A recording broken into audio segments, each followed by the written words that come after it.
Next Level Games Nashville. Very exciting. Our Digimon community has really grown since we started. It's really exciting, you know. Do we know the amount of players that we have today?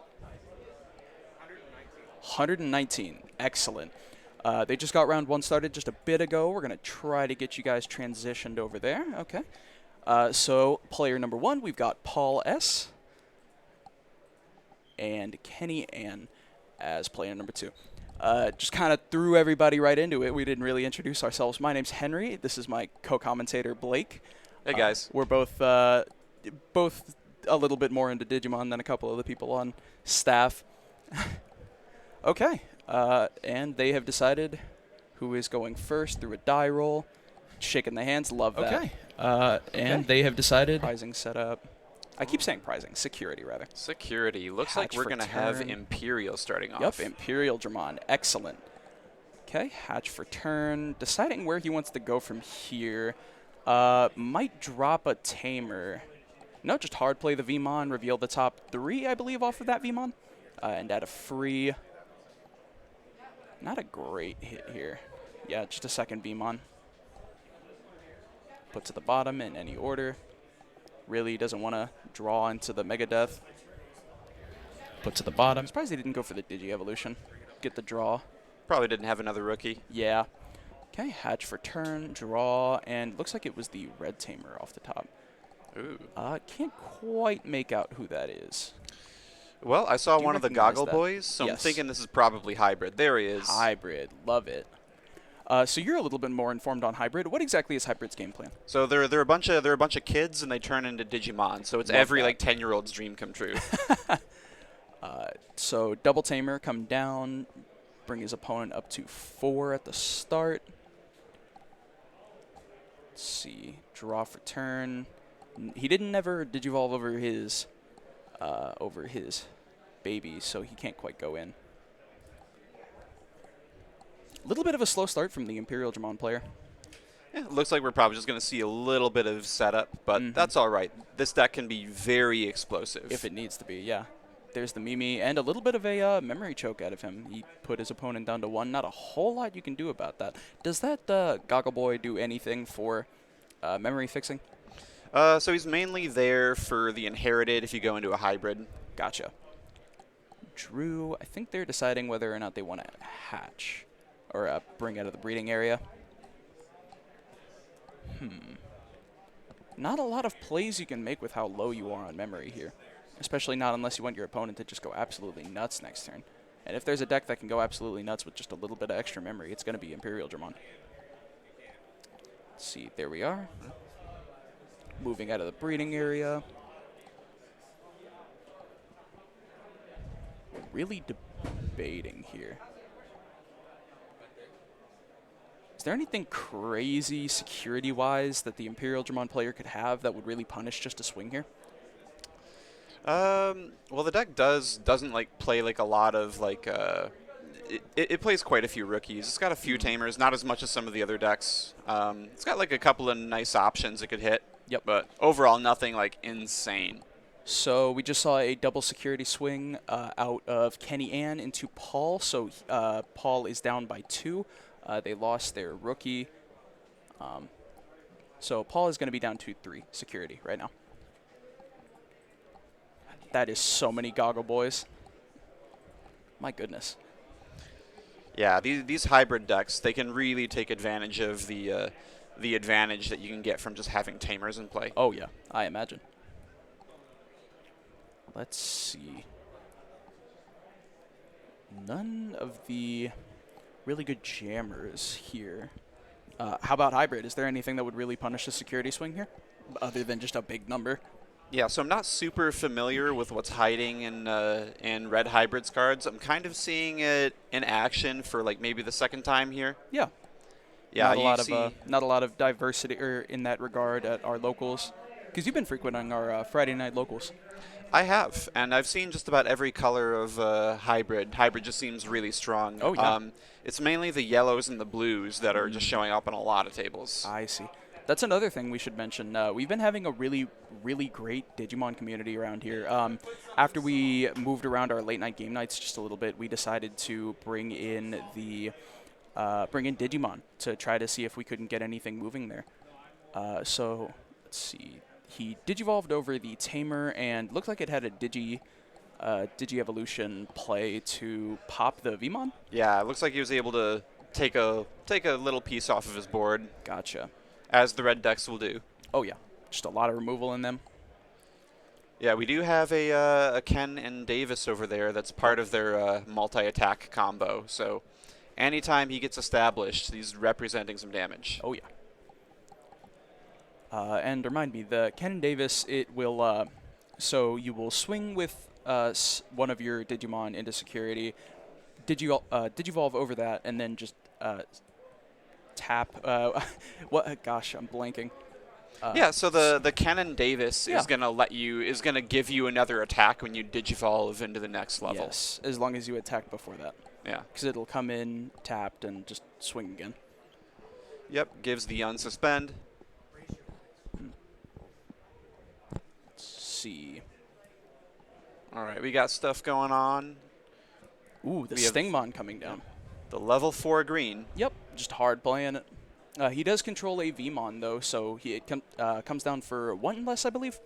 Yeah, so it comes down for a reduced memory cost if you have a Yep. blue Digimon in play. Oh, is it a blue Digimon? I don't know why I thought it was a Vmon specifically. All right, let's see what this red hybrid deck can do. I haven't seen it in action a whole lot. You see more blue and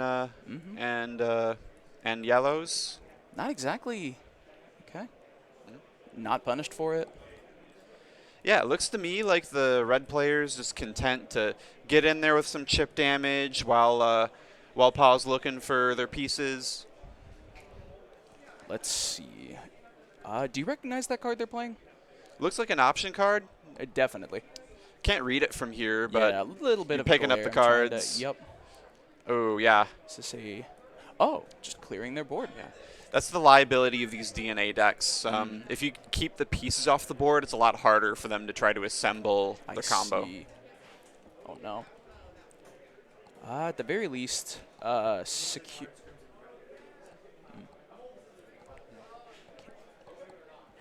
Debating on what to do here. Oh, I see the Davis coming down, revealing the top three, adding a blue. Oh, a blue Yeah. and a green. Davis is just an outstanding It's tamer. It incredible. gives you memory. It gives you multiple cards. Does a lot for the deck. Oh my goodness. That's one I could never get my hands on when I was trying to play this deck.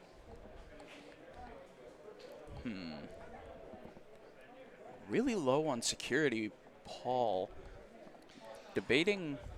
I mean, there's just not been a lot coming down. He hasn't been seeing any of his rookies. And, I mean, that's a real problem with the Imperial Dramon deck. Just so many big guys and not a lot to do with them.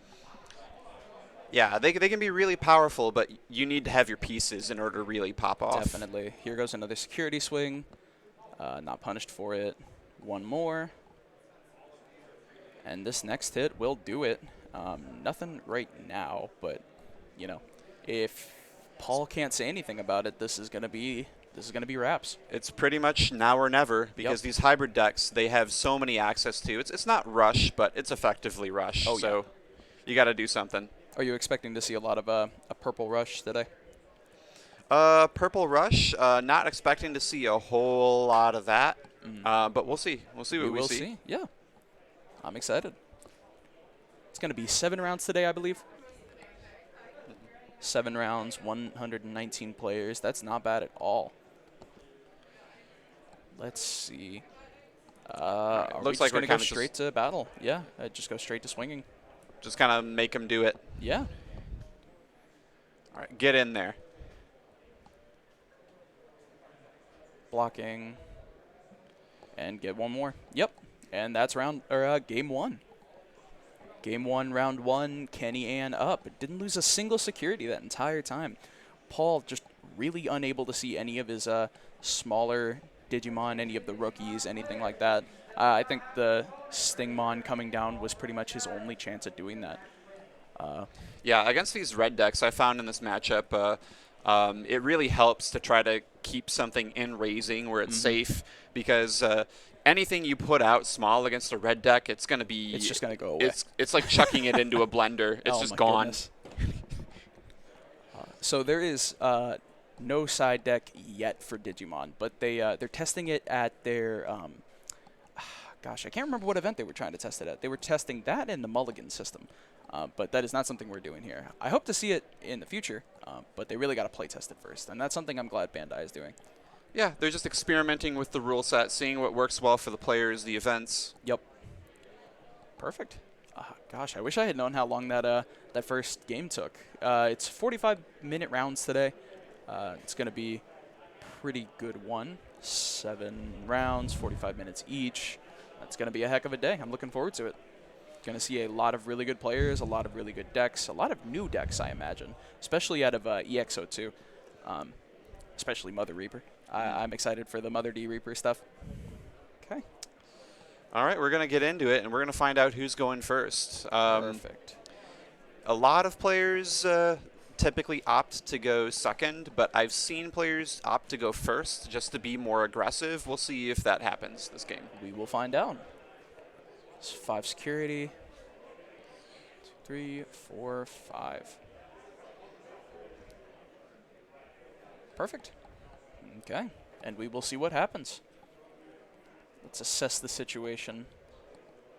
I don't recognize the rookie that he has in hand. The Demi Vimon coming down. All right, so it looks like Imperial did opt to go first. Yep. Drawing into the Davis off the Digi-Evolution. I think you just dropped the Davis Ken here. Maybe start your opponent with just the slightest bit more, but not too sure.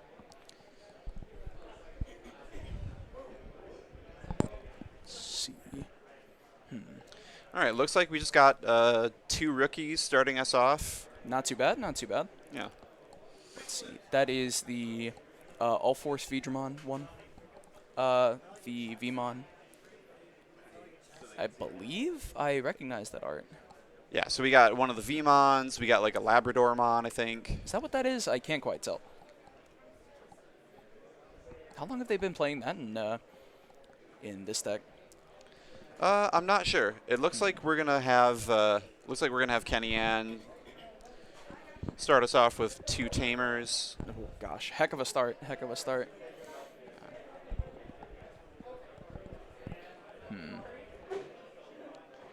Yep.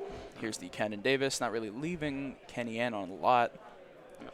So it's interesting to see the trade-off here. Yep. Going first, you do start with 0 memory, but you do get to be the first player to play your rookies, get stuff set up. Yep. It just with all of Digimon, I've noticed it's this really interesting game of like, how do I want to minimize the amount of memory that I'm giving my opponent while also capitalizing on the most things going on, you know? Oh, let's see, how many viewers do we have right now? 8 viewers? Well, thank you guys for coming by. We have 119 players in the venue today. This is Next Level Games Nashville. It's a really good time. Got to be 7 rounds if I'm not mistaken, now that we got somebody over here. 6, 7. It's going to be until we have a guaranteed completely undefeated, generally. So let us know you're happy to see the stream. Just drop some emotes. I don't Yeah. care what they are. Just Teep anything. says hi. Hey, Teep. Stinks you couldn't make it, but we're glad you guys are watching. Did we post the link in the Discord? That's another thing. We have the Next Level Games Discord. We have a very active Digimon community in there. A lot of the Digimon community likes to come down on Wednesdays, get some games in, play on our Friday, our late night game nights. It's a great time. The jamming Digimon. Okay. All right, looks like we're back to the game here.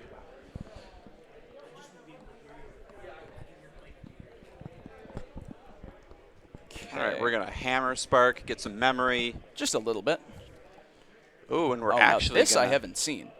hybrid over the Ken and Davis. That's one of the really powerful things about hybrids is if you ever have like a redundant tamer, you can always just turn it into a body. I believe Kenny Ann has lost 1 security from the jamming. I had slightly missed that. I was looking over at chat. All right, looks like we're going to end off Paul's turn with a memory boost. Yep. And this is just really where you want to be with Oh, this yeah. deck. You got 2 level 4 bodies. You got a memory boost. You can't get choked. Interesting that he's not going for the Vmon here. What does Labradormon add for this deck? Is it just a rookie that he thinks he needs? I'm not quite sure. We'll see what it does in a moment, maybe. I'm not too sure of its inherited effect, if I'm honest. That might have something to do with it. The Vmon would come down, get him a bit of a search, but without that, I mean, clearly he has to have something going on. Labradormon came in next, so 2, I feel like. Yeah, couldn't get into anything, unfortunately. And it looks like Kenny Ann is just setting up some stuff and raising, getting some more red guys on the board. Then we have an option coming down. We're about to find out what that does. Let's see. Gives a memory for jamming. Okay, awesome. Then I completely understand. Yeah, it's really interesting to see these cards like Labramon and these new cards. Swing stack. Ooh, here we are. And that's an option off the top.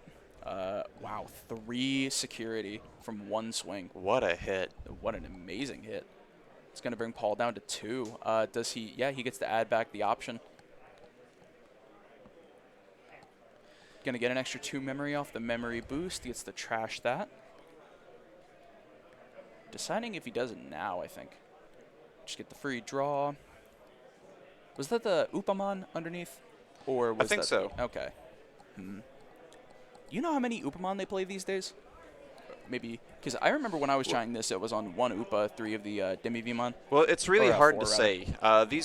These decks, especially like the DNA decks, they are not solved. These decks are I see. in motion, so we're probably going to see players playing all kinds of different cards, all kinds of Definitely. different decks. Nothing is solved. It's exciting. Trashing the memory boost, get yourself a little bit extra going on. Pretty safe jamming hit here. I wonder if he uses it. I was thinking he might swing for it first, Ooh. get the hit. We got a Paildramon here. Paildramon coming down. Swing. Is that the jamming Paildramon? No, he's just going for his opponent's Digimon here. Yeah, it looks like we're just going to try to control the board. Get a swing. Untap. Get an extra swing here, almost definitely. Yeah, and it makes sense to try to value the board after last game, just getting chipped yeah. out turn after turn. Control all of the little things going on as best you can. Going for a swing on security. It's going to bring Kenny Ann down to 3. Didn't quite see what that was. Clearly it wasn't anything too important. Yeah, probably just Not a an rookie or option. something. Yeah, something tiny. All right, and now we're about to find out, can we extend from here, or are we going to slow roll it? I think it might just be a little better to leave Kenny Ann on just the slightest bit of memory. Really punish any big plays. I think it'd be limited to exactly what's coming out of the breeding area. Another blue memory boost just rotting in hand. Really doesn't feel great to drop that into a board state like this. Yeah, the thing about playing small stuff like the memory boost is if you're ahead on the board, you feel great just being like, yeah, play something small, put you on a small amount of memory, Yep. don't give you a whole lot. I'm ready to just come back to my turn and attack again. It's not so great in the opposite position. Oh yeah, I imagine. Of course, it might be what you have to do if you're like, okay, well, I'm behind. I need a big turn to do something. Really debating. Honestly, it's for the best. Let's see. Go for a swing on security. All They right, went looks ahead like and it's going to crashed. lose the security battle. Yup. Okay. Kenny Ann just went down by 1 security, bringing her to 2. Ooh. Didn't see the, is that fighter mode, I think? Yeah, looks like a fighter up there. Considering it, ooh, a heavy. It's going to heavy go move on fighter their part. pass. Not sure anything that really deals with fighter. There are different cards in red that can deal with it. Yeah. Is the red removal based on DP? Some of it is, some of it isn't. It depends on what's available and what the memory costs are. I see. Yeah, the small stuff is typically really easy to clear. They have to spend a little bit more memory to kill the big stuff. A red memory boost coming down. A lot of options coming here. Not options in the sense of the card type, but options in the sense of what exactly is Kenny Ann going to grab here?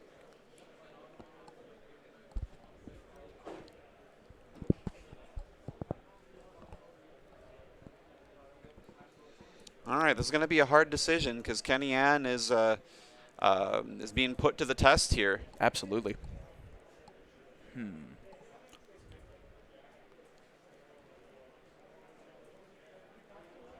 Can't quite tell what the grab was. And because depending on how these next couple of turns go, you might not get another turn. Oh, yeah. Absolutely. Let's see. Fighter mode is really going to be a problem with such little security. Option coming down.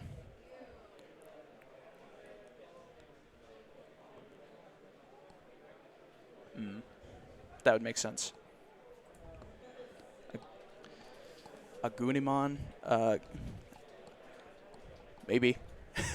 A lot of the names are a little All right, harder we to got pronounce. 2 checks, and we're hitting a tamer. Davis. Fantastic. Oof. It's a heck of a pickup.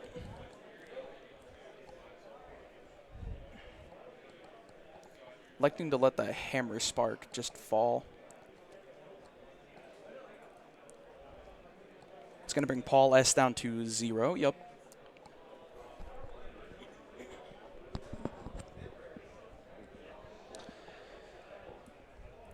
All right. Do we have it? It's a good question. So we got a Goggle Boy down there. Yep. All we need is like an Agunimon or something, and a little bit of extra memory. Question is, can we get there? I'm gonna guess we're not gonna get there. Whoop, I didn't even notice over the round 1, Kenny Ann is up a game.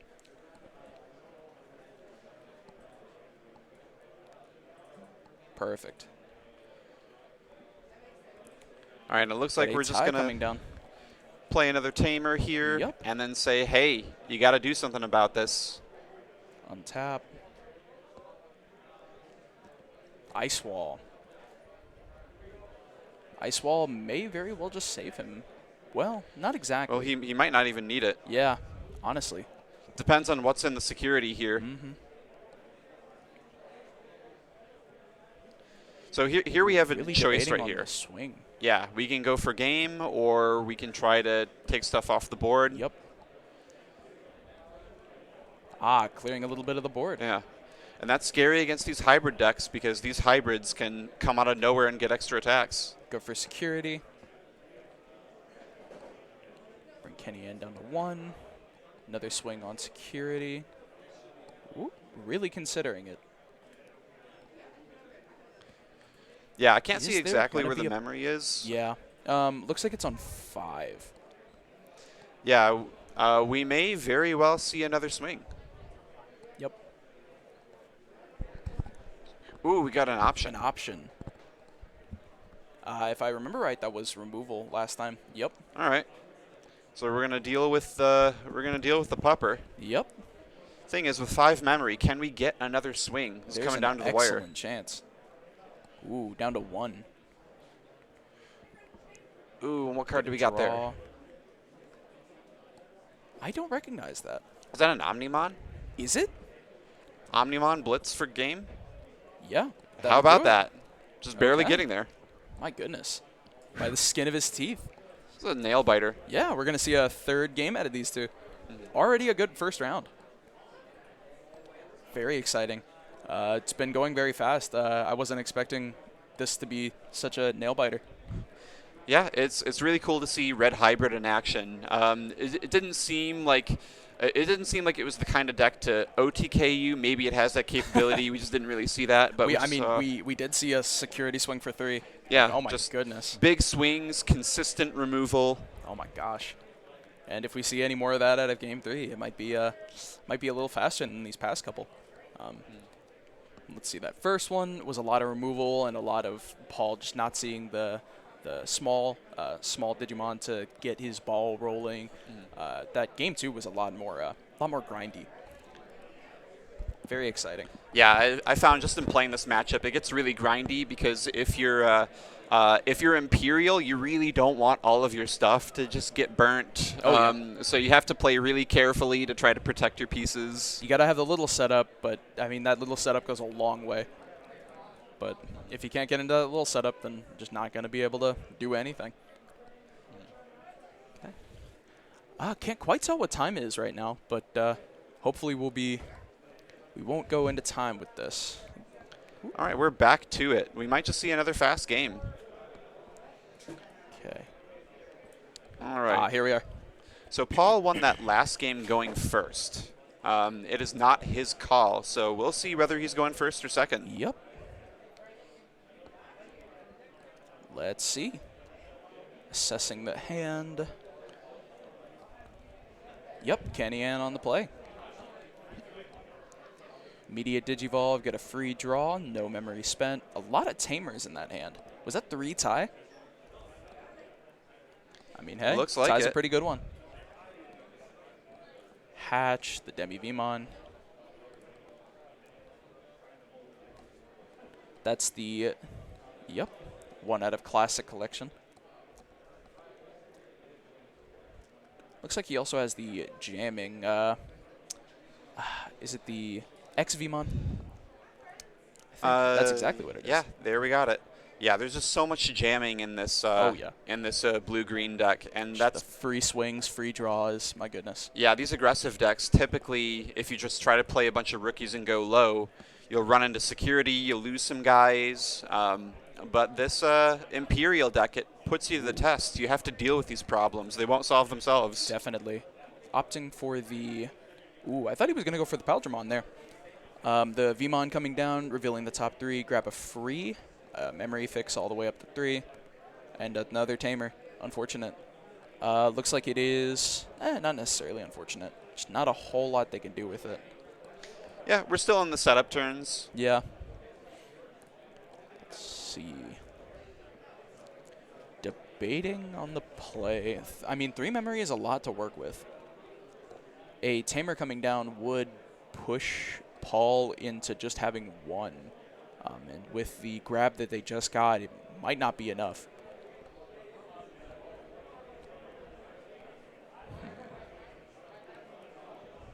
Yeah, still in the tank here. Definitely. It's better to give it a couple of seconds to think about it than really commit to a play that just bites you in the butt. Yeah, I imagine that matchup knowledge comes into this because Absolutely. I would probably think more people would be playing the Imperial deck. You know, you just had the starter that came out. It's going to be really popular. Definitely. Okay. Move Moving out of on Breeding up. Arena.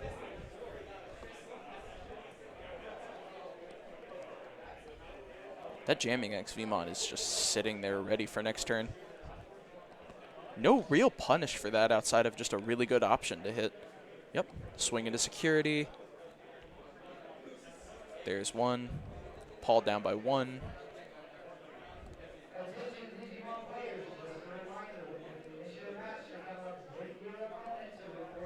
All right, and we have another tie. There we are. Moving on in. So we have access to a level 4 blue Digimon. All we need is a level 4 green Digimon, and maybe we could see some plays here. You don't think they'll just swing with the X Vmon, get the free draw? Oh yeah, definitely. Yeah, definitely. Swing into stack, get the draw. Hit for anything. Kenny Ann's losing a security here. Getting to play the free option. Is that removal? Ooh. It is, yes. And that's the risk. Even with jamming, you can run into an option card. Oh my goodness. Really just empty their board. Yeah, and losing that blue Digimon, that really does a lot. It makes the Stingmon more expensive. It cuts them off from further Digivolving opportunities. Looks like they're considering a Hammer Spark. Is that 2 Hammer Sparks in hand? Ooh, maybe. Yeah, I think that will fix a lot of what they're looking at here.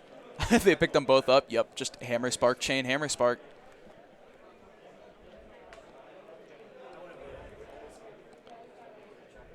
Get the Lobomon down, or Labradormon rather. Stingmon?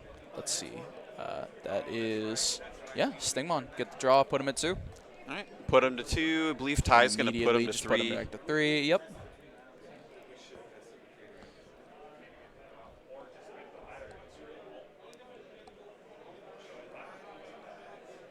Let's see, still a lot.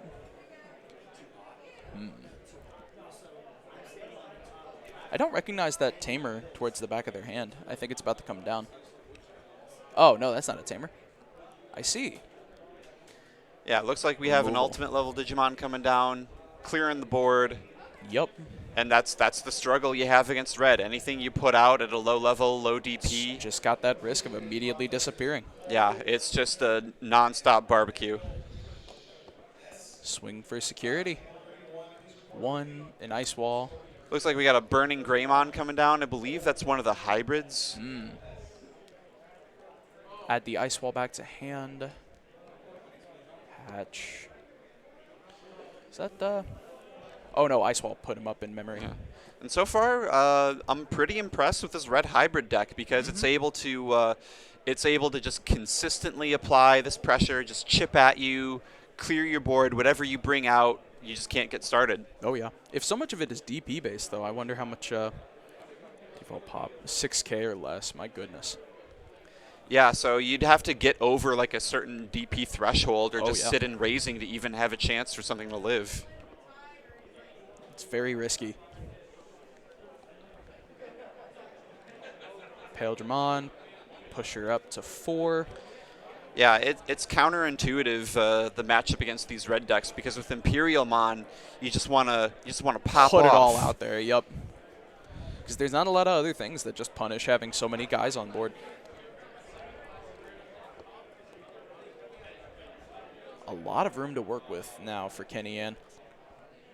Freedom to just walk into the security, set up just a little bit further. These ties are putting in a lot of work. Yeah, it just looks like Kenny Ann with these red hybrids is doing what they want to be doing. Absolutely. In control of the game, in the driver's seat. Paul is not in the driver's seat. Swinging into security. He's on the bus to San Francisco. Love that. I have never heard that. Came up with that just now. I love that. The Hammer Spark, bring Paul S up by 2 memory. Try to change the outcome just the slightest bit. Agumon, I believe. Get the free draw. This might just be another security swing. That tie's been out here for quite some time. All right, and we look like Kenny Ann's having a pretty big turn here, but absolutely. we do have a Pale Dramon and raising. So this game isn't over. Definitely not. Imperial can be super explosive. Davis. Ooh, and that's a good start. Ken Davis. Very cool. Those tamers, always a risk that you just get the freest play. It's also going to add an extra 2 memory, if I'm not mistaken. Yeah, for the blue and the green. Yep, there we are. Super powerful card. Incredible. All right, well, now Paul's being put to the test. Yeah. Not necessarily in the driver's seat, but he has the gas for it. Okay. Looks like he almost went for a swing with the Pale Dramon. Yeah, the question is, do you just try to go for it here, or do you try to very well control the board, try to do something? I'm not too sure. Let's see. With the Pale Dramon, he'll be able to swing with it. If he brings down anything over that Pale Dramon, he's just going to be able to completely put it right back and swing again. This is at least 3 security with the right hand.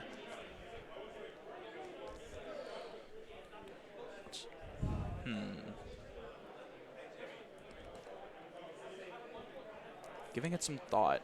Yeah, I mean, you might as well, because if you don't think about it on the critical turn, you're not going to get another turn. Checking how many cards he has in hand. What does that do? No idea. There's some cards that care about the number of cards you have in hand. How many of those are in red hybrid, I wonder? It's mainly the blue stuff, like the VMon package. Get a free draw, swing into security. No, going to go for a little bit of the board. Yeah. I don't blame him at all. Yeah, Paul still has a security. Definitely. So, not dead yet. Ooh. I'm not sure I recognize the green option that's lurking in hand. Oh, that's hidden Ooh. potential. Hidden potential for is that a fighter mode? No, Imperial Digimon, Dragon mode. Ooh. Get the draw. Suspend, bring it Dragon right mode. back. And here we're going to have the ability putting Yup. more board presence on there. One, and no small green that he could use for this. The Pale Dramon is at level 5, so it can't come out because of Dragon mode. Yeah. So not the maximum potential here. Definitely not. It was a hidden potential, though. Yeah. Gonna go for a full board clear. Anything that can go over the tie, though, is just going to be able to get in for that last security. And anything past that, it's a big risk.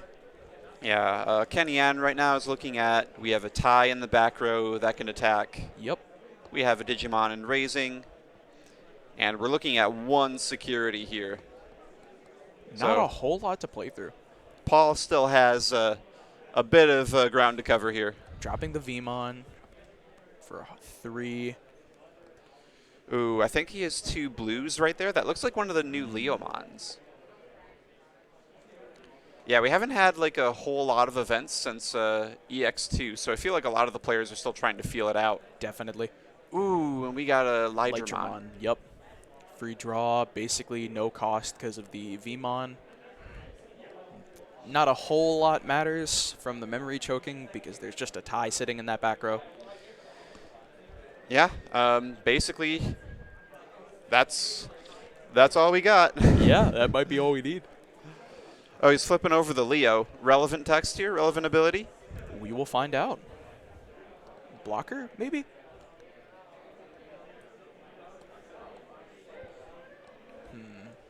I didn't even recognize the Leo. That's the alt art, huh? Yeah, you can kind of tell it. that it's like from the anime artwork, Oh, yeah. just from like the colors. A lot of people weren't too fond of the full anime artwork, if I'm honest, but I don't know. I think it really is neat when the whole game doesn't look like that. At least that's how I look at it. Yeah, it gives players options Yeah. to just pick something they like. Very pretty alt arts moving around. All right, we're moving up, Yup. and I'm not seeing any hybrids in hand. But that's always a possibility to draw into a hybrid and get in there with that tie. That might be all that. Yeah, I mean that will be game. Is a blocker. Looks like we have an option coming down. I see. Leomon is a blocker. Ooh, so I'm just getting that the Leomon actually is a blocker that can gain you memory. Whenever it goes away, yeah. If you're big enough to kill it, then you're just going to probably set the memory back to the point where it's your turn again. Yeah, so this is a significant roadblock. It's gonna cost you some tempo to get over it. Definitely, and I think it's probably just going to force the Leomon here. No, electing to let Kenny Ann take the security. Maybe it has something that something relevant behind there. Oh, I love that. Leomon does what Leomon does best. Die.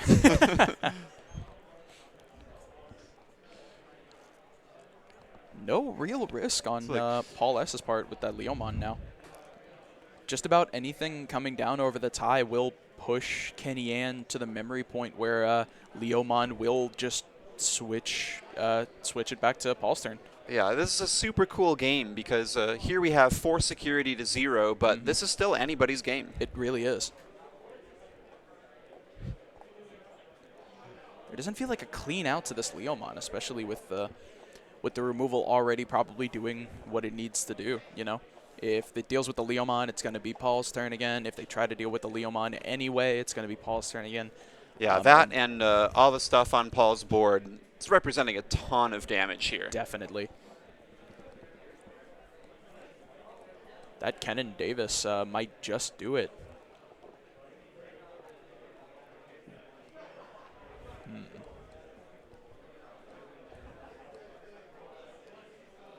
Really giving it some thought, and I mean, you have to in this position.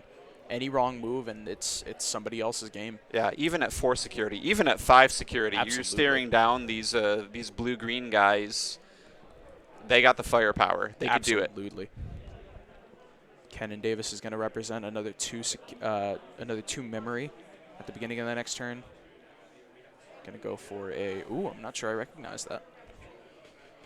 All right, looks like we're just going to Digivolve and put Paul to the test. Yeah.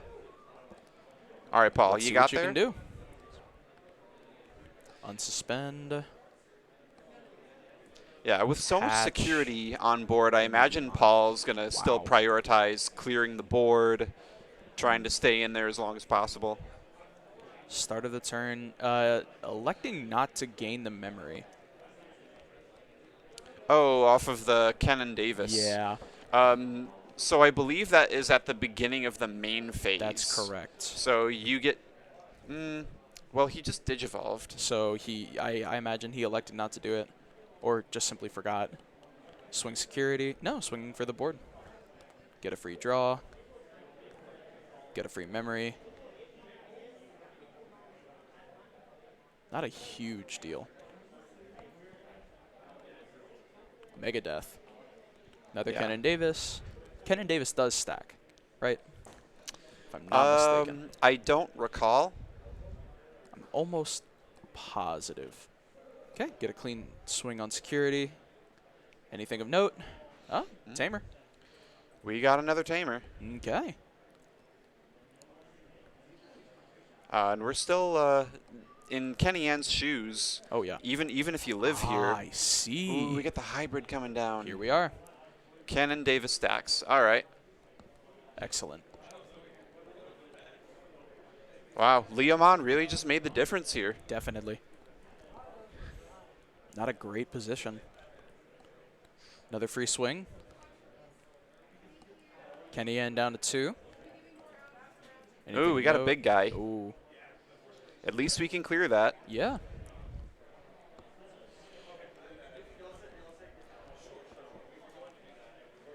Not the end of the game, though.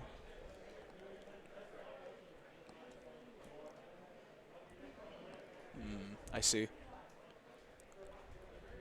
Davis coming down. Going to be able to add both of those. So much advantage. And a pass. Not a lot of memory to fix when you're already at 3. But one clean swing will do it. It's just, is a clean swing possible with a Leomon on board? Yeah, maybe not. I'm not seeing it.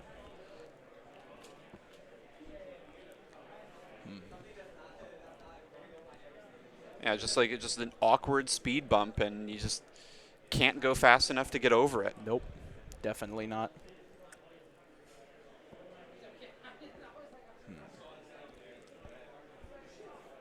This really just shows my unfamiliarity with red as hybrid. There's so many cards in that hand that I just don't recognize, and you know, they could be what completely does it. Checking the trash, seeing if there's anything of note. Oh, so relevant. Some of the hybrid decks are playing Susanoo-amon. Oh, okay. Really big mega level Digimon, and Susanoo-amon really depends on you having hybrids and tamers in your trash. I see. So it could be the last resort here. The Susanoo-amon actually has the ability to delete a Digimon.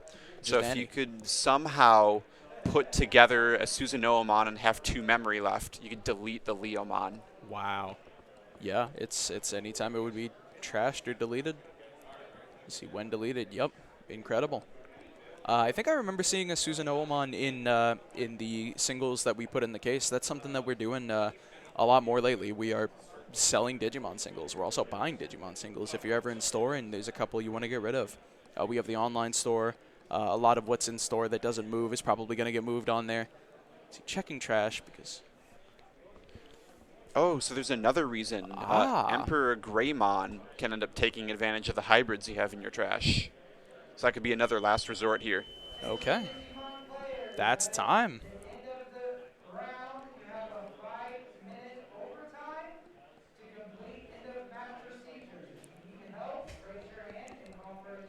So it looks like we're about to go into end of match procedures. I can't imagine this game is going to need many more turns. No, definitely not. 5 minutes, 3 more turns is more than enough in this case.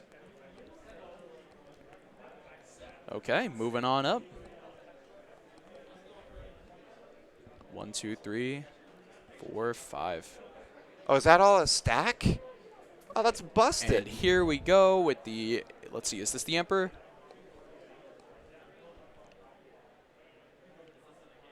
My goodness. I think we're going to see it coming out. Doesn't have to go into Emperor Gray. I see. Interesting.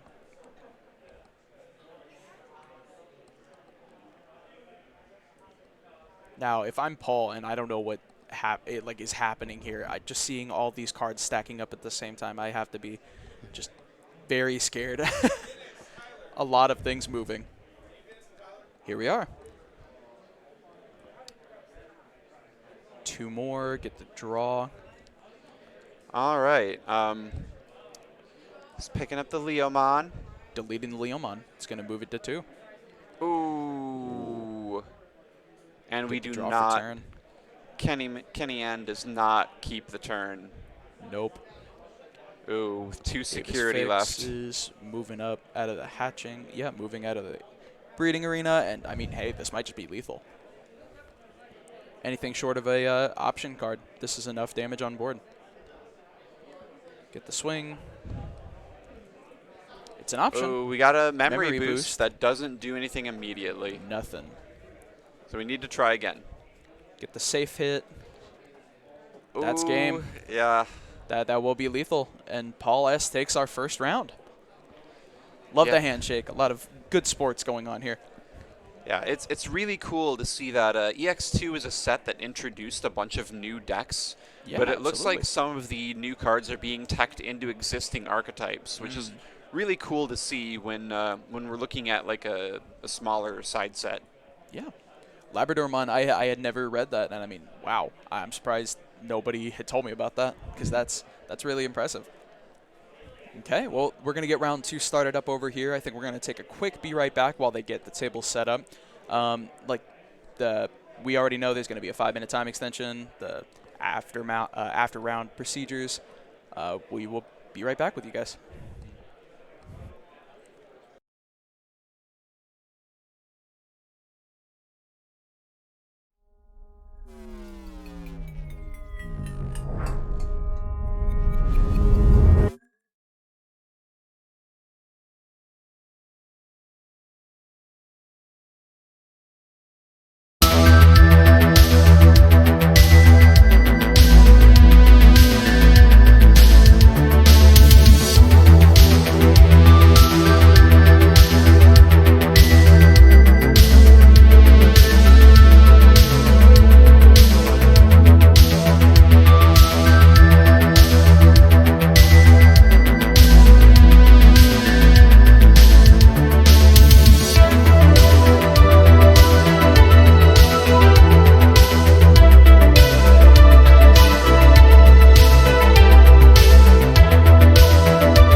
round 2. Just got it started. We're getting the camera situated real quick.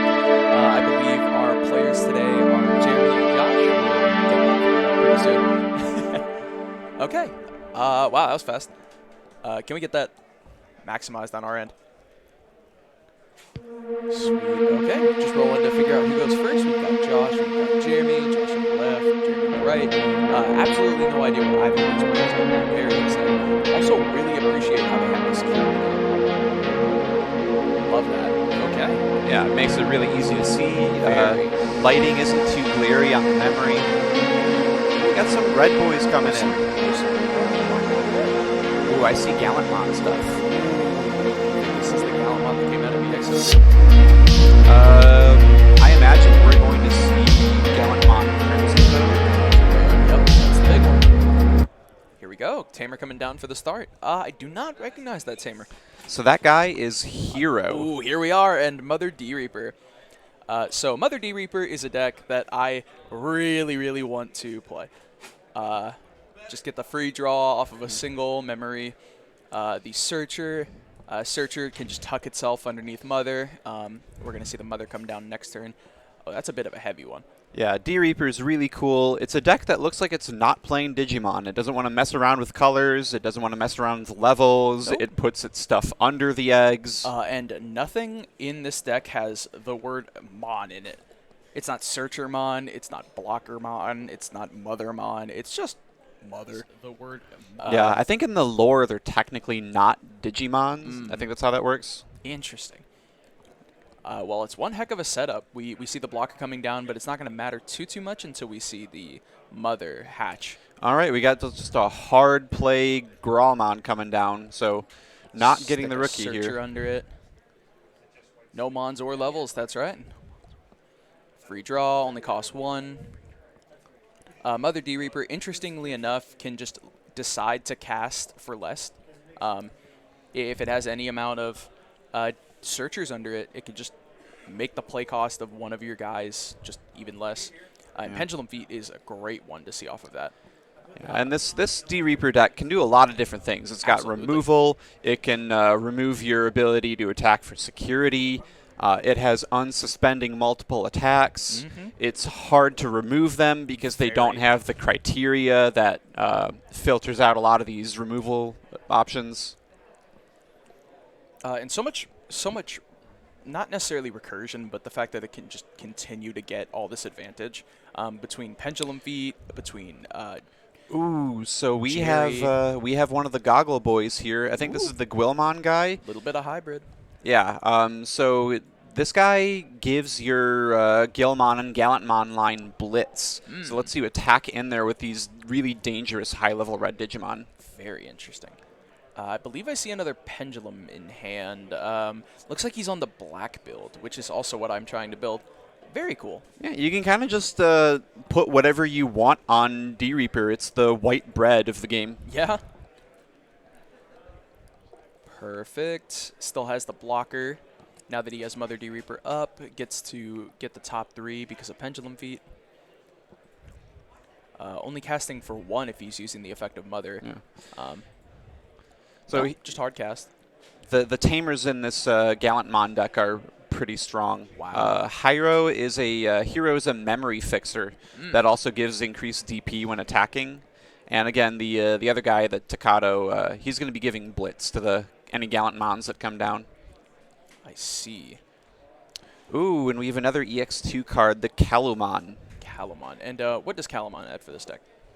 So Kalumon ends up rewarding you for digivolving. Oh. Yeah, so it's just a small memory advantage engine.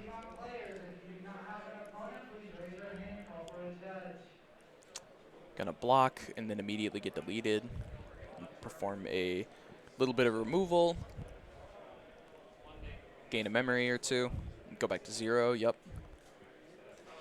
Yeah, it's interesting. This the D-Reapers tend to be really resistant to like the black and purple removal that cares about levels and stuff. But a lot of the red removal, it really only cares about DP, and they do have that. A little thing about the DP on the D-Reaper stuff, it's always going to start gaining these extra thousands because of the Mother D-Reaper having all of the searchers underneath her. Okay, there's, I believe that was their removal of choice. Play D said. It also removes based on DP, but you have to have it on the board for it to do that, and right now it's just in the trash. Bad spot for the D-Reaper player, if I'm honest. Yeah, not seeing a big stack under the Mother D-Reaper. That's where you want to be. He did at Jerry last turn, though, so this is going to be able to... He can drop it this turn for 2, and then immediately suspend it to try to stick another searcher underneath her. Yeah, reveal the top 5, see if you can't find a searcher. Yeah, let's just adjust. It's 4 now. Everything has 4K added on top of it. And if he has another blocker, I think this might be pretty good. Swing for the stack. Anything of note? Nope. Yeah, Josh has to do something because this Gallant Mon can come out of nowhere and have like these super big, we're talking 4 or 5 security attacks. Oh my goodness. Get another free draw. Immediately have their memory fixed. This is a tough spot. Does their tamer not get done suspended? Ah, there we are. Good catch. A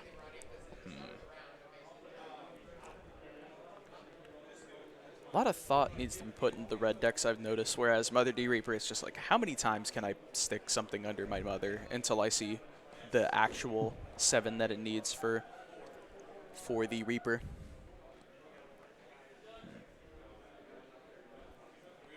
Something of note I actually just figured out about this deck, the Reaper himself just received an errata.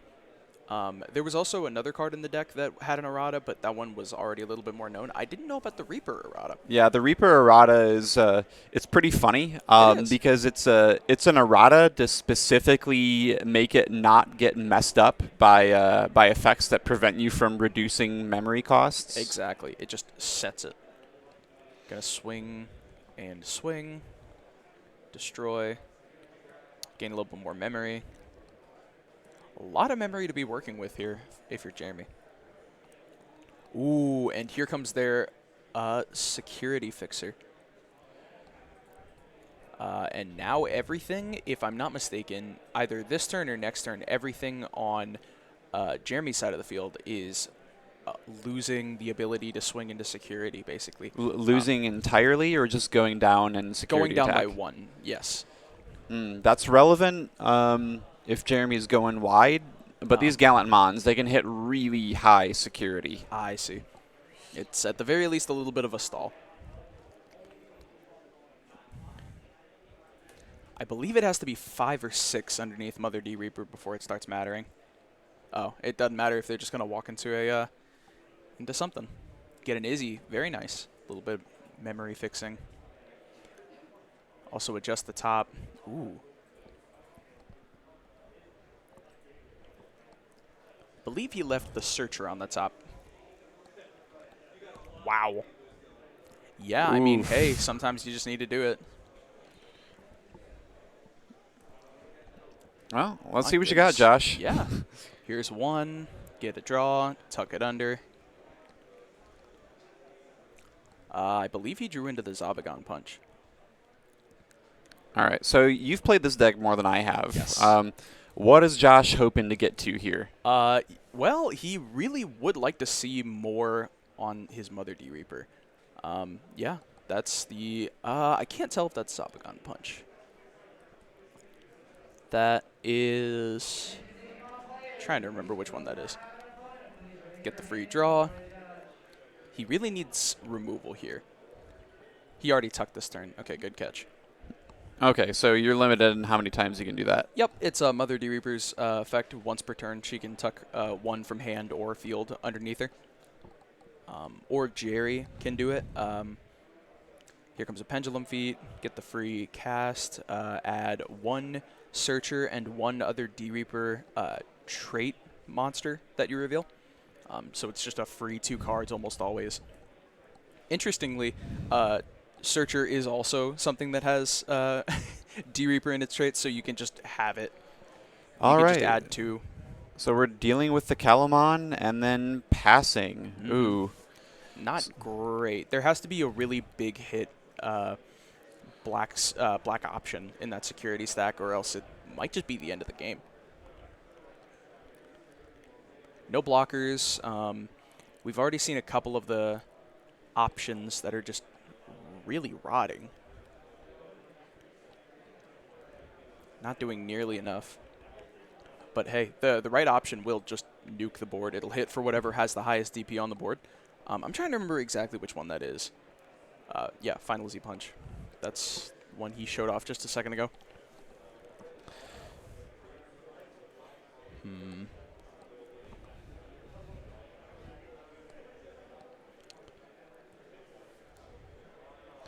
All right, so we're just getting in from the chat. If we hit the right option, this mother may be able to block. I think it is a blocker right now as a result of the Zabagon. Oh, I gotcha. I think that's, yeah. It's just keeping it right there to remind everybody. I see. Yeah, even with the blocker, this is a scary position to be in. Definitely. I'm not sure anything can really beat Overmother here. It's at 2,100 right now, or maybe 2K. Yeah, 2K. Or 20K, rather.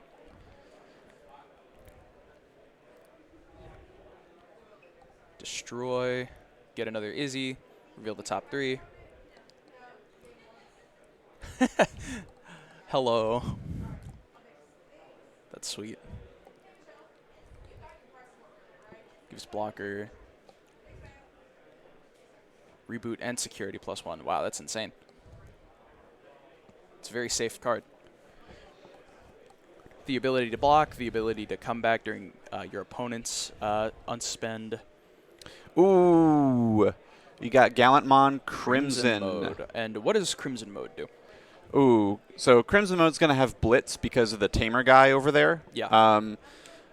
Crimson Mode's going to end up deleting something, depending on what's going on here. I think it deletes the highest DP, but the Mother D-Reaper is not affected. It's unaffected, that's correct. But the Crimson Mode, it attacks, and when it attacks, it immediately just trashes security. Oh, wow. And it depends on how many cards are in your opponent's trash. It starts off at 1, and then if you have another 10, it just burns 2 right away. And that's before the attack even goes through. So Crimson Mode by itself can attack for game, even if your opponent has security. Yep. Very scary card. He's yeah, this is going to force out the block. Security. It's going to hit that, and anything else will deal game. Yeah. No. So I think what happened here was the Crimson Mode attacked to trash the security, but got blocked. So it was not able to get in for lethal. Wow. If I'm not mistaken, this might just be lethal. If there's a Reaper in hand and a Jerry, this is game. So a Jerry will be able to come down, and as long as any of the cards on top of the deck are the Searcher, that's going to be able to put the 7th card under Mother D-Reaper. If there's a Reaper in hand, it can trash all 7 of those and just swing for game here. Wow, that's amazing seeing what Josh has here with this Reaper deck. Because the free drop, I can't quite make that one out. Yeah. Oh, I see. This is a pendulum. No, not. It's the one that when it comes down, it'll just tuck one from hand or field underneath. I'm trying to remember. It also has that as a security ability. It's on play or security. And a Reaper in hand will clean it up. Bubbles. Thank you. Thank you. Bubbles. So Reaper's been on the back foot this whole game, but if we can get multiple attacks here. Gone again. Ooh, is there no Reaper? That last card in hand looked like it might be Reaper. Yeah, he's counting them up. Yeah, trash them all, get the free drop, and that's game. That's it game is right almost there. definitely going to be game. Swing for security. Just unsuspend. Swing again. Put 2 more underneath it. Swing again. Put another 2 to unsuspend.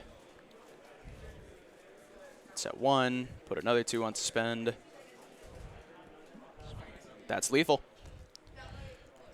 Wow. Wow, we finally how about saw that? it. Yeah. This Reaper deck is a time bomb. You just have really to get is. in there before it's too late. The blockers, the Zabagon punch, it just kept keeping him off just long enough so that the Reaper could come down and completely clean it up. You know, it's always going to swing for 4 security if you can get in there. And, you Wow. know, if you've been getting in for the chip damage prior, that's game. Yeah, it's really scary to see. You can be ahead for so long, but you run out of time, and it's like Majora's Mask. That moon's coming down. It's yeah. done. If you can't do something in that day, it's gone. Oh, I see.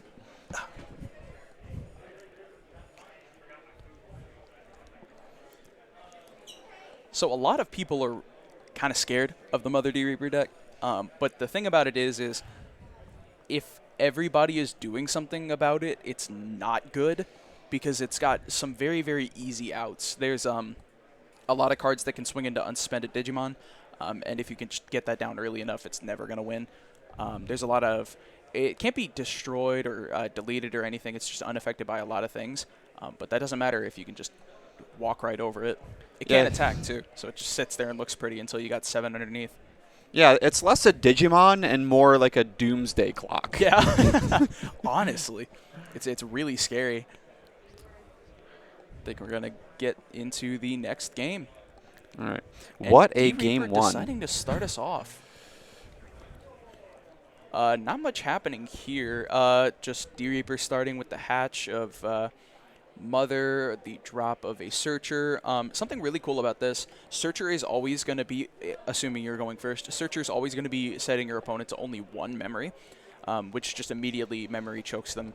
Oh, so you really want to go first with D-Reapers. Definitely, which is really kind of confusing as to why Jeremy gave him the start. There's not a lot of rush or blitz that this deck plays. Just tuck 1 under.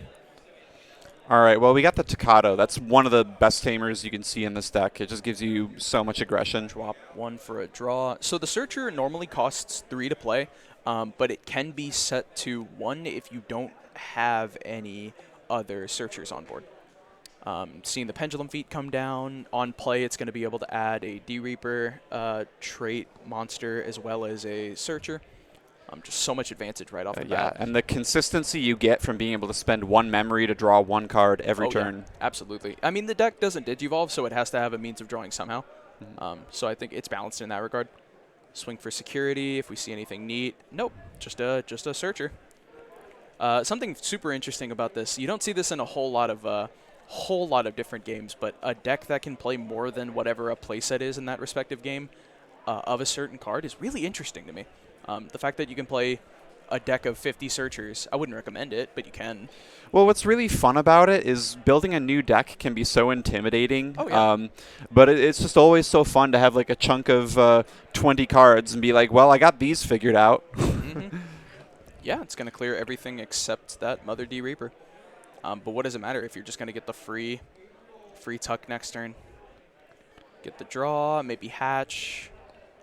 Yeah, I mean, all they play is Mother D Reaper in their eggs. Free draw. Free tuck. If I was Josh, I'd probably just drop the Izzy. Try to get just a little bit of memory moving. Oh, is that a fixer? Yeah. You also get to fix the top 3 of your deck. I gotcha. Yeah, he's definitely putting Pendulum So Feet it's to a the top. fixer. It lets you put stuff on the top, and then it gives you access to the black options. Yep. Exactly. So he's going to be drawing the Searcher next turn. Searcher's going to draw him into the Pendulum Feet. He's going to be able to drop the Pendulum Feet for free because Mother will have 3 underneath it then. And then Pendulum Feet will just get him everything. A lot of weird names. Bubbles, Pendulum Feet. Yeah, these all sound like fun. these all sound like names like they're from the extended art book from the anime or something. He hit the security. So the Gatekeeper, when it is swung into as security, can play itself. On play, it puts 1 card from the top to your security. And while Mother D Reaper has 5 or more, all of the opponent's Digimon get -1 security attack. Wow, how much DP does that thing have? Enough. Enough? Enough. I think 10K. Just get like a free big boy. A free big boy. The freest big boy. Between this thing and all the black options, walking into security against this deck is horrifying. Yeah, but you have to do it. You have to. Okay. Yep. We knew the Searcher. Oh no, he had to tuck the Searcher on top of his security. Get the draw. Tuck underneath. He's gonna get to play the free Pendulum Feed. Pendulum Feed just really needs to draw him into a Jerry here, I think. Jerry's really going to get this game moving. Yep, free cast. No, he's just going to go for the Jerry anyway. Cast it for 2. Jerry can suspend, reveal the top 5, and then tuck a Searcher from those 5 underneath the Mother. Okay, wow, almost whiffed, almost whiffed. So this is how you get like your multiple Searchers per turn. This is how you accelerate. There's just almost no way that the the Jerry will not get walked into next turn. That being said, it's gaining 4,000 DP because of the Mother D Reaper and all the Searchers underneath it. Get into security. No, going for the Gilmon. Pendulum Feed for 3, reveal the top 3. Wow. Yeah, Bubbles, Izzy's going on the bottom. That's fantastic. So many cards in hand. All right, on the other side of the table, we got a couple of rookies, I guess. Yeah, I mean, if they can just get some clear swings, that might be all they need. But two more D Reaper or 2 more Searchers under that Mother, and he's probably not going to swing ever again. Wow. At least not well. You know, he's gonna need to put a lot into walking.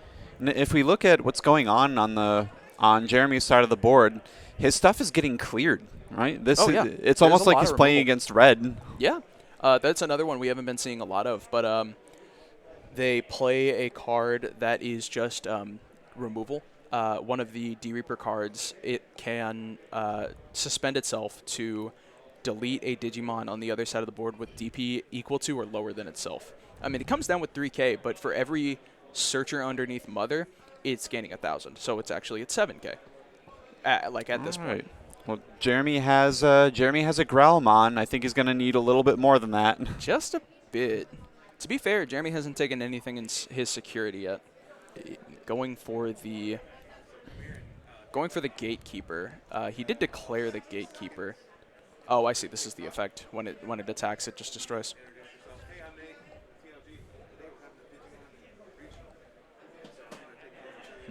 Giving it some thought.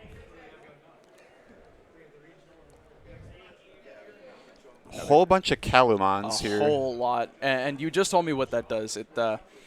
It cares a lot about Digi-Evolution.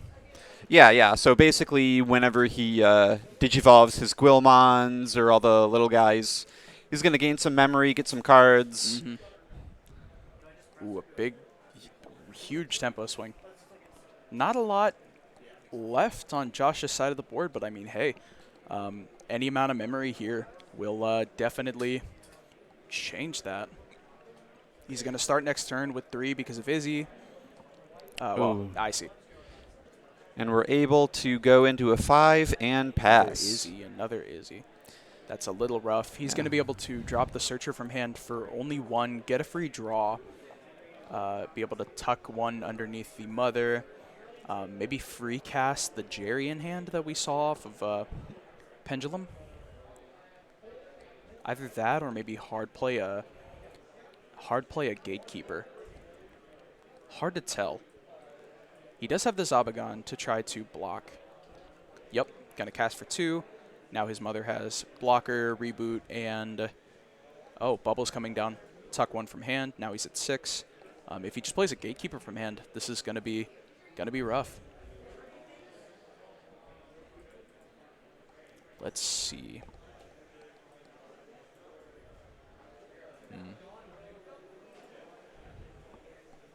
And what pushed him to 3? Couldn't quite see that. Yeah, I missed it too. Yeah, I thought he had free casted the bubbles. All right, well, let's see what Jeremy has. Ooh, that's the I think that's the Gallantmon Crimson guy. That's definitely Crimson mode. Yep. Horrifying. Get to really see what that does now. Yeah, hopefully it has an impact pretty soon because that Mother has, what, 6 guys under it? Yeah, and if there's a Reaper in hand, it's scary. To be fair, though, this won't be lethal because Mother Reaper usually only swings for 4 total.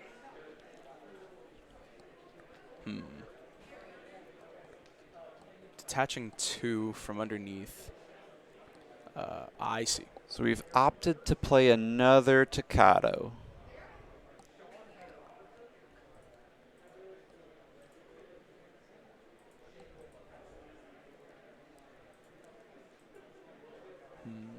Interesting.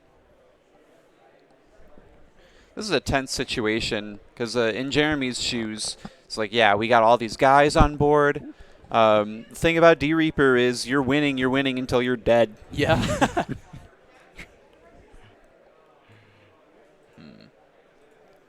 I mean, to be fair, there's a lot going on for Jeremy. So many things. If I wasn't so scared of that security stack, I would just say opt to swing a bunch. Okay, here comes the Gallant mode. Or Gallant Crimson mode. Yeah, you know what? Now it's just Gallant mode. Yeah, Jeremy was able to play that and ended up recouping almost the entire memory cost just from suspending those Calamons. Wow. Really putting in the work.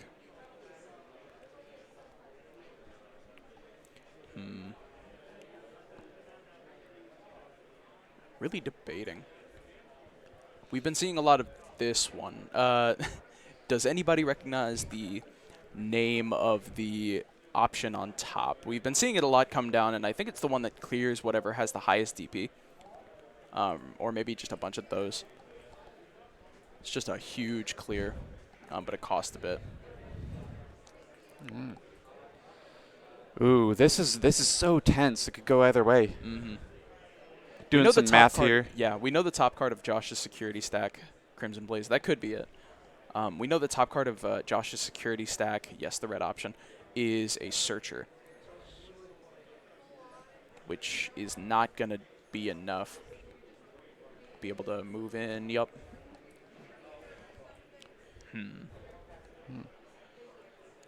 Swinging All right. for security.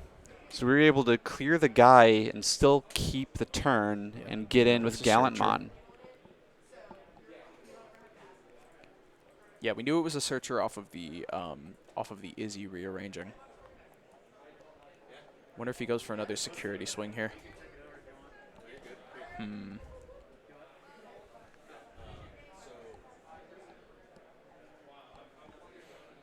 Giving it some thought. This is another one of those situations where just the wrong move will set you back. But I gotta say, Jeremy is still in a very commanding position. Okay, no longer affected by Zabagon. Get the draw. Yeah, even in these positions when you're ahead against Reaper, this has to be so tense. It's horrifying. Looks like that was... I couldn't quite make out what that was, but there's 7 under Mother now. If there's a Reaper in hand, it's coming down. Looks like there is, too. Yup, and here we go, counting. I think you definitely free cast first. Josh at 4 or 3? Josh is at 4. No, Josh is at 3. I'm sorry. He's at 3? 3, yep. Free cast for...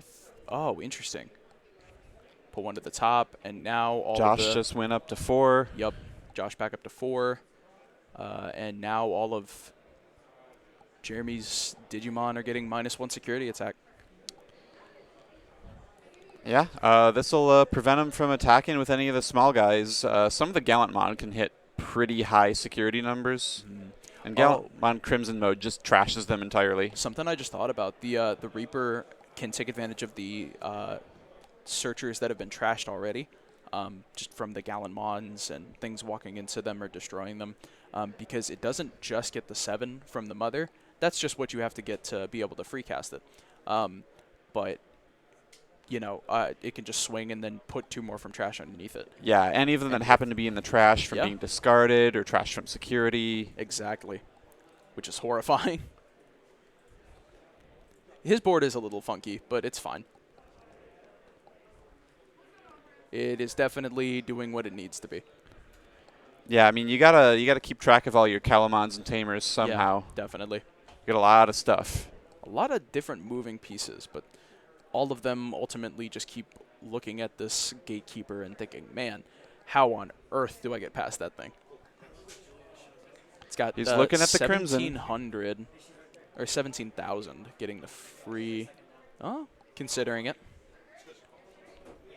Yeah, Jeremy's at 3 memory here. No, Jeremy has Jeremy lost memory? No, or security. You've talked. Yeah, I blanked for a second. Getting in with. This is game 2. Game 2. Josh got 1. Yep. Just figuring out this. Giving the security. Yep, there's another searcher. A lot more memory. Oh my goodness. But still nothing that's getting over that Mother D Reaper. Yeah, to be we're fair, really he seeing might not need to. Yeah, we're really seeing the Tamers coming in. He's gaining all this memory from just deleting these various Reapers. Ooh, and one of the black security. I believe this puts its main effect into play and will delete the lowest, or maybe one with anything with Digivolved over it. Not too sure. There's a lot of removal that comes out of the black options. So much memory.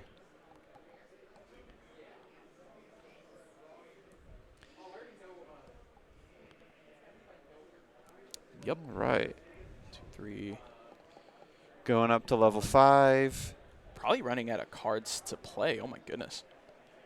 Going up to level 6. Oh, he can just play the Crimson mode and get in with Blitz. Will that do it? They're counting the trash right now. Yeah. Get in with Blitz. Trash 1 security. Was it enough for 2?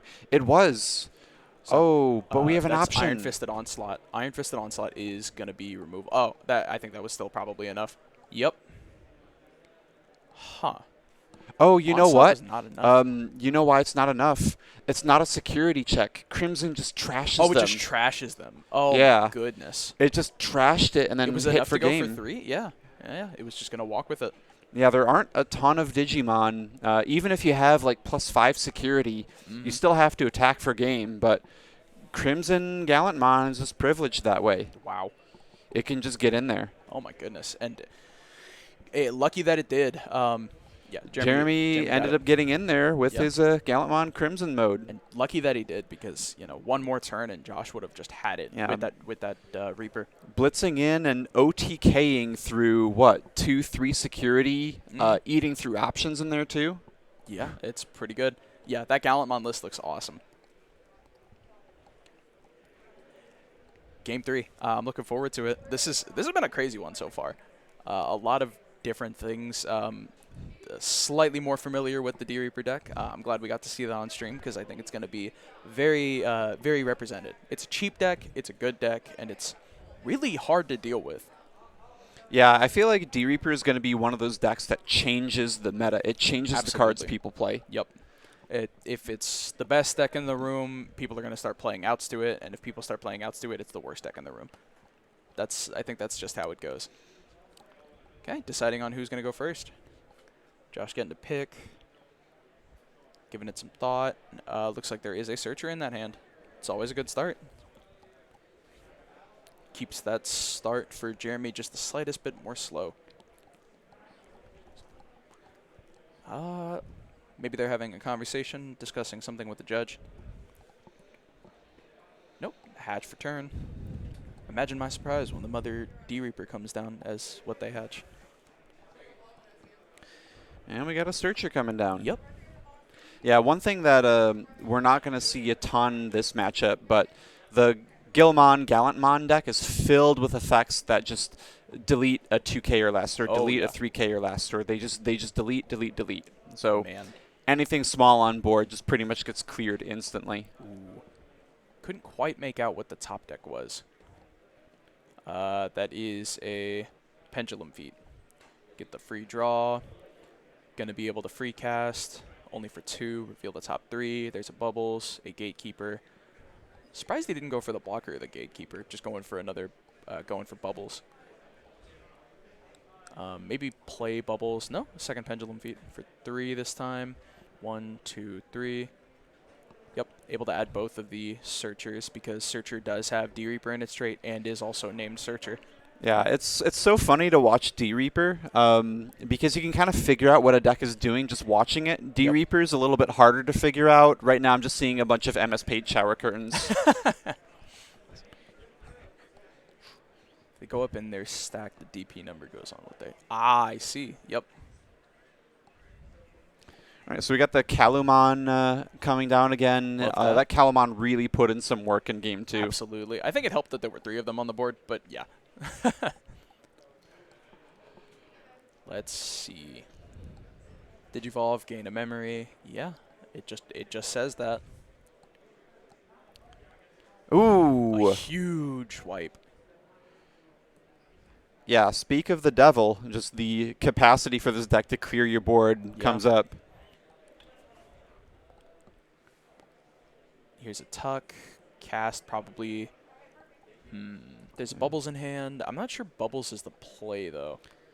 Well, last game, Josh was able to clear the level 4 and slow him down a little bit. Yeah. Do you think we're going to see that again here? Not at this point. The only removal this deck plays is in the form of its security, or just like hard playing the black options, and the Pallades head. But Pallades head would be very small right now.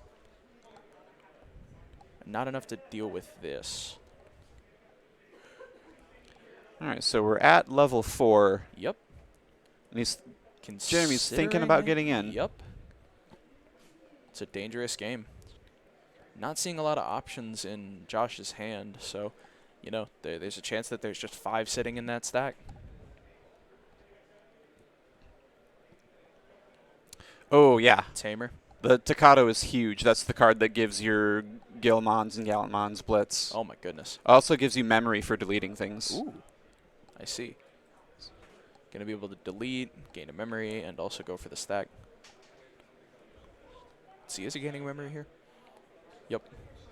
And is also performing the security check. Okay. Wow.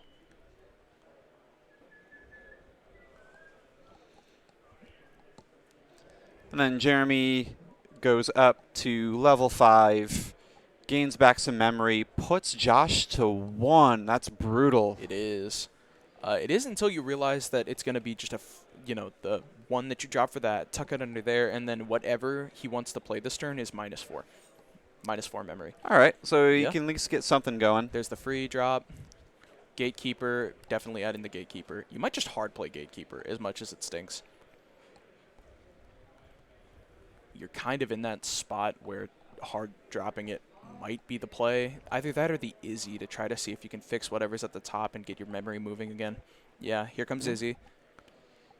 1, 2, 3. So we're just going to pass in a memory fixer Searcher, here. Pallades head Searcher. Yeah, so he's going to draw into the Searcher, activate Searcher, get the free draw into Pallades head, free cast it, and then start removing. And like what that Reaper guy, that's like a low DP guy, right? The Pallades head or the guy we have on the field right now? The guy in the field right now. Yeah, Pendulum Feed is really tiny. So that's just going to get deleted. Yeah, it's not a big deal because the only thing Pendulum Feed does is when he comes out, he does the top 3. He's like got no other relevant effects. Outside of that, though, I mean, to be fair, any amount of memory is just going to get Josh moving again. He's going to start being able to delete Digimon on the other side of the field. The Pallades head will come down with probably 8K, and anything with 8K or less is just going to start getting removed. All right, we have Gallantmon coming down. And if I had to wager, I would be willing to bet Gallantmon has slightly over 8K. Yeah, that Gallantmon may end up just deleting the Reaper over there. I don't think so. Can he get in over that? Does Gallantmon say it can walk over unsuspended Digimon? Well, it deletes things when it attacks. Still the Mother D Reaper is entirely unaffected.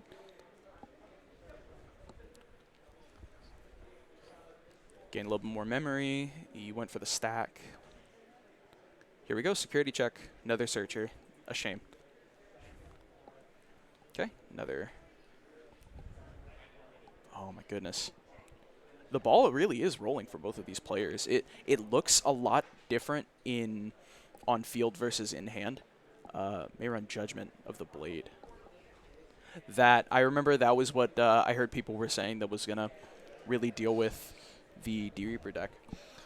Yeah, me not knowing a huge amount about Reapers here, it looks like Jeremy is in the driver's seat here. Definitely. There's a lot more setup than there appears to be. Josh, with the right combination of cards in hand is definitely able to make things keep moving.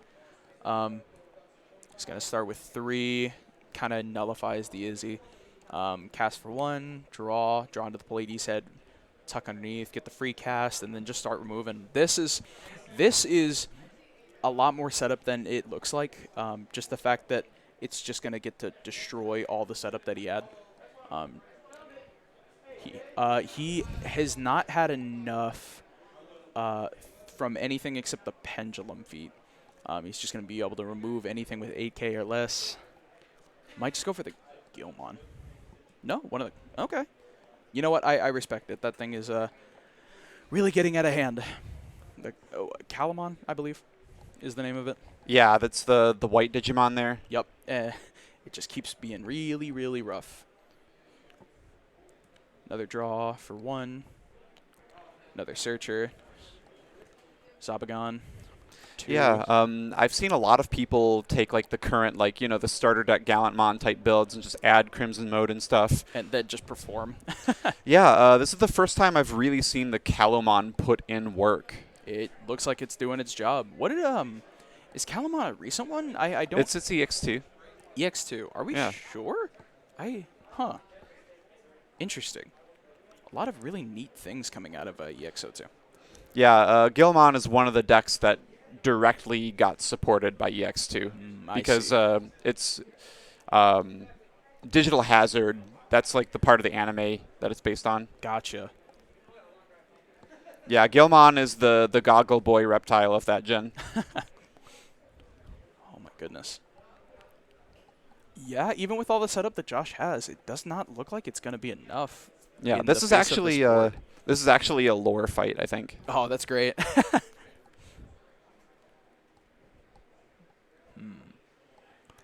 So with Zabagon, he has a good blocker in the form of Mother, but it doesn't super matter,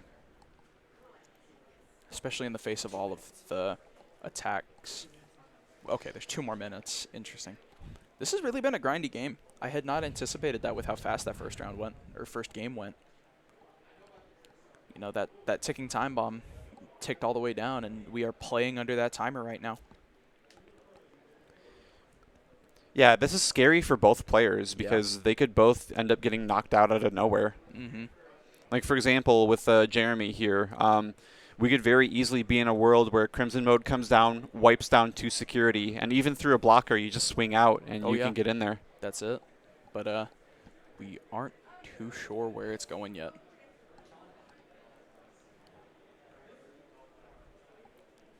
The right security off of Josh, though, assuming that he goes in with the swing, would really move this game to a completely different. It would just like be out of this stalemate. Here we go. Suspend, free memory, get the draw.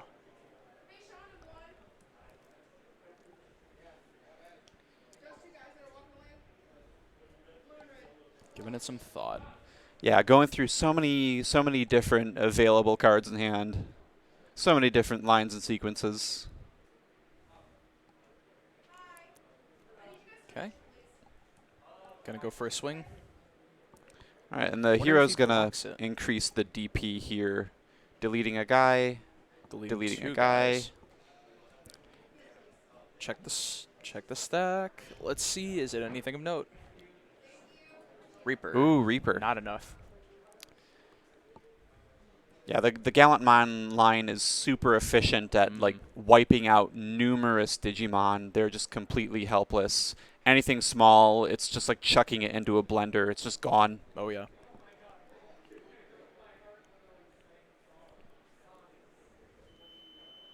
That's time. 5 more minutes. This is intense. There we go. Iron Fisted Onslaught. Delete it. But oh, and now we can just block with the D-Reaper. It's not over yet. Yeah, now we're doing end of match procedures. Yes. And Jeremy has lost his Gallantmon returns. stack. Yes, which is huge. But he's able to replace it. Draw. Block.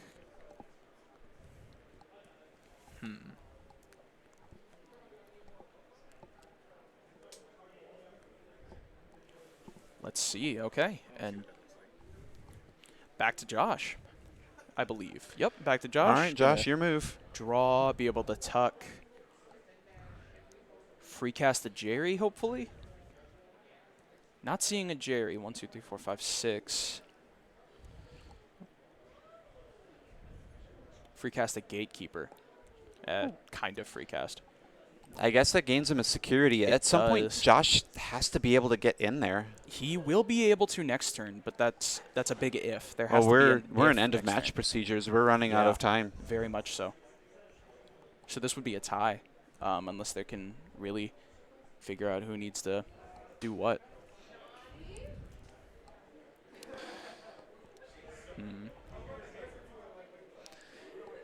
Yeah, it may be now or never for Jeremy and his Gilmons. Very, very interesting game. So does Reaper have any blockers right now? Reaper doesn't have any blockers, but with Gatekeeper up on the board, everything is getting -1 security. That's pretty much it, though. So in order for Jeremy to get in here and end the game, he would need to trash that security and then somehow attack with something that had +1 security. Yeah. Which is doable. That's something this red deck can do. But in this position, it's a wonder. Can he get there? Because right now the Gatekeeper is up by 6,000, so he's at 16. I'm not sure how much DP matters in this case when everything is already kind of moving. But there's definitely more to work through than there appears, you know? All right, Jeremy's getting in there with Gallantmon. Okay. Oh, he was able to hit over that security. I see. And how does -1 security interact with cards or a lack of security? So I believe the way that works is, and somebody please correct me if I'm incorrect on this, but in order to successfully attack for game, your attack needs to not be at 0 or negative security. That makes sense. Which is funny because if you read the rulebook that comes with like the PDF and the starter deck, it just says, yeah, if you attack and it's successful, then the game is over. But that's not a complete explanation of the mechanic. We have confirmation. As per the course for the rulebook, a lot of the things could use more explanation. Definitely. There's nuance. Yep, a little bit. That's with TCGs in general, if I'm honest. Yeah, there's always a mechanical knowledge base you got to draw on. Definitely.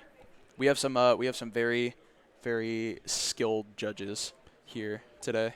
Okay. Anything you can swing with? That's game. All right, just able to get there. Yeah. Wow, one heck of a game. That was round 2.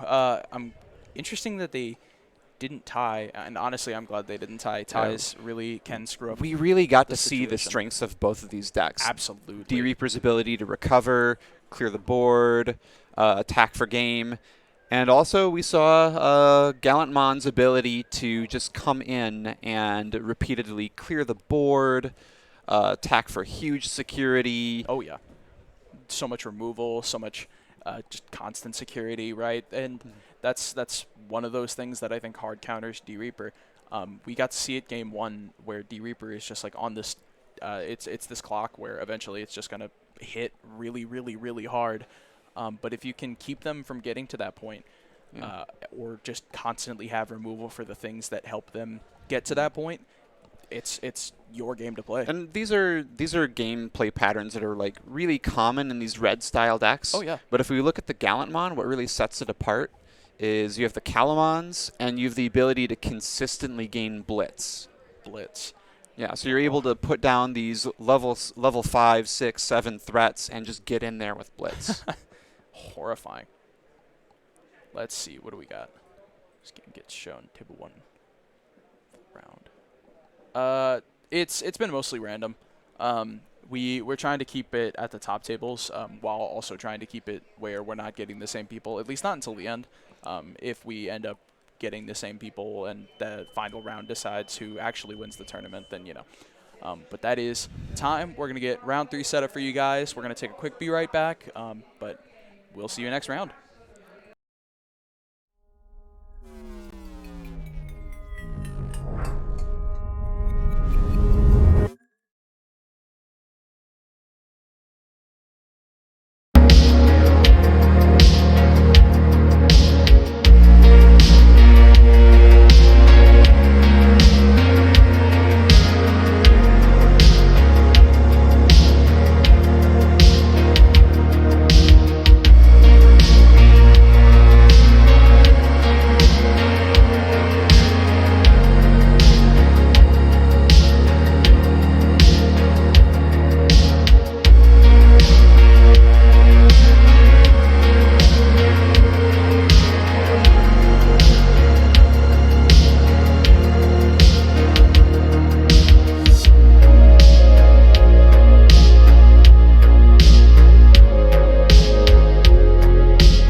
bunch of weird DS games? Did you know that one? PS1, yeah. Oh, PS1, right. I'm thinking of Digimon World. Yeah.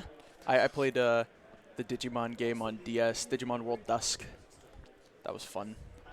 1, 2, 3, 4, 5. Interesting way that they're doing their security. Ooh, makes it really easy to see. It is. It's very easy to see. Except for chances, it just looks like a blob. Yeah. Yeah. Oh, we got some. I think we're gonna see some yellow hybrids here. Love that. Love that. So yellow hybrid. This is a deck that's like very difficult to play around because I mean, having been yellow, yeah, I imagine there's. They have so many tamers, and their plays are very, very memory efficient. Yes. Plus, they can recover. Ooh, and we're watching both players just really going. We are watching Imperial Dramon versus Yellow Hybrid. Interesting. Yeah, debating on what the grab is here. Oh, let's see. Dragon mode. Yeah, not surprised to see both of these decks at the top tables. Yeah, and very powerful presence. Piloting them very well. Ryan's playmat here has only one memory tracker. No, I think it's it doesn't. It's got white. It's just okay. I very, can just very barely light. see it. Yeah. Wow. Okay, that's fine. It would be so funny to just have like only one memory tracker because it's like, yeah, you know, I brought mine. You're gonna have to get your own. Wow. Yellow memory boost. All the different tamers. All right, so yellow's board right here. We have a memory boost and 2 tamers, so a ton of setup already. So much. But Imperial Dramon, it might not matter. Fix the memory just a bit. Go into Stingmon for 1 less, I believe. Yeah, we get to go into Stingmon, and it's going to be an interesting matchup here. Ooh, we got Chimeramon coming down. Ooh, and what does Chimeramon do for this deck? So Chimeramon can do a couple of things. If you have 2 4s, you can DNA Digivolve to go up to 5 for 0 memory. Chimeramon can wipe the board by giving a small amount of DP reduction, so it's good against going wide. Chimeramon can also grab a Digimon from the trash and gain it as materials, so you're able to gain access to inherited abilities that you wouldn't otherwise have. Wow, I'm very impressed already with both players. Just the way that they're playing their decks is so fast, so well aware of exactly what their cards do and exactly where they want to be playing them. Looks like we have a plugin or something over there on the yellow's board. Oh, I see. Revealing the top 5 and adding, believe, a yellow. And this is what's so difficult about playing against yellow is they have so much activity in their security between all the options and the tamers. Yeah. And Imperial wants to get in there and knock you out quickly, but there's a chance you do that, and they end up with just a pile of kids. And these kids all just gain you a bunch of memory. Wow, that was so fast and fluid. I didn't even notice. Ryan just took a security swing, and it hit into one of the tamers. So that's Kari and TK. Yep. While Ryan is down in security, he's going to be gaining 2 memory at the start of his turn for each one of those that he gets. That's incredible. Here comes the Imperial Dramon. It's going to be unsuspended with the Davis and Ken. Go for another security swing, I believe. No, I guess he had to pay the memory, and it goes right to his turn. Here comes another. So much memory. Both players are so fast. And we see this yellow hybrid player is on Susanoo-mon, which is a finisher that they can use later in the game. Wow. We're reading a plugin. We're about to learn what this plugin is doing.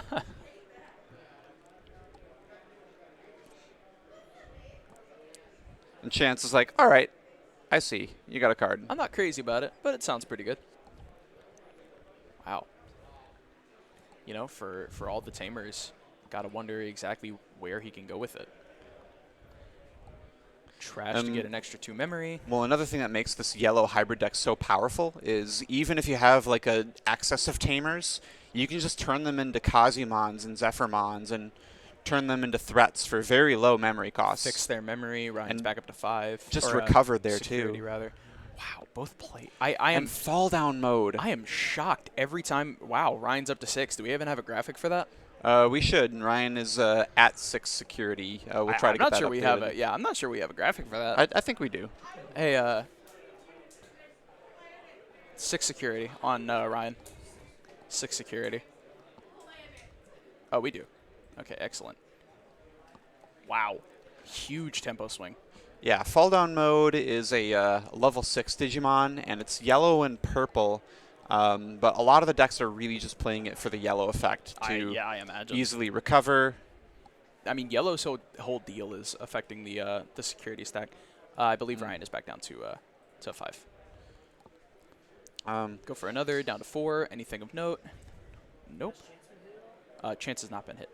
But Chance has a pretty formidable board right here. A jamming just to guarantee that he's not going to get hit again. Go for a third. Ooh. Still no real powerful security hits. You think he goes in with the Stingmon. Oh, DNA Digivolve. Yeah, it looks like Chance is getting in there. Yeah, get the draw. This might just represent 2 more security. Yeah, there's 1. Perform a check. Swing another. Perform a third check. Ryan down to 1. Wow. Ooh. So fast. So if Ryan lives this turn, Ryan has a memory fixer there. Massive advantage. He's going to be starting next turn with like 7 memory. 7 memory. That's yeah. incredible. And the yellow hybrid deck does play Rapidmon, which might be able to clear some of the smaller guys here. Yeah, you are hard-pressed to show him just something right now, or you're going to be in a really tough position with all the memory moving around. That being said, like, if it hadn't been for all the security fixing, this would have been the end of the game. You know, yellow just really showing what it does best, fixing the security, really making sure it doesn't just get blown out by Imperial Dramon. Yeah, we're really seeing why both of these decks are are on the top tables in round 3. Blue memory boost, adding the dragon mode, I believe. I think that's fighter mode, yes, that's definitely fighter mode. And a pass, gonna bump him up to 7 on Ryan, and just really doing whatever he wants here. Deciding if he wants to move it out of the breeding area. Yeah, he has a lot of memory, but Ryan right now has to do something about this board or he's not going to get another turn. Yeah. This might be one of the faster games we've seen. Yeah, a lot has happened, though. These players are just much. Playing quickly, fluently. So fluid. You love to see it. Yeah, it's really impressive. I think this is one of the most impressive games we've seen so far. Just in player skill and the fact that both players are moving just the way that they are. Yeah, there's a very clear knowledge of the game, the matchups, the card pool. It very much shows. So we're moving up with the rookie from Raising. Yep. That it's going to give him access to level 4s. The deck plays some pretty powerful level 4s and 5s. Do either of you guys have a memory mat? No.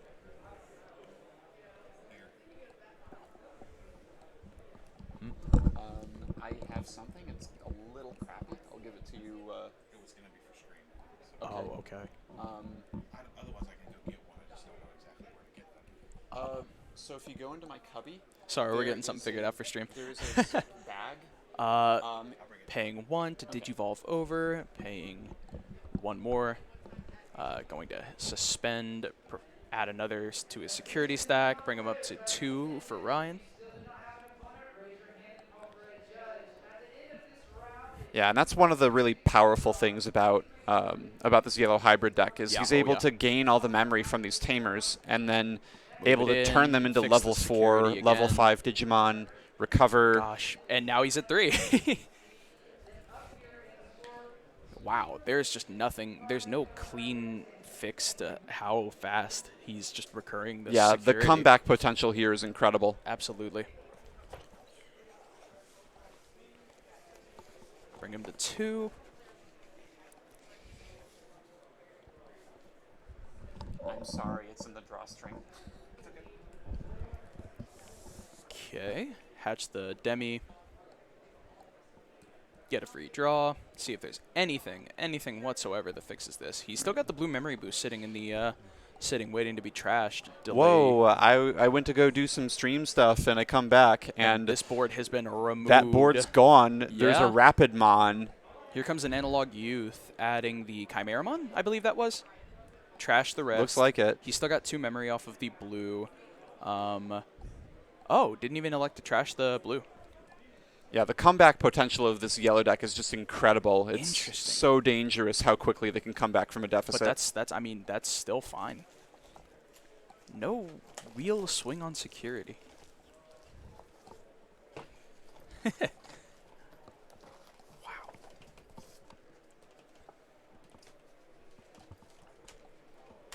You can have these. Okay.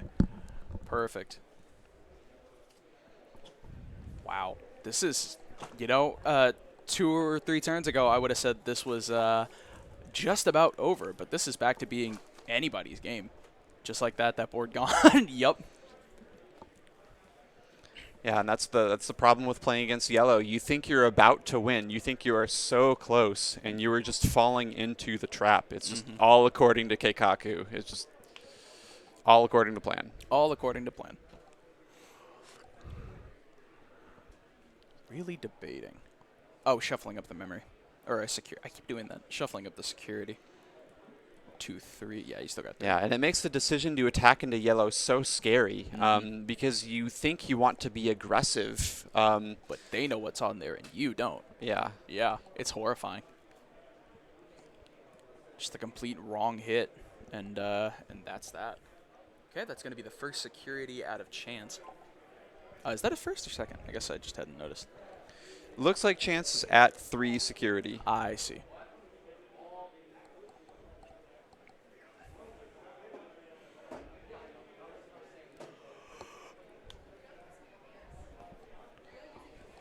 Oh, man. It really shows that these are the game-deciding moves with how fast they were going before and now how slow they have to consider every single move. Okay, another security swing. Nothing of note. Getting the Labradormon. This is like a high-level game of chess. Scooch Both it of up. these players just already know the moves. I mean, they're so impressive. Yeah, down to 2.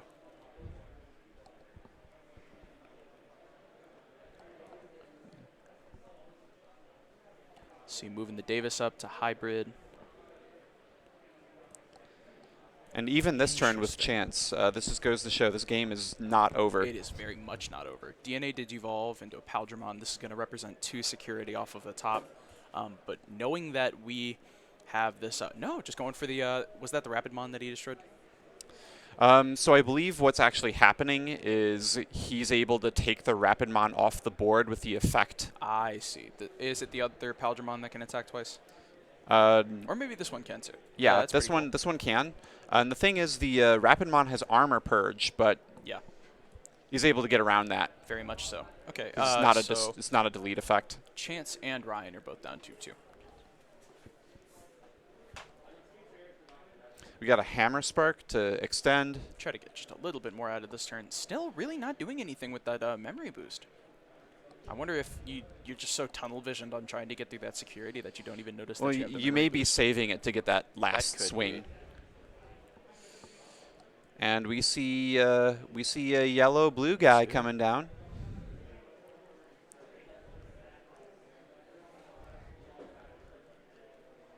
See, move it up, gain some memory.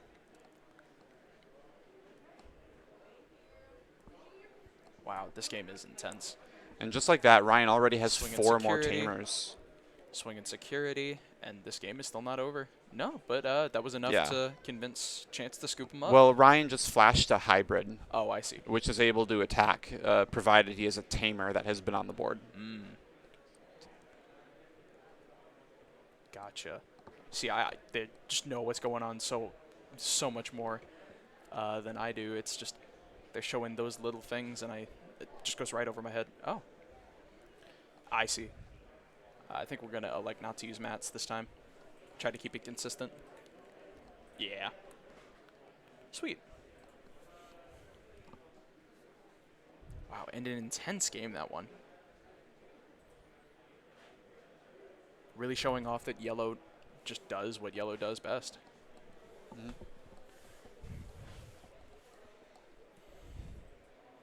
All the security fixing, it was horrifying.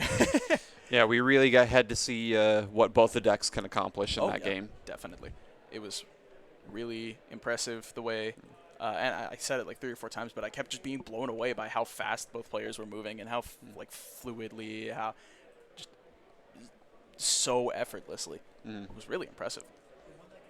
That was Ryan who got that game. Ryan. Yeah, Ryan ended up winning that first game, clutching it out with a hybrid on the tamer. Oh, yeah. Yeah, we did That's all not he get to needed. see Suzunomon come down. That's okay.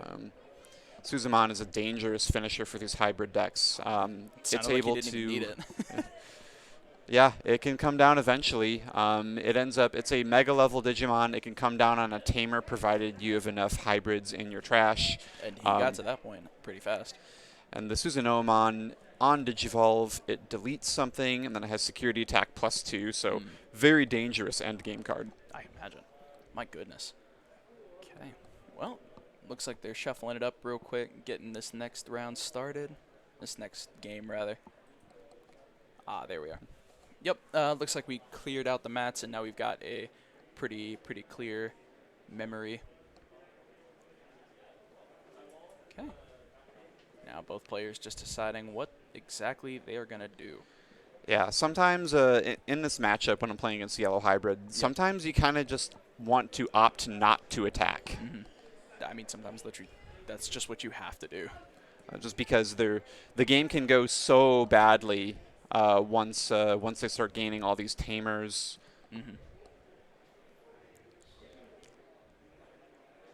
Trying to decide where they want some things for stream. Explaining where the box of that way they can keep everything in view. Yeah, that's part of the problem with having a feature match. Some people just can't really see exactly where the box is, and we need to have the camera as close as possible while also giving you as much of the board as possible. Yeah, we just want to make it easy so you can see the security, the memory, just the whole board. 3, 4, and 5. Yeah, I like the way that they're doing that. It's very clear for stream.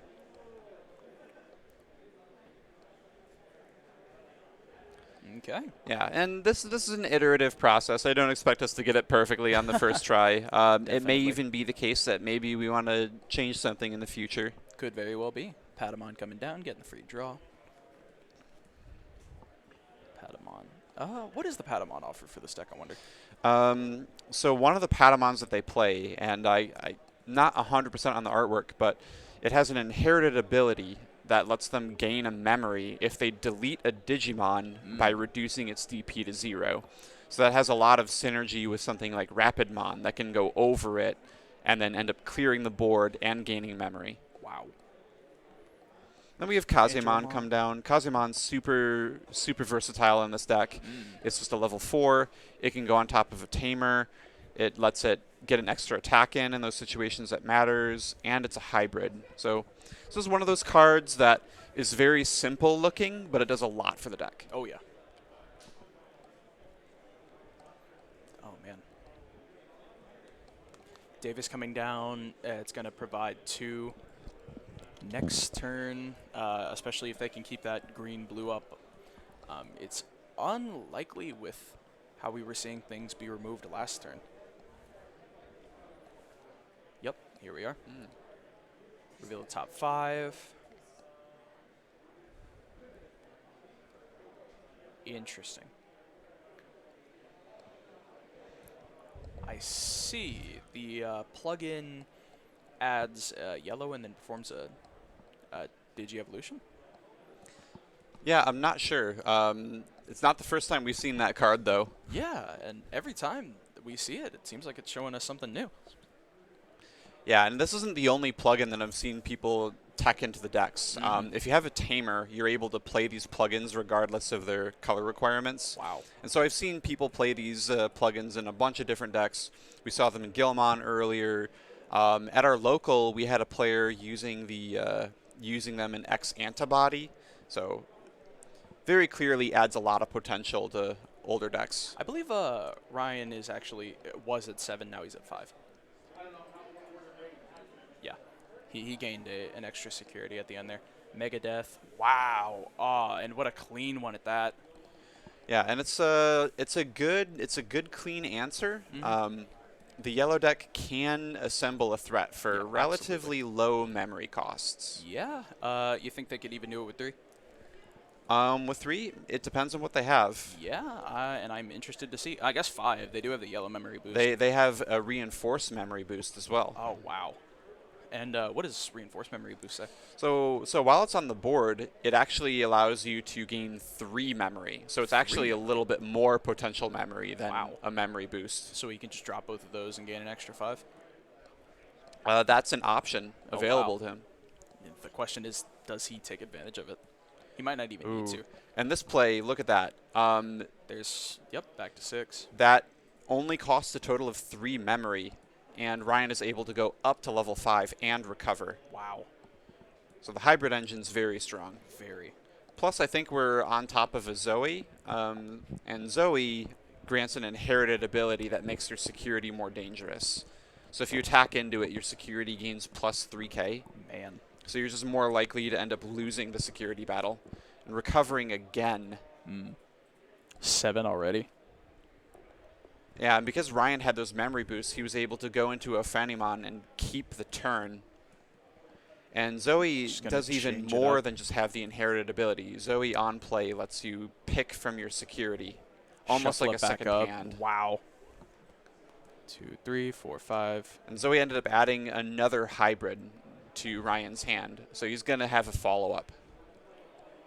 7. Yep. 7. Wow. No, he said 7. Sorry. 7. All right, and we have the analog youth come down. Too much. Add 1. Yep. 2. Yep. Get the free draw. Yeah, analog youth, Hard very play. efficient card. Very. Grab a card with free, I believe. Just getting an extra Vmon. Man, that does not feel like an impressive turn.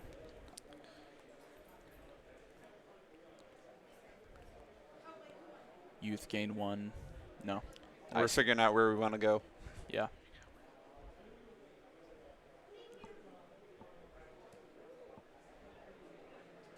Yeah, I'm not sure the memory tracker was a... Moving up to Patamon, and then we have the Rapidmon. That's the standard play this deck makes. Rapidmon just comes and deletes. Rapidmon does quite a bit. So it has Armor Purge, so it's really sticky. Yeah. But also when you're Digivolving, so depending on how many Tamers you have, you can suspend your opponent's Digimon. Yep. Then you can reduce their DP. And if you keep your turn and you have a DP reduction, a couple things can happen. You can delete things, you can attack over them, you can even gain memory from the Patamon, which is really convenient because the Patamon's right under it right now. Interesting that Chance didn't elect to move the Vmon up to at least get the extra memory off of the Davis Ken.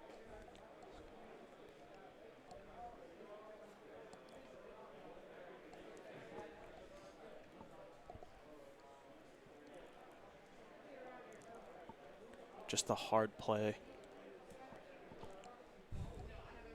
A very commanding position, and Ryan has Chance here. is definitely on the back foot here. It's so interesting. We saw so much of this deck just completely going insane, and then it just got clawed back from yellow. It's one of the most grindy decks I've ever seen. Here's XV, hit for another. There's the Chimera. Just de-digivolve, yep, prevent its death. That's Armor Purge, it just de-digivolves to save itself. Yeah. Interesting. Really powerful. Yep. And we're able to go into another hybrid. Wow. Get the extra memory. For his, yep, bring him to 0. Stingmon might clear the... I see. Draw, wow. Yeah, every game that we've seen so far, we haven't seen any steamrolls, really tense back and forths. Yep. It looks like Ryan has just been on a roll in this game too. So much momentum. I don't know what could happen to stop it. Let's go for security. Debating, yeah. Security, swing. Security. And then hybrid. That's game. Wow. And that was the first one that hasn't gone into time. I think we still have 15 minutes left. That's incredible. Yeah, that one Ryan absolutely just commanding. went to game 2. Yeah, I mean. Yeah, Ryan got insane. it 2-0, it looks like. And good for him. He really shows he knows exactly what to do with that deck. And absolutely nothing against Chance. He was also piloting it incredibly well. It was just, my goodness, the fact that Yellow had all of that grind. There's only so much that you can do. Very impressive, very impressive. And great out of both players. I'm expecting to see a lot more of both players through the rest of this event. We're expecting probably 6-7 rounds. It's going to be, we're going to go until we have a clear undefeated. If there's going to be ties or anything messing that up, we're going to just go until there's a very clear winner overall.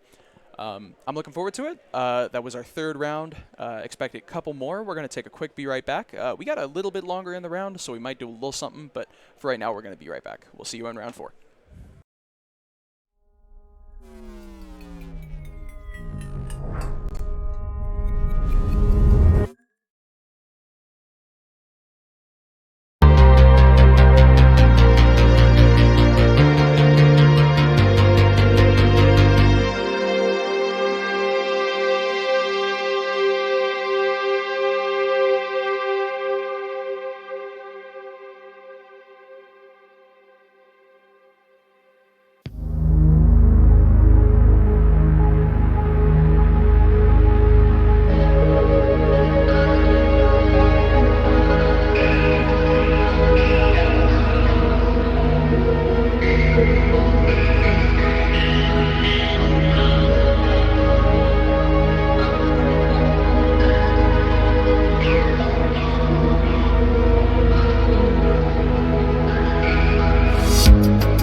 We are back for some more Digimon. Yeah, let's do it. Let's do it. I don't know Digimon, but I've asked Blake to show me. I'm Ronnie. If you guys don't know, I help manage this store. But we are right in the middle of round 4. We're just starting out. So teach me about Digimon, Blake. We're going to learn all about the Digimons today. Let's do it. Let's do it.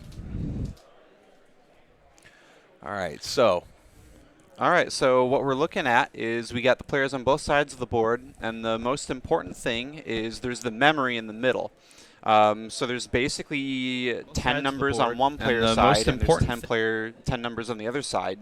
And when you play cards, you spend memory, which moves it closer to your opponent's side. So it's like a game of tug of war, pendulum. Gotcha. So what I'm hearing is that there's no real cost. It's memory. So it moves that dial, I'm assuming. Yeah, that's how that works. So what did he do there when he brought that piece up from the bottom? I'm assuming he digivolved something? Yeah. So if you just play a Digimon, it normally costs a lot of memory, and it's a lot cheaper to digivolve. So in the corner, they have these things. They're called eggs, right? Okay. And you just get them for free, and it's very cheap to digivolve if you just go from an egg to one level to the next one.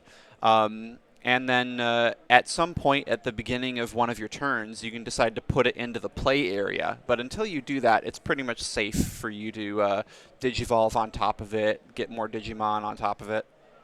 Gotcha.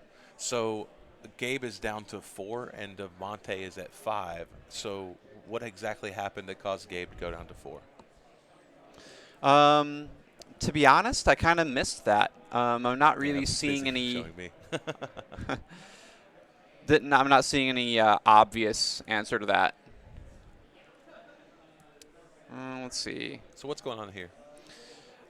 Looks like he's going through his hand, and he played a Digimon there, which he must have had 3 memory, and that thing has a cost of 4 or something. So it pushed it over to 1 on Gabe's side. Oh, okay. So Gabe has 1 extra piece of memory. Yeah. Understood. And so in Digimon, your turn ending is kind of just something that happens when you play your last card, because it pushes the memory over on your opponent's side. But the thing is, you already resolve all the cards that are doing something. So you play a card, it pushes the memory over, you resolve all the effects that happen with it, and then if it's not your turn, then it just passes over. So DeMonte seems to be going through his deck pretty quickly and seems to be drawing a bunch of cards. What's going on with this deck? Do you know anything about it? Yeah. So DeMonte is playing a yellow-purple deck. That's one of the decks that I've been playing and building. You see, he just pulled an egg out, and then he digivolved it into the next level. So Digimon is a game where you do get to see a lot of cards. So every time you digivolve, you do get another card. And then you have on top of that, some decks play your typical consistency boosters, your look at the top 3 or 4 type of thing.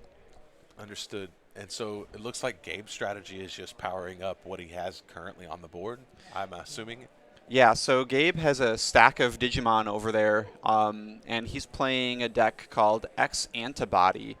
And he's just trying to make a big stack, and the more cards he has there, just the more protection and effects he's going to have. And that card he has there, that stack is going to become a problem. It's just going to get stronger. Is there any way to remove this said stack? There are, but it's in typical card game fashion. There are forms of protection that make it harder, but there's ways around it. There's specific cards that are kind of silver bullets, but they might cost a lot of memory.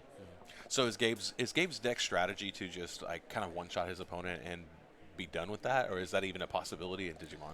That's definitely a possibility. It's a pretty strong strategy to be able to build up a big threat and then try to kill your opponent as quickly as possible. And Gabe, normally the way you make a stack is by just digivolving, but Gabe's deck is able to put more cards under it, so it's effectively making it a bigger threat and accelerating it. Gotcha. And see that thing that looks like a boy over there? That's called a tamer. So they're not Digimon. They don't interact with the board directly, but they kind of sit in the background and they play a support role. They draw you cards. They gain you memory. They do various little things for you. Now, is there a hand size in Digimon? There is not. And you can end up acquiring a lot of cards because think about it. You're drawing a card every time you digivolve. So it's not really a game where if you're playing the game and you're using the mechanics that you're going to run out of cards. Right. Okay. So what's going on here? It looks like Gabe is shuffling through his deck quite a bit. Yeah, Gabe has attacked with his stack, and looks like he's trying to build another threat. So Digimon's really fluid. You don't have to like go to combat or anything. You can kind of just play cards, attack, play cards, use ability, and the only thing that really stops you is if you run out of memory. Which I guess you wouldn't necessarily run out of memory as much as just give memory to your opponent. I'm Yeah, assuming. that's how that works. Right. Okay. So the resources you don't really run out of. No, it's really more about tempo. It's the back and forth. Gotcha. Oh, and speaking of silver bullets, so that card he just played. So in typical card game fashion, there's your guys you attack with, there's your supporter cards, and then there's your cards you play to do things. Well, he had the removal spell that is able to get rid of the stack. Nice. It's very expensive, but it gets the job done. So it gave 7 memory. That cost a bit.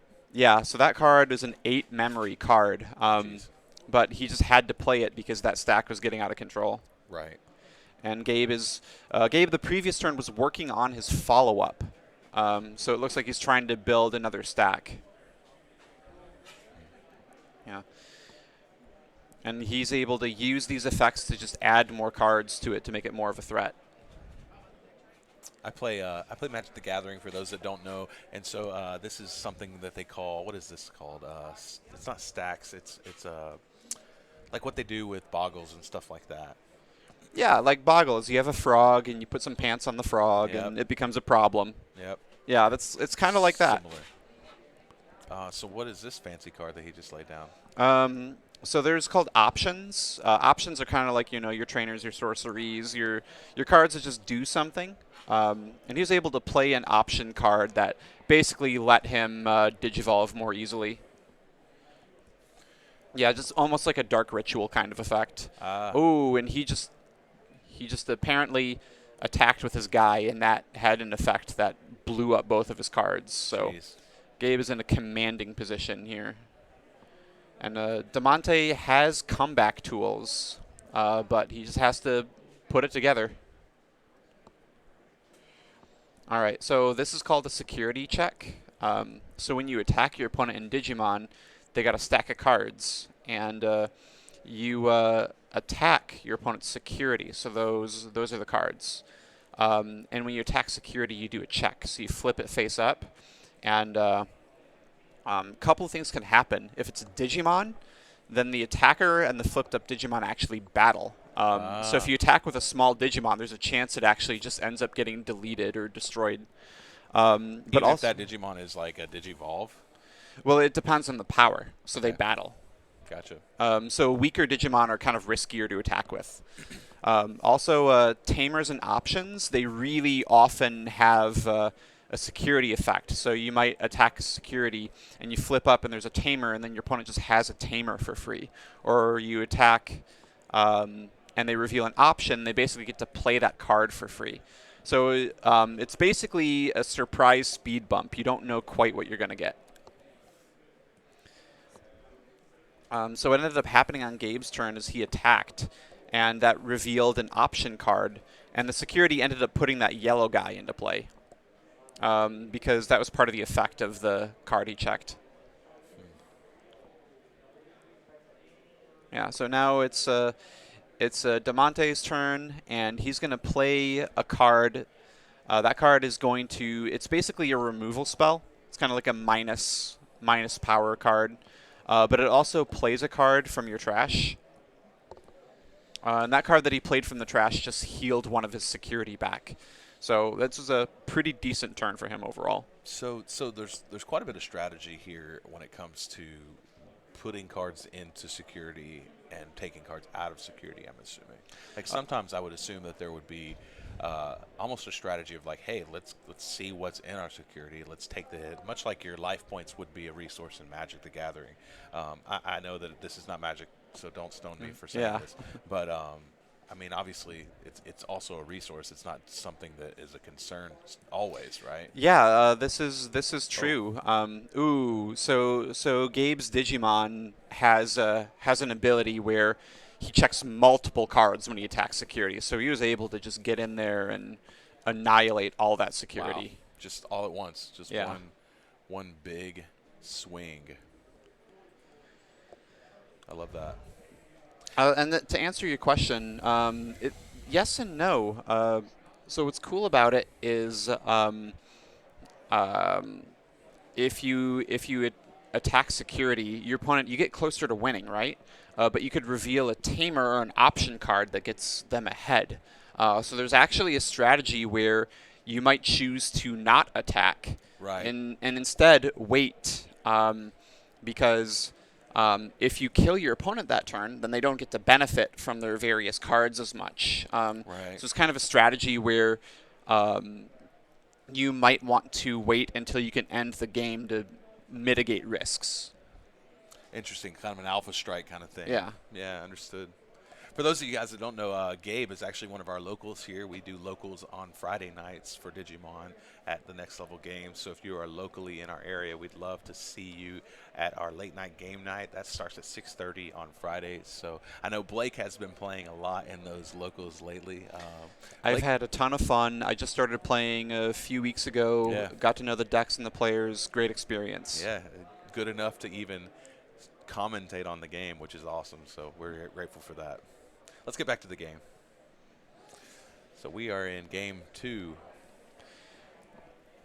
So Demonte plays what's called a Gatomon. So the Gatomon's going to put his opponent to 5 memory, and the Gatomon's a consistency card. You look at the top 3, and you get to pick like 1 or 2 cards, just based on their color. So you get to pick 1 purple and 1 yellow. Interesting.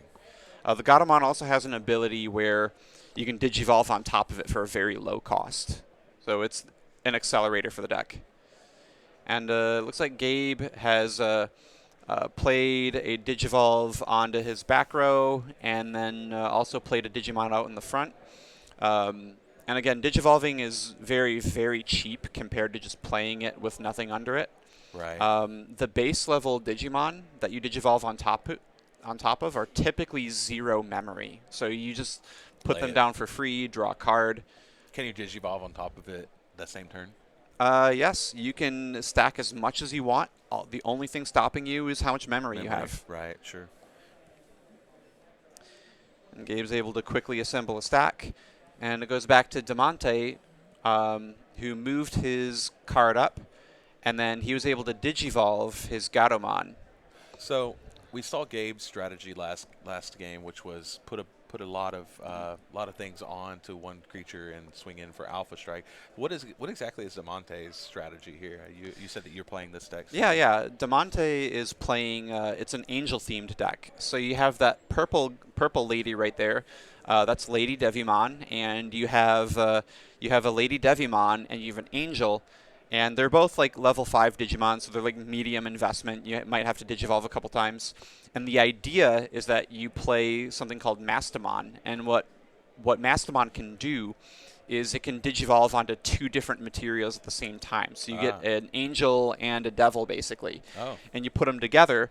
And when you do this, not only do you get to Digivolve without spending any memory, which is really powerful, but also this card has an ability that basically lets you heal, grab a card from your security, and play it for free, and blow up a card. So Demonte's trying to get multiple angels on board of conflicting elements and then fuse them together in order to have like a really big turn. Which I guess is what just happened here that caused him to remove the Digimon on Gabe's side. I'm assuming because he kind of scooped both of them together, but I'm also ignorant to the game, so I might be wrong. I think I missed it, but there's a... Sorry. Yeah, it's all right. We'll probably get to see it again because that's what the deck is kind of designed to do. It's trying to get multiple angels on play and then make what's called a Mastamon, which is like the light and dark together angel. Interesting. I like the flavor of that a lot. Yeah, there's a lot of cool concepts in this game. It looks like both of the players kind of traded resources while I was looking away, and we're back to a simplified board state where they're both trying to build up again. So Gabe's trying to build up a stack that's going to be really hard to deal with, and Demonte is going to try to get a couple of angels on play, combine them together, and just have a really big turn. So he's attacking, and you see what happened there is that security check gave Gabe a tamer. Yeah. So that's the risk of attacking. You get closer to winning, but then you could end up hitting a card in security that gives your opponent some utility. So is there any kind of interaction on your opponent's turns? I know like Magic the Gathering has that. I know Pokemon is notorious for not having that. There isn't. It's kind of my turn, your turn, that sort of thing. Sure. But there's a ton of back and forth, and that's where the interaction comes from. Well, and obviously the security check, right, could also, I guess, be a version of interaction. Yeah, so the security adds uncertainty to your turn whenever you're trying to attack and get closer to ending the game. So what about like blocking? So if I were to swing in with one of my Digimon, is there? I know in Yu-Gi-Oh you can attack a specific monster, but not in Pokemon. Yeah. So the way that works in this game is typically when you attack with a Digimon, you can attack either your opponent's security or you can attack one of their Digimon, but the limitation is their Digimon has to be suspended, which is this game's terminology for being tapped, right? Yeah. So the typical counterplay is you counterattack a Digimon after it's already done something. But some of the Digimon do have the ability to block, to choose to make you attack them instead of whatever you originally attacked. Part of what makes Gabe's deck powerful is that if he's able to build up the stack, he's got multiple things he can do to make it more powerful. He can make it have high power. He can make it so that it unsuspends. He can also make it so that it's resistant to deleting effects, and he can even give it blocker. Okay. So he's able to do things like attack, deal a bunch of damage, resist being removed, and then unsuspend, and then still be able to block. Gotcha. But blocker is an ability that most Digimon don't have. So it's almost exclusively usually attacking for security then. Yeah. Wild. That's pretty cool. Yeah. The Demonte's deck also has a strategy where the Gatomon, which is the yellow and purple cat thing he played that lets him digivolve into the purple angel lady over there. It has an ability where he's able to play a card when he normally wouldn't be able to. Because when you push the memory over to your opponent's side, your turn ends. Okay. Yeah. That's information I didn't know about. So when you think about it, right, Demonte's trying to get a purple and a yellow on the board, right? But if you play the purple and your turn ends, then you're not going to be able to get there because you're giving your opponent a chance to mess with your play. Right. And that's kind of the weakness of decks that are trying to combine two cards together. He's able to get around this because the Gatomon makes it very cheap to digivolve into the purple lady. Right. And the Gatomon also has an ability. So to come back a little bit, a lot of Digimon have what's called inherited abilities. So they do stuff when they're under a stack. Okay. Yeah. So the idea is he makes the purple lady, and then he would play the yellow angel, like the light angel, and this would normally end his turn, but the Gatomon lets him make one last play and combine them together. That way he's able to make a play when his turn would be over. So is that what we're waiting on here? I guess never mind. It's the memory's on his side right now. Now it's on Gabe. Oh, well, so he just played an option card that gets back the yellow angel guy. And then because of the Gatomon, even though he doesn't have the memory, he's able to combine them together. And we can see what this Mastamon is going to do. Mastamon is going to heal a card from his trash into his security. Then he gets to pick up his security and pick a card and play it for free. And then doing this is going to trigger the Mastamon, which could possibly destroy another card. And this is the play the deck's trying to make. So you're investing a lot into getting both of these angels, but you're healing, you're looking at your security, you're playing a card for free, and you're potentially even destroying something. So is Demonte at 6 right now? It looks like he's at 6. Yeah, he's at 6. Yeah, Demonte's at 6 security. Wild. So how do they get security then? Obviously, the game starts with 5. Explain how Yeah. they get to 6. They start with 5. Messing with security is, well, you see these things are different colors, and the different colors do different things. Messing with your security and either adding to it or looking at it is pretty much in yellow's domain. It's kind of like the angel healing. It's kind of like the white of this game. Sure. So typically a yellow deck would be the one that would be gaining. Yeah. But I guess other decks can, or just typically that's a They yellow thing? typically don't have that available. They have other things under their purview. Right. Different kind of resource management. Sure. Yeah. Makes perfect sense. So he's yellow. What is blue's specialty if yellow's specialty is messing with your security? Blue is kind of like a blue's interesting. So you see how you have those stacks of Digimon cards over there? What blue can do is they can play cards that take away your materials, and then your stacks start getting smaller and smaller, and you still keep the top card, but you end up losing the inherited abilities. And then blue has a lot of cards that are like you pick something that doesn't have any material and it's not able to attack, right? Oh. So blue is the kind of the flavor of it is they're kind of like chilling you out and then sapping your energy away. I like that. I like that. Whoa. Slow down is Yeah, what I would basically. like pump the brakes, yellow, if you will. Yeah. So then I'm assuming that Gabe's deck is a black deck then. Yeah, Gabe's deck is black, and it's interesting because when you look at black, you would think that's the color where the fallen angels and stuff are, but the fallen angels and devils and stuff kind of falls under purple.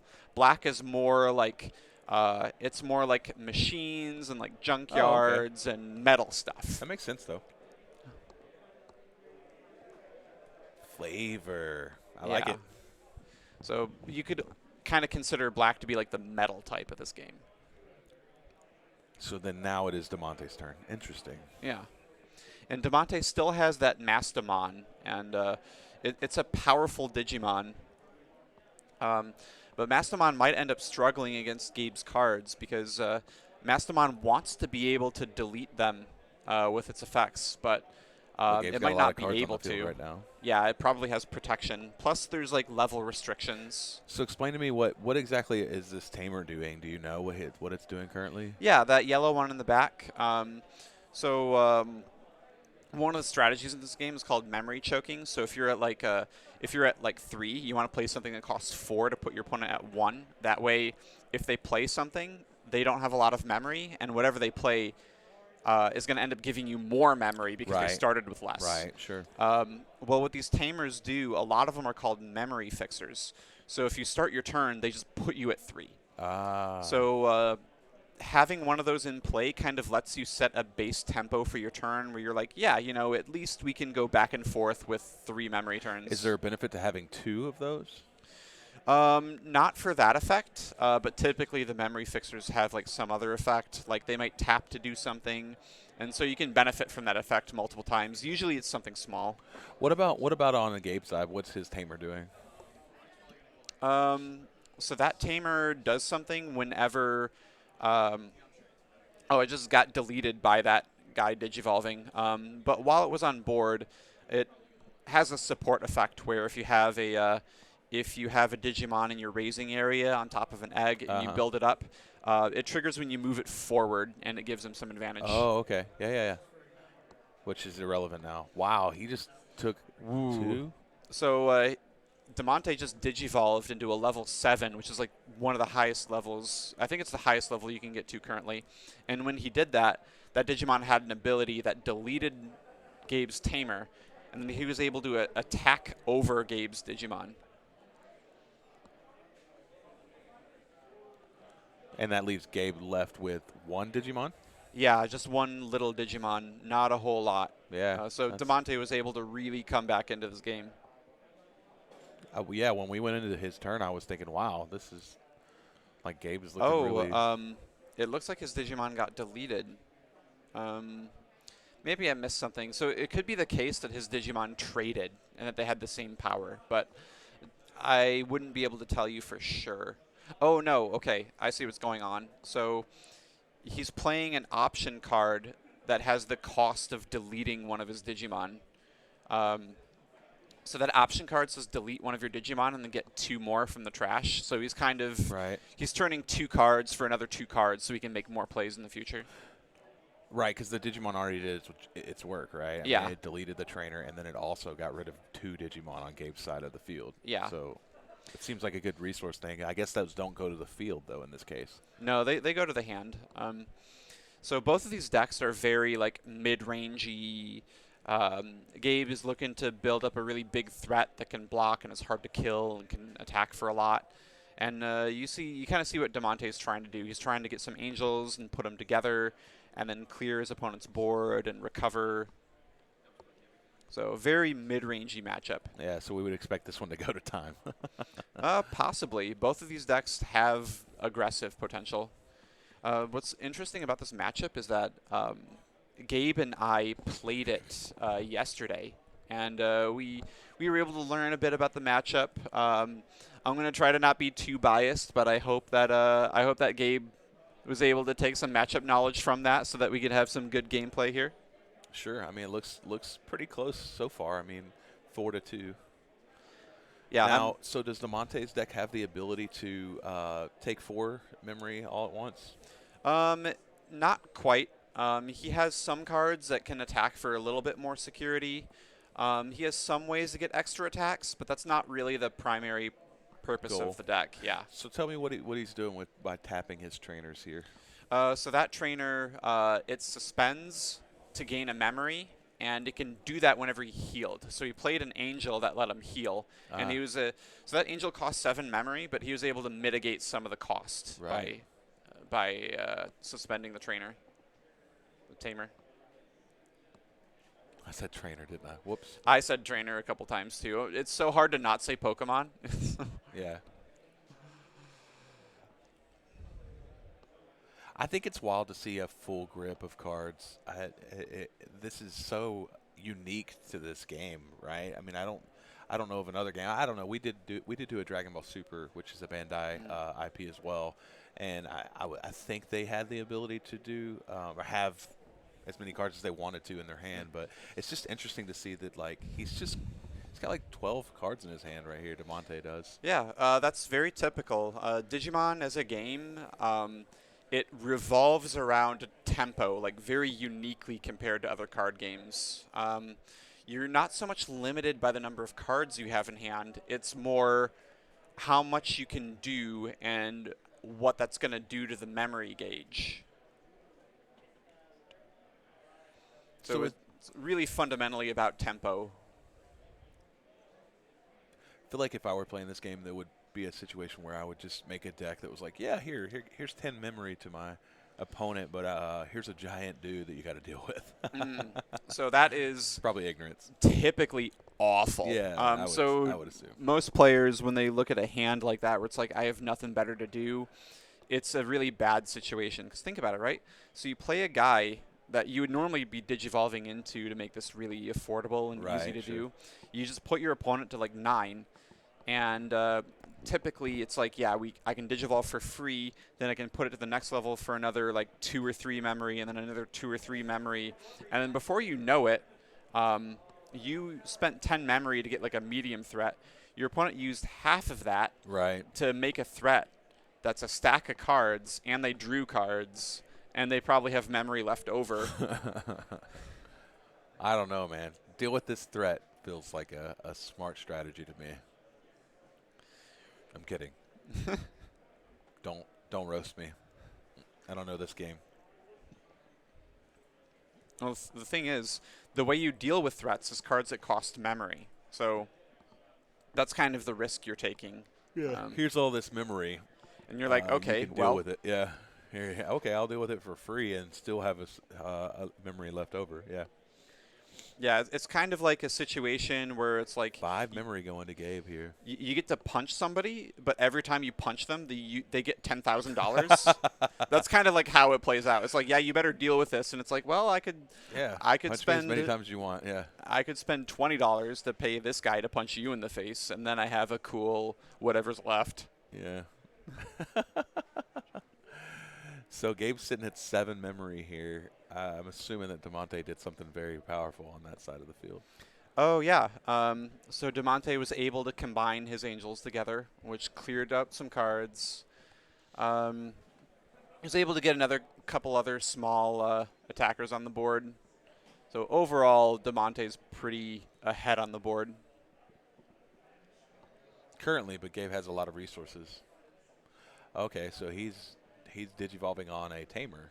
Yeah, so that's possible because of the text on that Digimon. Oh, okay. There's a on one of the sets they released like a small theme of Digimon that have the mechanic that you can digivolve on a tamer. Gotcha. And it's actually a pretty strong mechanic because you kind of bypass having to first play like the lower level Digimon. You can kind of skip a step. Plus, sometimes you get tamers for free off of like security and stuff. Yeah. So talk about the strategy of not knowing exactly what's in your security. I mean, how do you play a game where you don't even really know what your outs are? Well, really, you kind of need to assume there's nothing there. That's kind of the. Okay. I mean, you can try to hope you hit something off of security, but it's kind of like a probability game. So if your opponent attacks with like a 1 or 2 power worm thing, just about any Digimon you reveal is going to deal with it. So you took a damage, but it's not a long-term problem. Right, sure. You could even hit a tamer, and then you gain momentum that way. But if your opponent plays a bigger threat and it attacks, it's not going to end up getting deleted unless you hit one of your bigger cards, and those are rarer in your deck inherently. So basically, the risk of attacking goes down and down the bigger the threat is. So if your opponent attacks with something small, you don't have to worry about it that much unless it just keeps on happening. You eventually lose all your health. You have some time to worry about that. Yeah, I remember situations when I was early on in Magic where people would make statements like play to your outs, play to your outs, play to your outs, and I understand that. Fundamentally, I do understand that. However, what's unique about that is that you're playing to your outs, not knowing whether they're in your deck or in your security in this case, and I think that's a really that adds a unique layer, in my opinion, on how to play the game, right? Because if I'm playing to an out that is not possible unless I get attacked, I don't know. It's interesting to me. So typically you have some time. Like your opponent has to spend time building up a stack, and Digimon aren't able to attack immediately. And typically when they do Digivolve, if they don't have enough memory, they could end up ending their turn before they even get a chance to attack. Right. So you have windows, and then it's basically a game where it's like statement response. Right. Right? And sometimes there's urgency. Sometimes your opponent makes a statement and it does something immediately. Other times you have some time to think about what you're going to say back. Right. So what exactly is DeMonte doing here on his side of the field? He just moved a Digimon from his back line, I'm assuming is what you're calling that? It's called the breeding area because that's where you put the eggs. Yes. And he just moved it up. Can you do that as many times as you want to in a game? So there are some limitations. So your eggs come from an egg deck that can have at most 5 cards. 5, okay. Yeah. Also, you can only play an egg or move an egg up. You get to pick one of those actions once at the beginning of your turn. Okay, so you can't play an egg and then move it up at the same turn. Yeah. Gotcha. So you have some limitations on how quickly you can benefit from your eggs. Understood. But your eggs are a source of advantage over the course of the game. So you really want to play, they call them rookies. Those are like the very basic level Digimon that can go on top of your eggs, usually for free. And this is an easy way to get a free little guy and draw a card. So, because you're familiar with this game, who's in the lead right now? I mean, I know that's kind of arbitrary because at any moment the game can swing. Yeah. But So when you look at the board state, what do you think? It's DeMonte's turn. It looks like he's already attacked with his big guy. Gabe is at 1 security. So Damonte could potentially attack one more time and put Gabe down to 0 security. And if you attack again, if Gabe gets attacked again, he loses, right? Right, because you can exist with 0 security. Yeah. But Damonte is going to have to end his turn at some point. And Gabe is looking at his opponent having 3 security. And I wouldn't be surprised if Gabe is able to attack with 1 Digimon that removes all of those security in 1 attack. Right. And then once you're open, Gabe can attack 1 more time. So is there a scenario here where Damonte plays another Digimon and is able to attack this turn, like in Magic with haste? Yes, there are Digimon with Rush. It's not a very common keyword, but some of them have it. Usually the cases where you like steal a game, actually hybrids happen a lot. Because of the way the rule is, a Tamer is on the board, right? So if you turn it into a Digimon, it is considered able to attack because that card has already been on the board for a turn. Uh-oh. So hybrids can make that happen. Typically, the deck Damonte is playing doesn't play that card. Yeah. So tell me why he attacked not Gabe's security here instead of he attacked Gabe's Digimon. So Gabe's Digimon, I believe, blocked that attack. Oh, okay. So he has a He big can stack choose. of cards that has blocker. Gotcha. So Damonte is at 4 security. This is basically a coin flip situation. Not necessarily a coin flip, but Gabe is being put to the test. Gabe needs to be able to answer the question of, can I win this turn? Right. Can I take 4 security? 5 actually, right? Oh no, he answered he that can't question. get there. No. And so it's there's a little wrinkle to that. If you attack with a Digimon that deals 5 security and your opponent has 4, you do not win. You need to be able to, because adding more security to an attack just means you lose more security. It doesn't mean that the game would end. So you if have to your opponent attack a runs out. second time. Yes. And that is possible in this game, just like it's possible in Dragon Ball Super. Right. Where they can attack at any point. Yeah. That's awesome. Well, welcome back to the booth. We are glad that you are tuning in with us. We are in round 4 of our Digimon Regional here at the Next Level Games. We're watching one of our locals, Gabe, battle Damonte, and they are tied up going into the third game, I believe. Game. That's what we call that. The third game. So it's been a good one. What are the 2 decks that they're playing again? So they are playing Yellow Purple Mastamon and Black X Antibody. Yeah. So we are rooting for both of them, but we also are a little biased to our local here, Gabe. We love him. So if you watch this afterwards, Gabe, we love you, buddy. Anyways, we're gonna go ahead and into game 3. Here we go. All right, so now that we're a little bit more familiar with some of these decks, you might see they're probably going to play pretty quickly here because this is the last game they got. So he Digivolved into a rookie and then played a Tamer. That's a memory fixer. So he's going to be looking at 3 memory minimum all of his turns for the rest of the game. Right. And then Gabe is responding. He's just going to build up his egg, and he's going to Digivolve it a couple times. And he might just try to build up. Yeah, so early turns are typically set up. You're trying to either Digivolve or play Tamers that can give you the memory and resources you need next turn to make a big play. Then we have the Gatomon coming down for Damonte. The Gatomon, again, lets you Digivolve very cheaply, spending as little as 1 memory sometimes to go up to the next stage.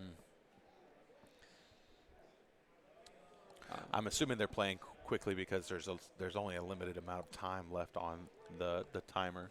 Yeah, I don't know how much time is left on the clock. They do have a 5-minute overtime yeah. After time, though. Yeah, but both of these players are pretty familiar with their decks as it appears. Yeah. So they're aware of the mechanics. So it looks like there's 4 minutes left in the actual tournament, and then they have a 5-minute overtime for those that don't know. 45 minutes for the round timer, and then 5 additional minutes for overtime.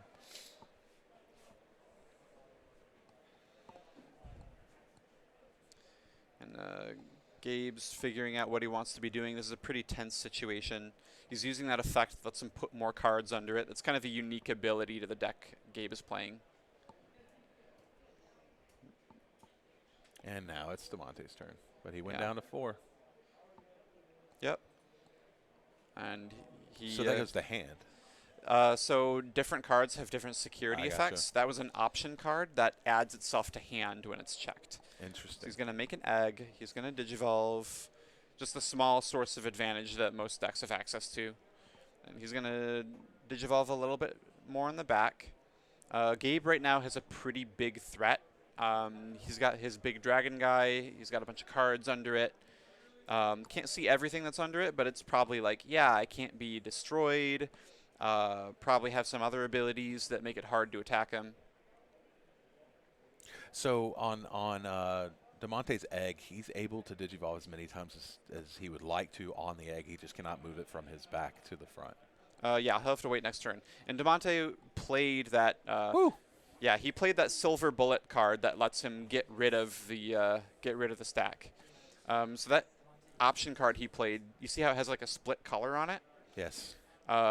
So because his deck is yellow and purple, he has unique access to that card. And that card is basically your removal spell that costs a fair bit of memory, but it gets around a lot of protection. So it's a unique tool that DeMonte's deck has access to. So in this case, Gabe would use all of this memory to just set up for an alpha strike or something next turn. Then I'm assuming. Yeah, he might not be able to make a lethal attack, but you see he made a stack of cards and then he was able to play another tamer.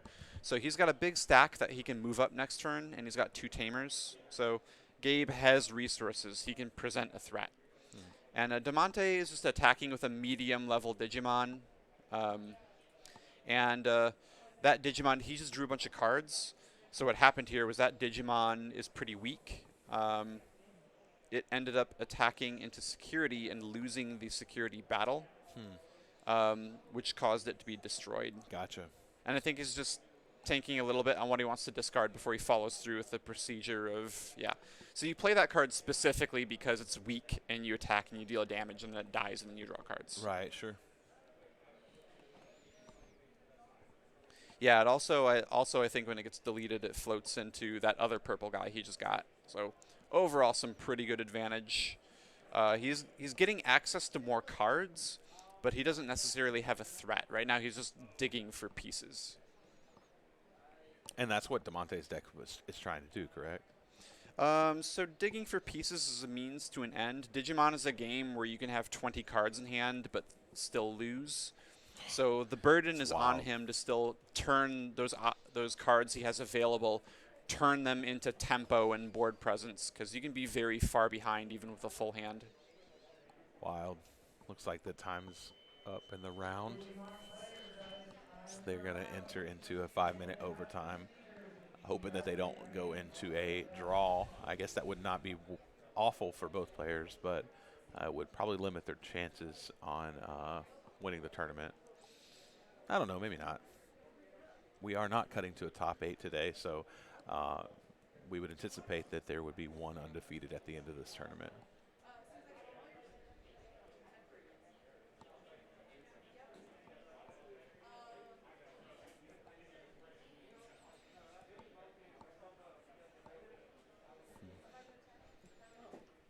So thanks for joining us, y'all. We are grateful to be hosting another regional here at the Next Level Games. We host regionals like Digimon, also Dragon Ball Super, and also we have hosted a Yu-Gi-Oh! Regional in the last 3 or 4 months. So we are loving doing these large events for our local and the larger community. We're grateful for you guys. Thanks for coming and playing with us and watching our streams. So it looks like Gabe here has access to 4 memory. Does his deck run pretty well with just like 1 to 2 though? So Gabe's deck has the ability to gain extra memory through various effects. So one of those purple Digimon on DeMonte's side of the board actually restricts his ability to gain memory with effects. So okay. It's going to slow Gabe down a little bit. But which is not ideal in a 5-minute overtime here. Yeah. Of course, every deck in Digimon is really going to want to have as much memory as possible. Sure. And It looks like Gabe has gone into his like Apex Digimon. That's basically the thing he has on top is basically going to be the top card of most of his threats. So it looks like that Demonte is down to 2. Yeah, Gabe was able to get in for 2 security. If Gabe gets another turn, it's very possible that he's able to end it. Yeah, and now Demonte has another Digimon. That Digimon on the top right there, there is an effect then when it was checked from security, he was able to play it for free and have a pretty big body on the board. So what are they keeping track of as far as turns here are concerned? Because it looks like that there's a dice there that's representing the turns. Does that matter here in a 5-minute overtime? So I'm not an expert in like the procedures of this game. Hey, Jason. I'm gonna ask our head judge here. So looks like our players are keeping track of their turns in overtime. Is that something that's necessary? Okay. Oh, so okay. So it looks like in overtime there's only 3 turns. So 0, 1, 2, 3. So technically, I guess 4.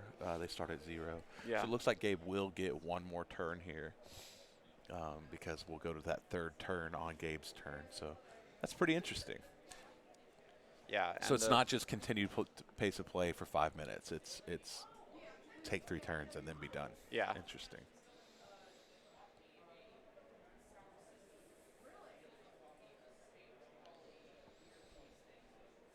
And likely outcomes for this game, either it's going to be a draw or Gabe might be able to find the game-ending attack.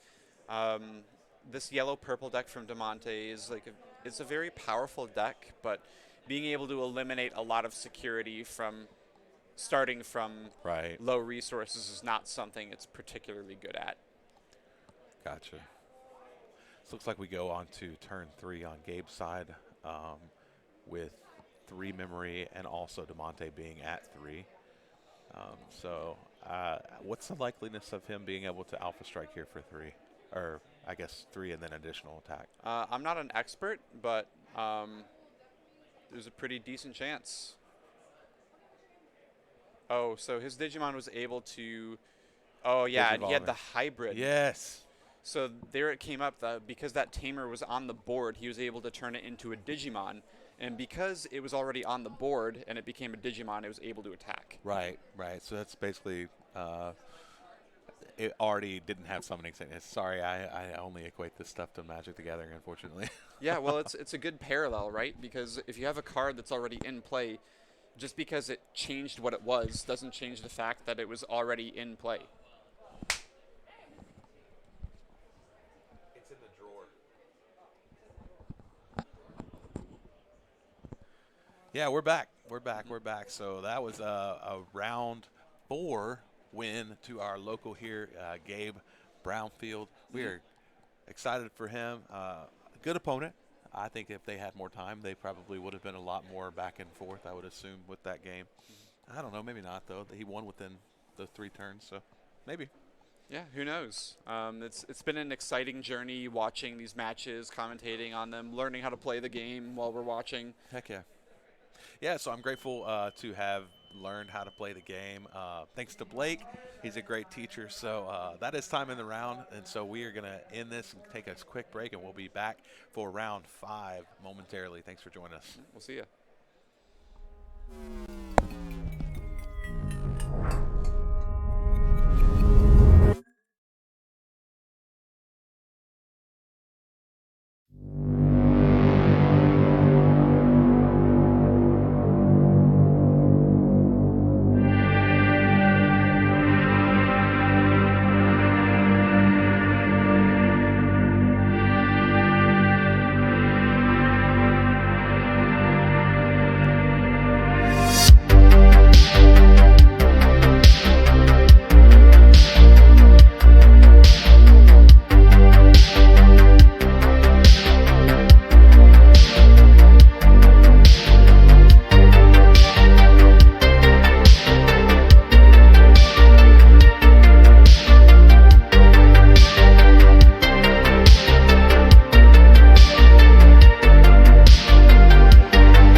And we are back for round 5. Round 5. It's new faces every day.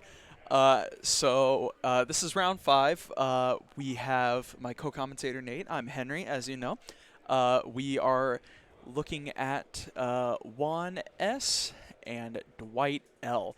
So we're going to do a little bit of something like we did last time, where we have somebody slightly experienced with the game and somebody who has absolutely no idea what's going on. I know how memory works and security. That's about it. Okay, those are 2 important ones. I think they're also like some of the more interesting parts of the game, if I'm honest. It's definitely different. When is. Gabe was introducing me to the game, he told me it's nothing like Magic, and that's kind of just where my brain stopped listening. Yep. All right, and we got the bump. Love that. Okay, let's see who's starting us.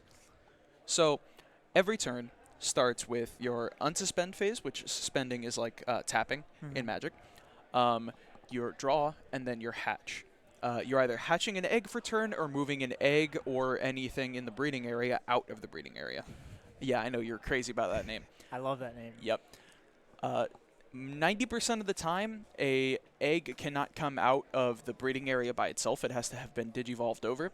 Okay. You can see in the bottom right corner, there is a Patamon there. That is a rookie that has been digivolved over. Every time you digivolve, you get a draw. Yeah. That was something that a lot of people were talking about whenever the game first started, how they loved how if you played a card, you immediately got one back. Exactly, and it's really interesting. Okay, looks like it was a pass out of... What's this? I'm trying to figure out what happened there. Now, are the Tamers, are they just like trainers from Pokemon, but they're a permanent battle effect? Kind of, yeah. So, Tamers come down and they're there permanently unless something deletes them, and deletion is just destruction. Yeah. And they provide effects based on like whatever they say on them. There's mana fixer, memory fixers. There's just things that give you more memory when you do a certain task. You can suspend some of them to unsuspend your other guys. They all have unique effects, but they just kind of sit there until they meet their activation conditions. And TK is, I believe, the memory fixer for this deck. And when he came down, he let Juan take a quick look at his security stack. Okay. Most of the time, you're not allowed to know what's in there. But Yellow But Yellow loves to manipulate the security. Okay. So I'm assuming if Digimon is stuck to any of the typical TCG colors, I'm assuming Yellow has to do with like security and just staying alive. That's correct. And Blue is nothing but control and freezing the game. Yeah, for the most part. Yellow is really, really good at what it does. It looks at the security, it adjusts the security. We just saw actually, Juan took something out of his security, added it to his hand, and then rearranged it by adding one from the top of his deck to the security stack, and then shuffled it up. Okay.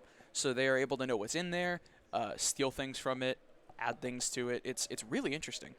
And looks like we got somebody fixing up the stream just a little bit, making sure everybody can see.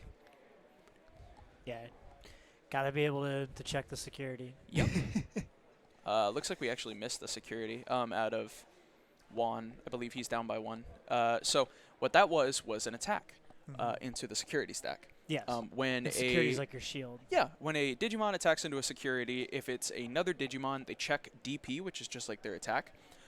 If it's equal or less than whatever is walking into the security, if the Digimon attacking into the security is weaker than whatever number is revealed off of the security, the Digimon dies and the security stack goes to the trash. Interesting.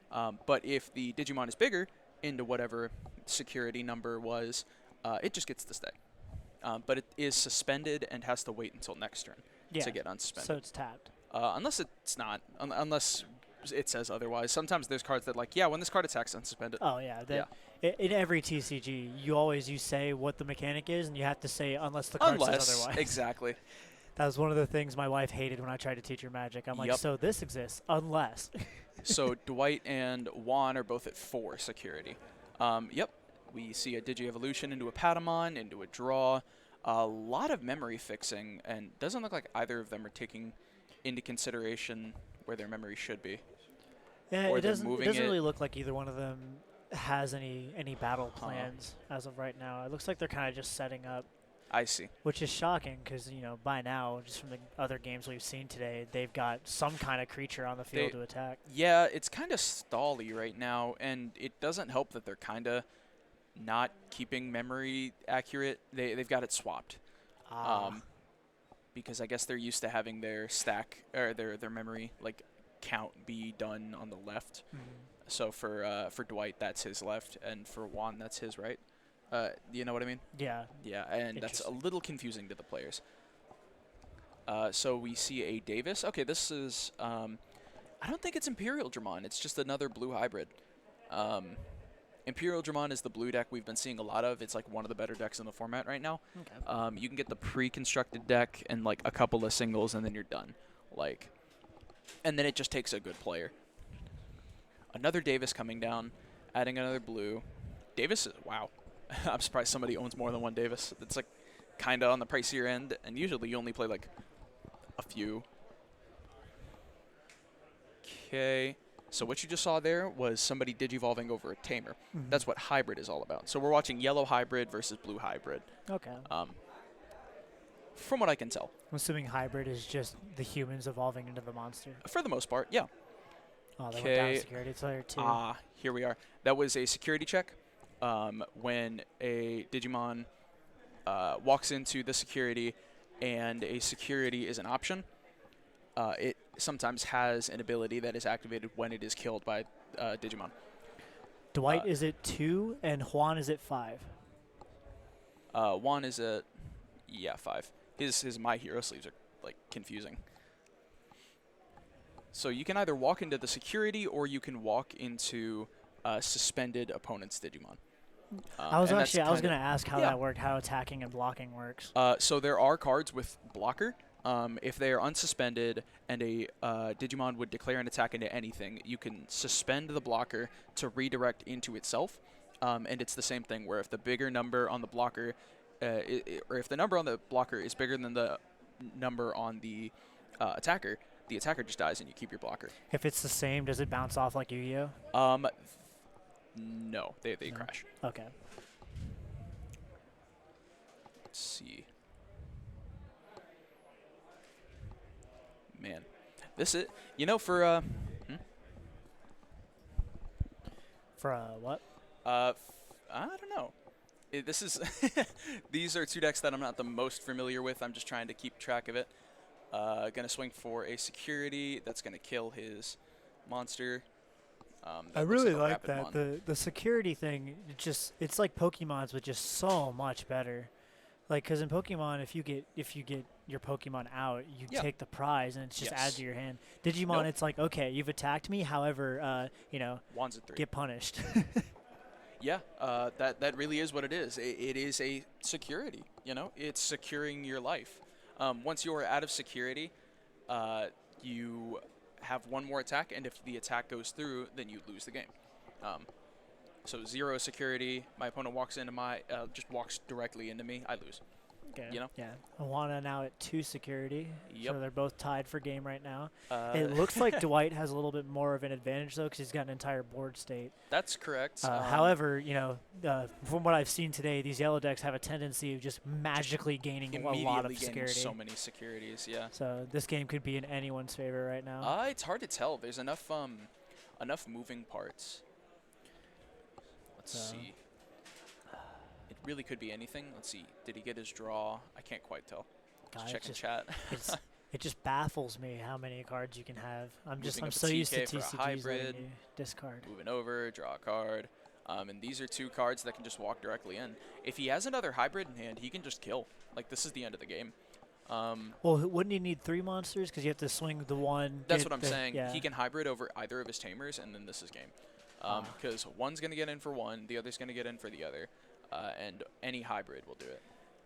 Assuming that he has enough life. Or enough memory, rather. Now he can't do it, because if he were to spend any kind of memory, it would go straight to turn. So he has to attack with just those 2 now. Okay, this is going to attack. So the way they're stacking things, I forgot to mention this, is very interesting. And it's also very important. Anything underneath another Digimon has an inherited effect, or some of them do. Okay. And anything on top of it has that inherited effect. So it could be that the yellow Digimon that just attacked had an inherited effect that does something. Oh, so is it like mutate in Magic, where like let's say Yeah. I've got like a Death Touch creature, I mutate over it, now it's got Death Touch and Lifelink? Yes. Okay. It just goes up to the next guy. Okay. I'm assuming it's like a huge attack buff and everything as well. It can be. Some of them give an attack buff. Some of them give like a keyword. Some of them give an ability, like any new thing. Okay. Here is unsuspend phase, draw, and then hatch. Looks like Juan's doing yellow things. Managed to get his security up, and he's Back got a up board just a little state bit. now. Yeah, he clawed that one back just a bit. Get the draw. Now, when you digivolve in the breeding zone, Yeah. it doesn't cost any memory? No, it does cost memory. It's just that most rookies, to digivolve them, don't cost anything. Okay. You can hard play them for a certain number, but digivolving over something that is a lower level, so you can only go from a 2 into a 3, or a 3 into a 4, or a 4 into a 5. You can hard play those without digivolving for their actual play cost, or underneath that play cost it says digivolve and then whatever it has to digivolve over and whatever memory it would cost for that. And most rookies are going over a 2 into a 3, and they don't cost anything to do that. So it's just replace, immediately get the free draw. Okay. It's just, I don't want this card anymore. I mean, yeah. And something interesting about the breeding area, no digivolving or play abilities trigger there. Yeah, that I figured. It's like right. it's like an out of bounds zone, and Yeah, then next turn kind you of. throw them in. Yep. But they also weren't summoned that turn when you move them in, so they don't have summon Yeah. sickness. So if something comes out of the breeding area, you can just immediately walk with it. Yeah, I kind of figured that much if it's on the field. Yep. Technically. Same thing with tamers. If they've that's why I said a hybrid would have done it. If a tamer walked in, or I'm sorry, if a tamer was hybrided over, that tamer had been on the field before, so you could just walk with it. Okay. And it looks like Juan is at 2 security right now. 2 security. So It's a really close game. Yeah, it's extremely close Yeah. right now. They've been moving around a lot. Very stally. I Yeah. imagine this matchup will probably go into time. Definitely. That's Now, just what so happened right there? Did it just remove a stack, but it didn't kill the creature? it. That is probably what it was. Yes. Some abilities will take monsters off the top of the stack, and then that's a D-Digi evolution, or something like that. Probably because I'm actually not too familiar with that option card. But it looks like it cleaned everything underneath it. Now, is that the official name of the card is an option card, or is that the community? It is given called card? an option card. Like on the text, it's Yeah, option. It's wow. an option. That's It's option hilarious. tamer Digimon egg. Okay. Yeah. Like, I know that was a term in just a lot of TCGs in general, but that's really funny they made that an official terminology for it. Swinging into that, getting a draw because of the inherited effect. Innocence Blizzard main. Trash the bottom Digi-Evolution card of all your opponent's Digimon. Ooh. Wow. Okay. Yeah, that's crazy. Now, does that work with Mother D Reaper? Mother D Reaper cannot be affected by anything. Oh. Yes. So that's why that deck is, like, Crazy. a big thing. Yeah. But it can't attack. Mother D Reaper can't attack. I really wish we I could really have think gotten that matters when you're building up this, No, like, definitely cannot not. be targeted creature thing.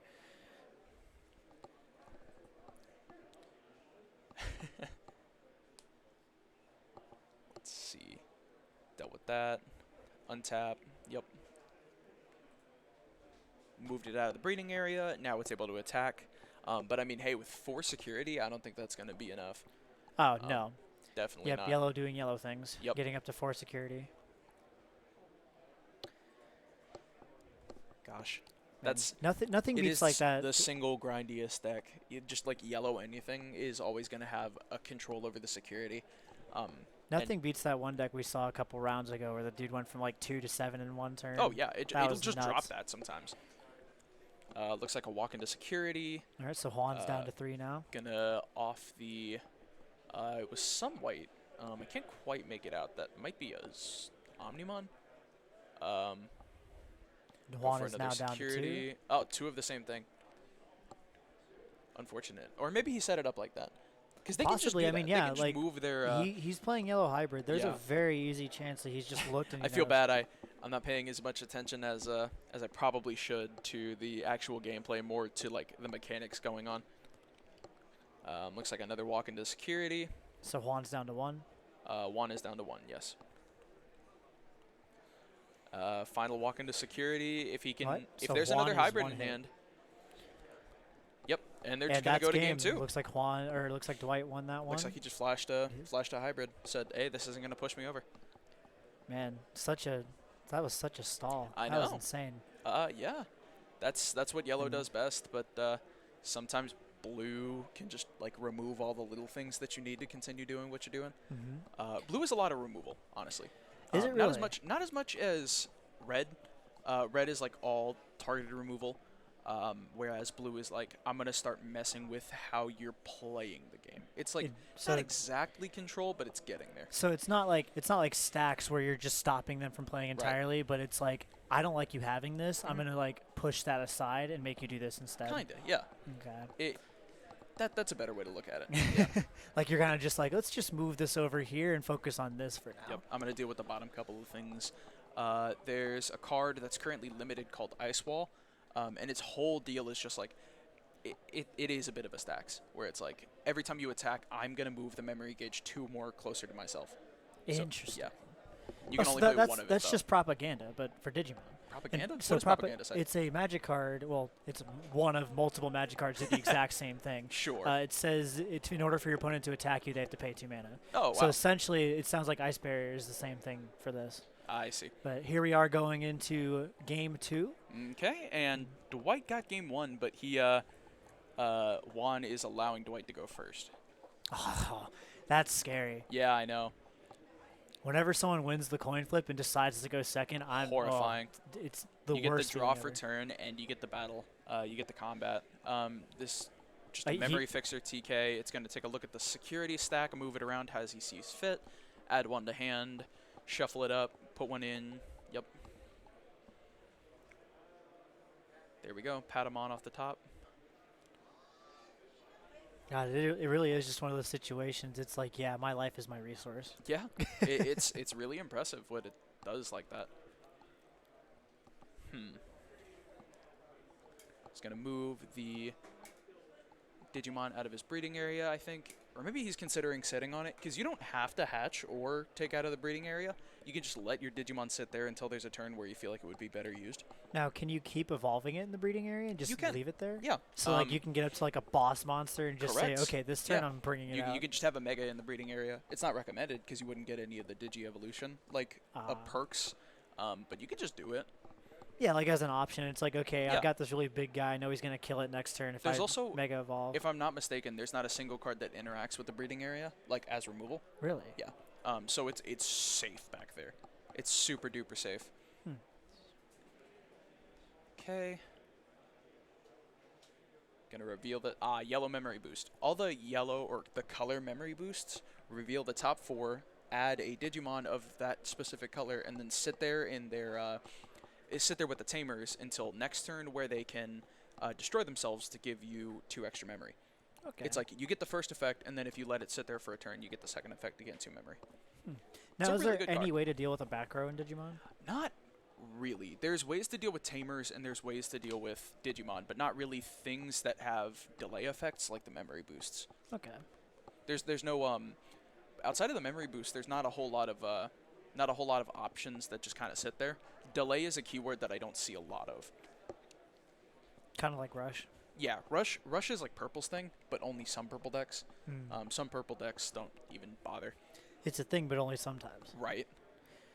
All right, looks like Dwight Okay. and both. It looks like Juan and Dwight are both at 4 security right now. That is correct. Yep. Looks like he's letting his opponent read.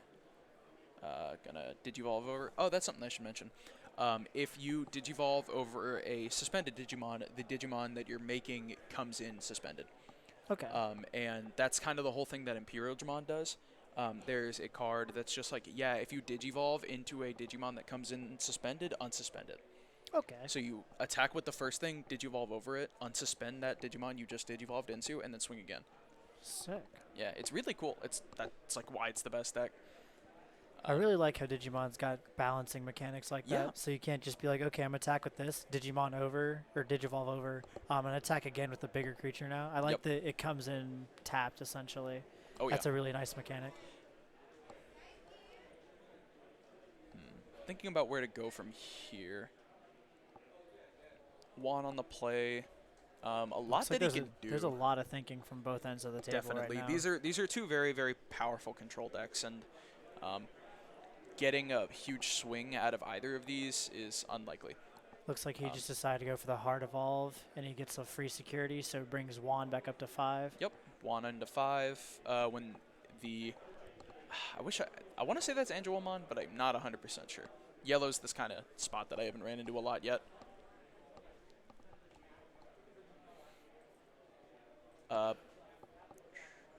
Just comes down, gives you a memory, or gives you a security rather. Okay. So Dwight has the option to swing a couple times here, but I'm not quite sure he wants to. Add it back to his hand. Yeah, looks like he does. Yep. Prevent. What on earth? What's the turning upside down? I'm not sure. I've never seen that. Yeah, I'm not sure what that's trying to convey. Because it's not tapped, and it's not... Anyone in chat know exactly what's going on with that? Is that a mechanic that I'm not positive of? When one of your Digimon with a Tamer card is... Legendary cards Digivolves into this card. Reduce the memory of the Digievolution card. Top of your security stack. That doesn't explain why he was putting it like that. Down? Yeah. Oh, and it looks like Juan went back down to 4 with that. Yep. With that whole mess of stuff. A lot of security moving around. We're trying our best to keep track of it. Man, yellow. I'm assuming yellow decks are just those decks. Yeah. Yeah. Away. Show can't attack or block. I see. Okay. Interesting. So it's suspended, but he just wanted to make it look different. Yeah. Basically. Yeah, that confused me because I know in games like Pokemon, if Yeah. you turn it upside down, it's like confused or dazed Right. and stuff like that. If you turn it sideways, it's like poison. It's its own thing. Yeah, like there's all kinds of stuff. Or paralyzed, sorry, not Right. poisoned. Okay, we're gonna see a Digievolution into let's see. Unsuspended can't attack, I see.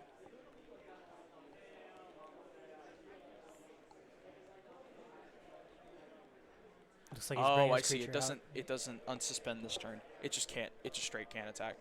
It It's just not. it just exists. Yeah, it just it takes just up exists. space. Yep. But if you were to Digivolve over it, it would come in unsuspended. Okay. I see.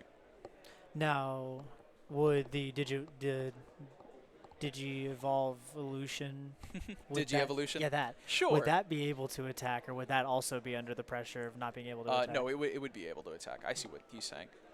So it's not unsuspended, but since it's upside down, he's just conveying that Digimon could not attack. But if you were to Digivolve over it, it wouldn't keep that trait. Okay. That's really nice that ailments don't trail over. Yeah, right? There's not a whole lot of that sort of thing. Add 1 to hand, it looks like. Yep, add a pass, destroy. Untap, draw.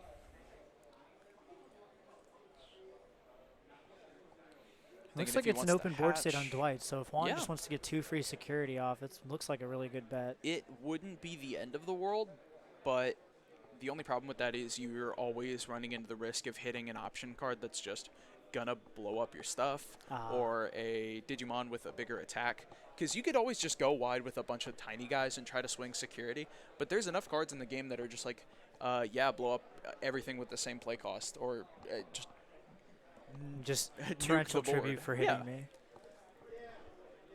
It's like Mirror Force. Ah. Yeah. Kinda. A lot of Really thinking giving it from some both thought. ends of the Yeah, I was table. going to say, there's a lot of thought that has to go into something like this. Juan's really calculating what he wants to do here. He has to. Or actually, wouldn't it be? Is it Dwight's turn or is it Juan's turn right now? It's Dwight's turn. Oh, okay.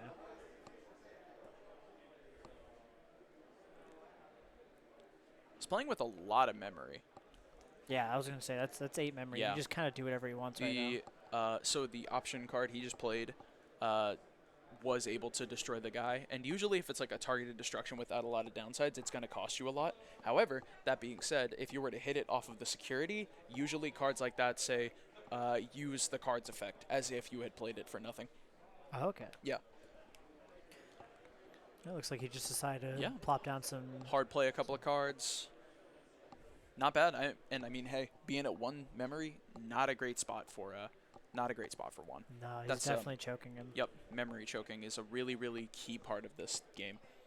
Keeping your opponent on as little as possible and like forcing them to only do a certain amount without like just rewarding you. It's a really, really interesting gameplay. There we mechanic. go, the Digilution right there. Yep. And when it comes down, it's just And going he gets to a free provide another security. Digi-Evolve Evolution. Yep.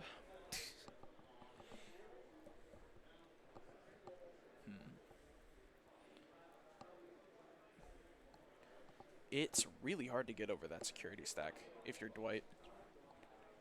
Without any of the options that'll deal with the Digi-Evolution materials underneath these monsters, I'm not sure it'll be easy.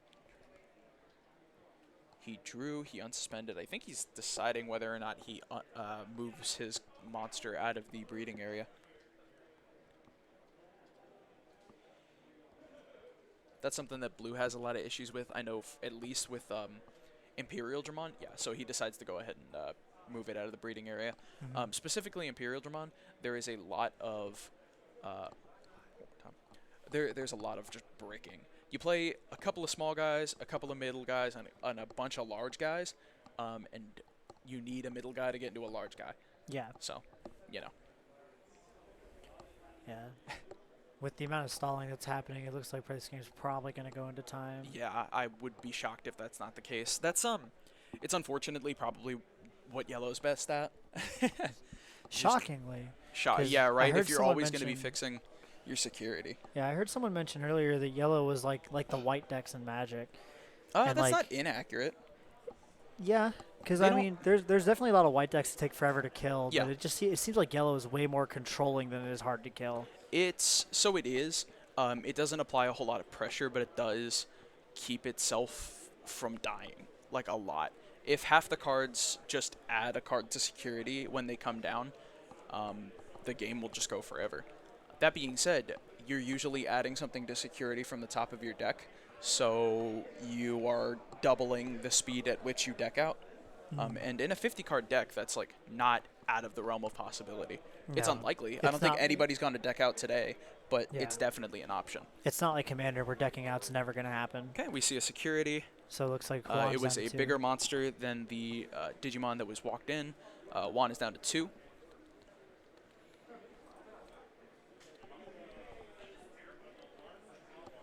Okay.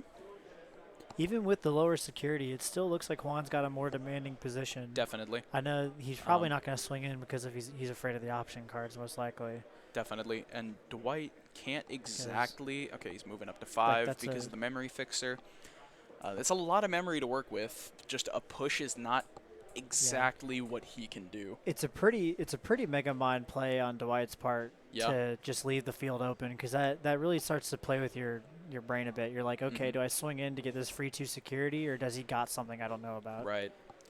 I mean, with the memory fixer in Matt and I believe that Matt is a memory fixer. I can't quite remember. I think there is a blue Matt memory fixer, but that's the box topper one, so I don't recognize it. You're going to be playing with a lot of memory, and if you have a lot of memory and a bunch of tamers still on the board, what's stopping you from just whipping down two hybrids and just ending the game? It looks like he just checked his security just so he knows. Decided he didn't want to take anything. Yep. Yep, here comes a hybrid for 2. Yeah, 4 cost. Okay. Right. Then which mat is that? I wonder. All right. Go Looks to like 1. he just decided to double evolve and pass. Yep. And he Fix backs up memory to a little 3. bit. Goes up to, yep. All the way up to 4. Hatch for turn. Gonna have to work through a lot.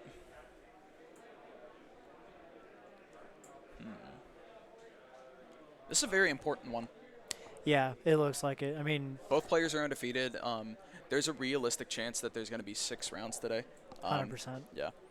If not 6, then 7. But, like, if one of these players gets it, they're probably going to be in finals.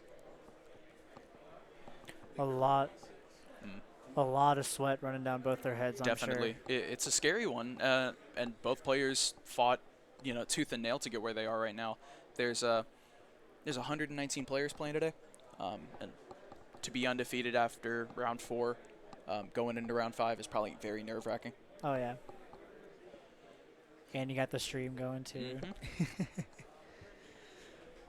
Okay. All right, walk into the security. It's going to kill that.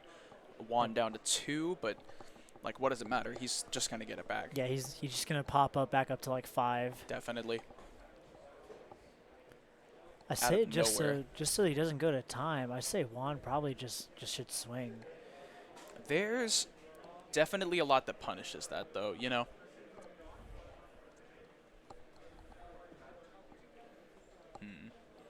Juan's down to 2. Okay. A lot of thought being put into this. Trying to make sure you guarantee your opponent doesn't get too much out of whatever you do. Start your turn if your opponent has Digimon. No. Okay. It's a little bit of extra memory. This is game 1, right? This is game 2. It is game 1. Yeah. So there's a pretty high chance of it going to time. Yeah. But Dodge the spark. it looks like even though Juan's got the board state, it looks like Yep. Dwight's like he's doing things. He's like There's a lot more setup going on here than it looks. Yeah, he's shockingly like in the driver's seat right now. Yeah, for how little is happening. All those tamers really are just like a threat because you never know when they're going to move out of the tamer area and just become a Digimon that matters. It looks like Juan just said screw it and went straight into the security, so Dwight's down to 3. And not a lot punishes just doing that again. Hey. Okay. Add a All right, tamer, looks like he put it gets on the another top. security up. So they're both at 3 now. Yep. Tamers, when they die in the security, more often than not, just put themselves onto the board for free. And the tamer that he just put in there is one that when it comes in, it's about to just like fix the security again. Walk in, hit it, Oh, use he's it. back down to 2 now. Yep. Okay, no, I was thinking of the one of the other ones. Okay. Probably gonna walk in with that, get the draw. It's gonna do that. Remove one of the materials from underneath. Swing for stack. All right, Juan's down to 1 now. Yep. Get the play. It'll be able to look, add it to the hand, And Juan is and down then put to the card from. Yep. Yep, that's game. Oh, okay. All right, so Dwight wow. has come off the victor with this game Incredible. or this round. I That was a almost lot missed it of at the end mind there because games. I was looking at the tamer trying to think like that was one of the ones that adjusts the security as well. Wow. A lot of mind games from Dwight's end. That was definitely. very fascinating. It's very exciting. How much time did we have left after that? Not sure. Yeah, we'll I have can't to find see it. from Yeah, my right. But I'm sure there's probably like maybe 5 minutes left in the Yeah. turn. But Man, it's very solid playing from both players, Definitely. especially with control decks. You wouldn't imagine there to be such a quick game end like that. counterplay. Yeah. Oh, it's exciting. Very. One of these players is almost definitely going to be going into finals. Oh yeah. You think we're going to have finals on stream? Yeah, we oughta. Unless it's not finals, we'll have to see. Yeah. Well, Yeah, just fascinating how this definitely. game is. we're gonna hit you guys with the be right back. We're gonna figure out if there's gonna be one more round after this or 2 more rounds probably. But we will definitely be right back. All right. See you guys later.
Okay, there we are.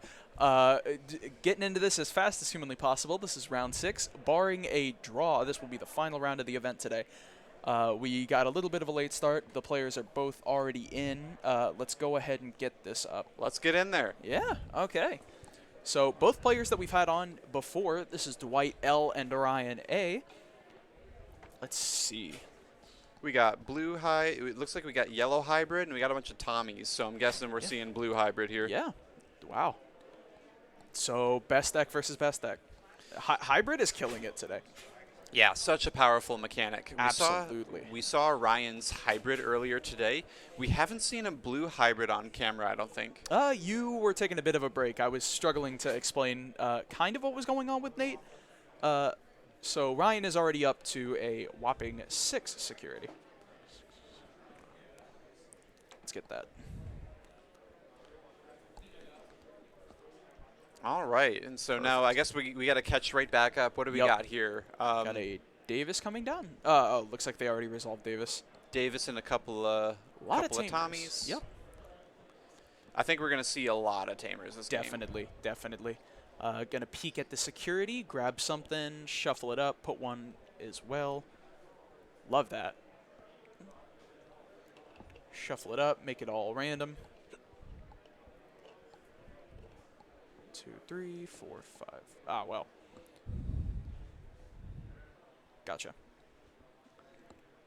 Perfect. I didn't quite get to make out what card he added off of that. Yeah, I also missed it, but it's all right. We at least know it's probably a hybrid. Definitely. Ooh, we hit a memory boost off security. Love that. Yeah, both of these decks have a ton of things they can hit off of security. Oh my goodness, no kidding. All right, I've never seen this matchup before. I'd think like a hybrid mechanic. It's super memory efficient. Definitely. You got a bunch of Tamers. I believe we saw this same matchup last round, but it was a different player on yellow hybrid. I gotcha. Yeah, we had Dwight on last round. Let's see. So how'd that go? Was that like a slow game, quick game? Very slow, but that's okay. Very slow. Yeah, that is more than okay. Both players needed the time to be able to work through what they have going on. Okay, moving up a Tamer. I can only imagine he's just debating on which hybrid he wants to throw down. I see. Is that a Greymon? So it's not a Greymon. No, not a Greymon, a Garurumon. I don't think so. Can't quite see it from here. It's one of yeah. the hybrid boys. Definitely. Hit a Patamon, bring him down to 5. Get a play, Ooh, down to 3. Strabimon. 2, 3. Add a blue and a blue Tamer, I imagine. Just familiarizing himself with the effect. Cannot attack. Yeah, blue. so for our chat here, so the Tommy digivolved into a hybrid, but I can't see which one that is. So what's the name of that guy? If anybody would know it, it'd be Teep. Teep is a regular of our locals, one of our better Digimon players, absolutely. Would have loved to have seen him here today, but he had a couple of things going on. All right.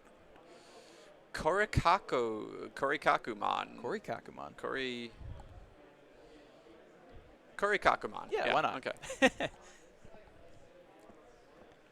All right, so where were we? Oh, yeah. We're going up into, looks like this is going to be, I always get Zephyrmon and Jet Sylphimon mixed up. I think Jet Sylphimon's the level 5. Whoop, we just saw a crash out of these.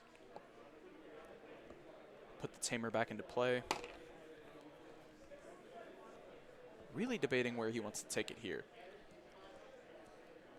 Yeah, this Move it up. this game might end up grinding because I imagine. yeah, we're gonna see a ton of Tamers. Both of these decks are really memory efficient. Definitely.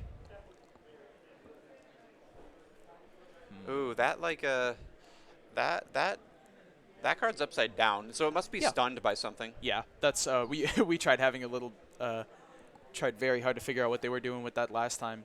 We also had a yellow player doing that. Whoop. Yeah. Love that. Going to be able to take a peek, adjust the security around just a bit.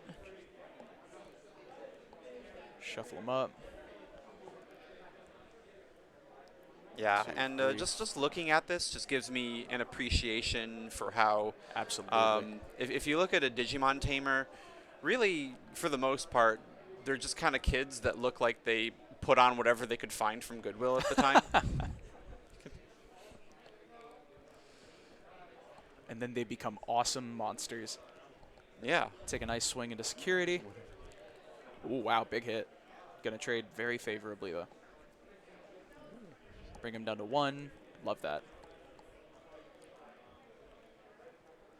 Any memory adjusting from the tamers?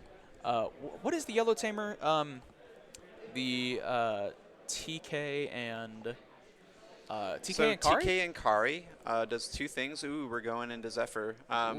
Zephyr swing. So TK and Kari, if you have fewer security cards at the start of your turn, you gain 2 memory. So it's a comeback card, and that way it's very powerful to hit it off security. I see. But also has a small thing. If you attack with a yellow Digimon, you can reduce DP by 10. Oh my goodness, and a huge memory swing off of all the So tamers. just that combined with the other DP reduction gives us some removal. And here we see a red and yellow Digimon coming out. That's the Sylphimon, I believe. And what does Sylphimon add for this deck? This is the first I've seen it in here, so this is an interesting tech. Yeah, it looks like it came down and removed the level 3 that he had going on. Yeah, it must be working out for him because we're watching this match right now. Oh, yeah. Interesting techs. I love when techs like that pay off. It's like we said way in the beginning of the stream. These decks are in motion. Yes, they have not been solved.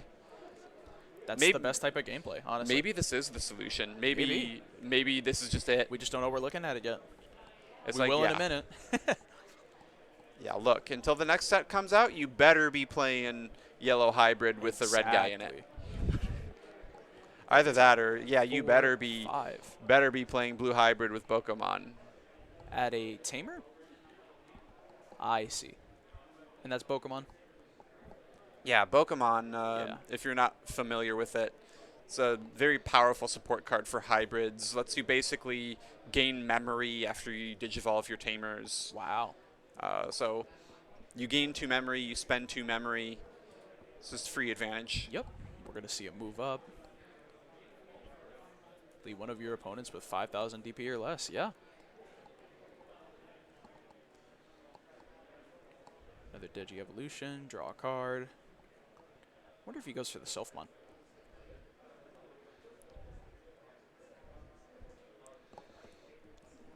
Yeah, and here we see a cool little thing the blue hybrid deck can do, and that's add its own materials back to hand just to get more advantage. Again. Yeah. Yeah. So you can reuse the same pieces. Yeah. I've been noticing a lot that it's been dealing with the materials out from underneath other monsters. Yeah, that's kind of Blue's thing. It Down just to 2 on Ryan. it takes away your materials, and then it says, "Hey, you can't take the bus. You don't have any money. You don't have a ticket." I love your metaphors. Thank you. They paint a great picture. I got that switched. Oh, I see. Digivolve it.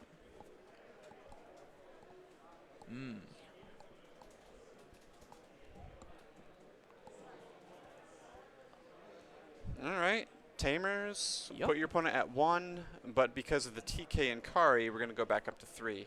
Pretty good, pretty good. Get 2 moving. Digivolving in the back. Get a free draw. Wonder if there's any way, because I mean, as much as yellow likes to adjust their memory, this is getting a little Dude, shaky. I've seen that plugin all day. Yeah, looks like people White is keep also on a little bit picking up and unfamiliar with reading it. That's gotta be the tech, right? I gotta Definitely. read that thing. I mean, I know I have a million of it out of EXO2. Yeah, we should look into that because Definitely. we keep on seeing that card. It's got to be good, right? It has been coming up. Can you even see what color it was? I did not make that out. Let's find out. Oh, and we got Ophanimon fall down mode. Did that? Yeah, that added a security to the stack. Gonna swing for 1. Both players now at 3. Oh, It's the blue plugin. Oh, did fall down mode just lose its security battle? Wow. How? Probably ran into some big boy, Some huge boy. a blue card. So that's the blue plugin. Yeah. And reveal the top 5. You can digivolve into a non-white Digimon. If you don't, add Non-white, to your darn it. hand. without paying its memory cost. Ooh. Wow. That sounds really, really, really Interesting. powerful. Yeah, if that's less than 3, then that's cheaper than most Digi-Evolution requirements anyway, so that's pretty powerful. That's insane. Oh, and it has like I love the plugins. They all have like some security effect that just kind of sounds random. It's not just do the main effect or add to hand. No, just throw down a tamer from your hand. A free tamer. Wow. And these are both decks that are really going to benefit from getting a free tamer. Absolutely. Wow. Not much is as threatening as a Patamon just sitting there. Yeah, but what's that Patamon doing right now? Not a whole lot, considering he's got 0 memory. Debating whether or not he goes for the swing. Maybe takes advantage of a hybrid in hand. Let his opponent go up just a bit. Patamon is doing his best. That's right. Yeah. Here we go. Going into a level 4, probably getting a little bit of memory. Yeah, not too much. Go into the Kazimon. Nothing ridiculous. Immediately goes to 7. That's where it's ridiculous. Yeah. Wow, immediately 7. It makes sense. He's got so many kids on his side of the board. Yep. It's like a classroom. Yep, here we are. Kari coming down. Move it up. Get in there. Oh, this is getting out of hand. Another hybrid in hand that doesn't cost anything. Might just and he just got rid of that Patamon, and he's not going to benefit from that inherited. No.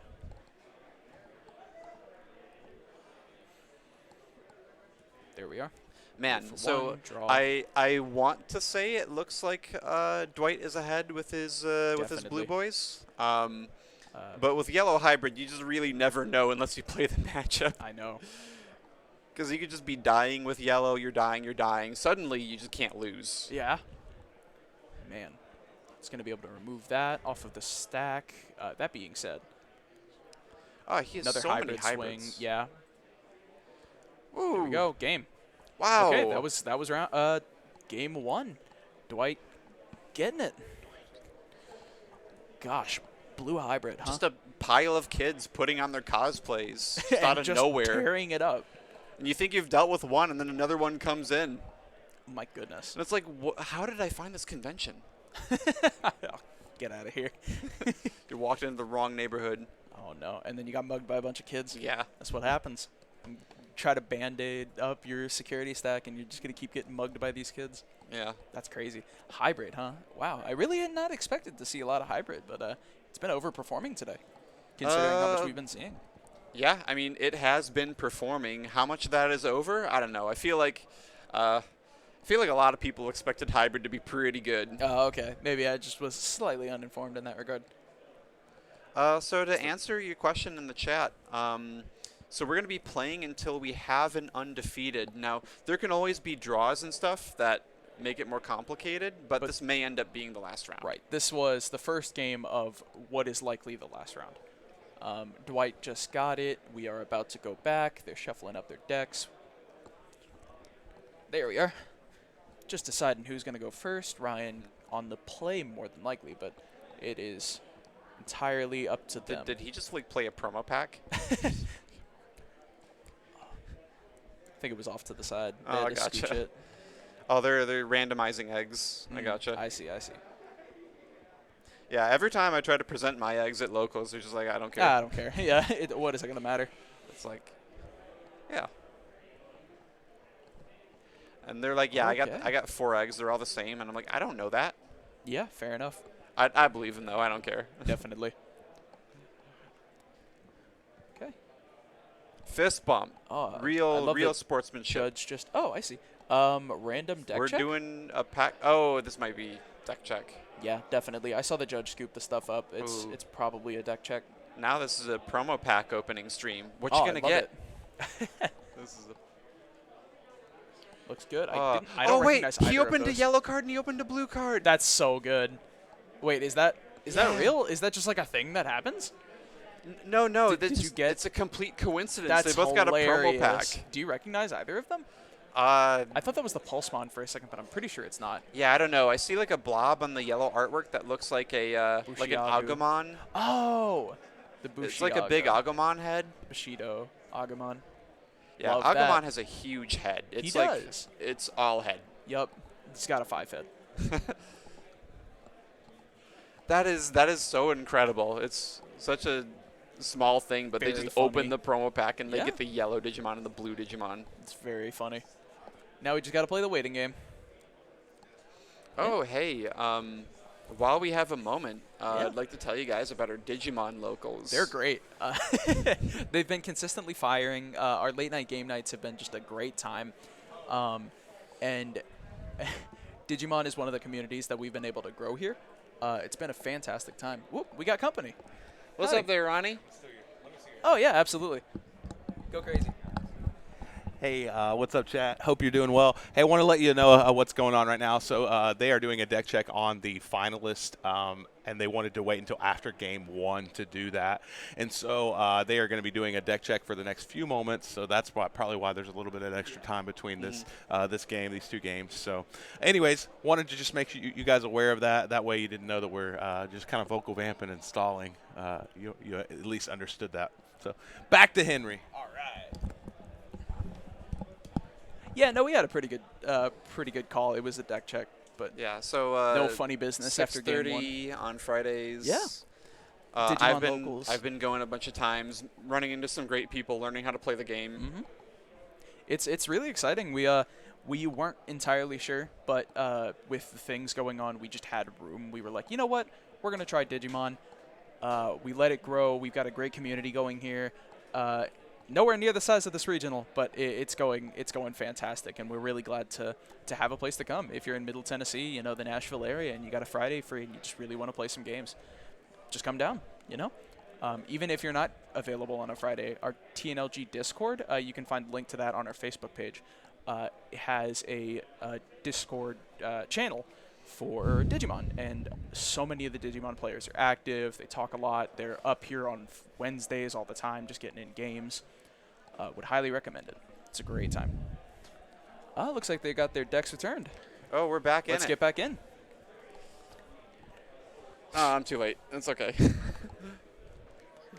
Real quick pile shuffle. Wow, he's playing in like he is pile shuffling fast. My goodness. I think they're both on blood reds too. Very funny. Okay. Absolutely Alright. no wasted time. Oh, they might be on. It might be like blood red and then crimson or Crimson, something. yeah. Ooh. Impressed with how fast they're pile shuffling. Wow. Yeah. Well, really, this isn't a shuffle. They're out for this blood. is a counting mechanism. Yeah, because they're laying out their. I'm being a butthead about this, but there's nothing random about setting cards out in a predetermined order. Fair enough.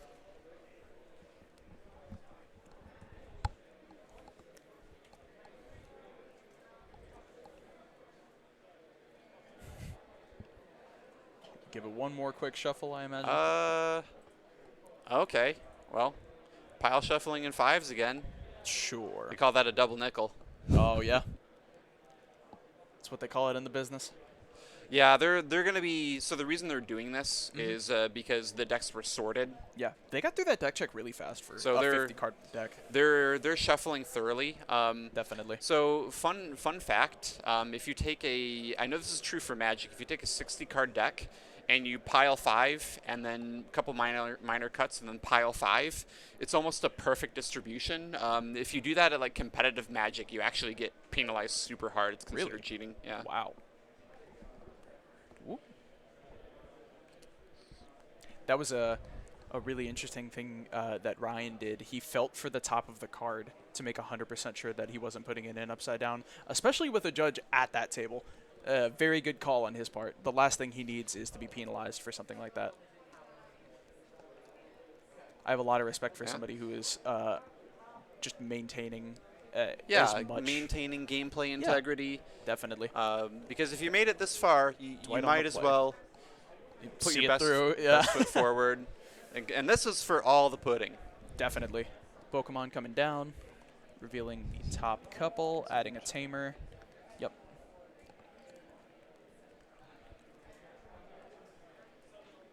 Yep. Very cool. Yeah, Pokemon looks insane. Yeah, so Pokemon just does a whole lot. It's 3 I can memory, so tell. very affordable. You immediately get to look at some cards, get some searching consistency, and that's in addition to the memory gain ability. And Yep. usually when you're going into a hybrid, it costs 2 memory. So it's kind of like a free Digi-evolution for a hybrid. Very powerful. Kari TK coming down, get a little bit of a memory choke, keeping their opponent at bay as best they can.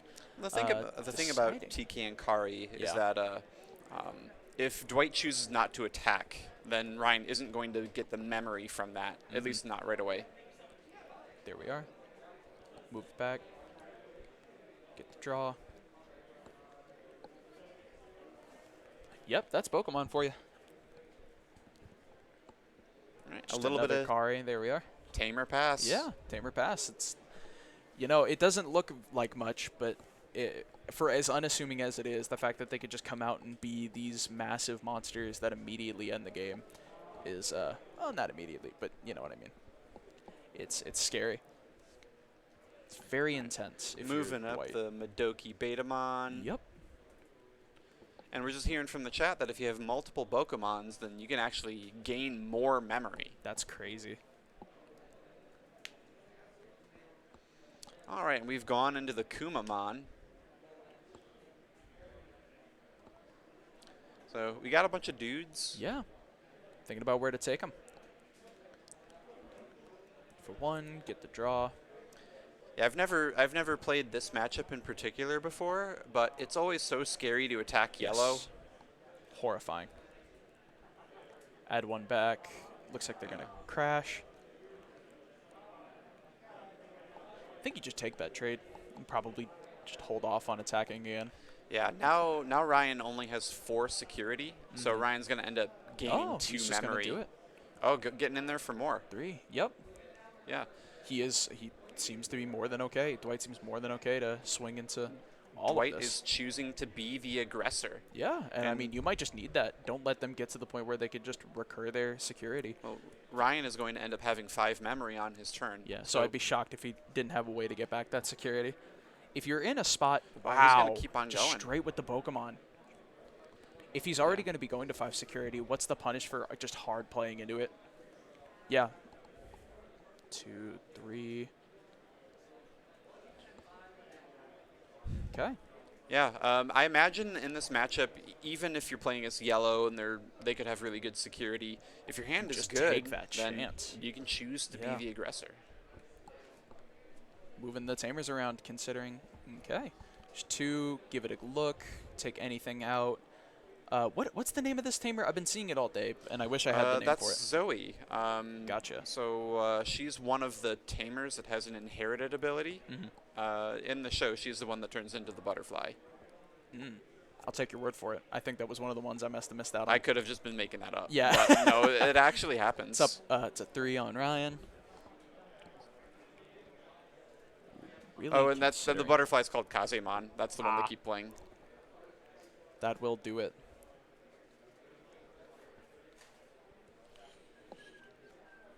Place search your security stack for a hybrid or tens warrior. Excellent. Wonder if he just takes the chance. Just allowing the pass, letting his opponent go to 3. I don't think I've seen that at all today.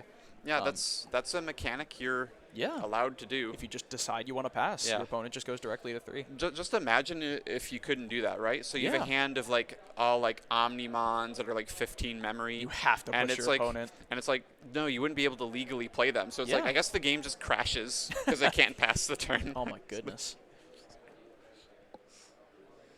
3 memory, it doesn't feel like a lot, but it really can be in cases like this. Yeah, especially with these hybrid decks. They're basically not paying any memory at all. They Almost none. just have their dad's credit card. Just have no concern at all. They're rich, spoiled brats, all those children.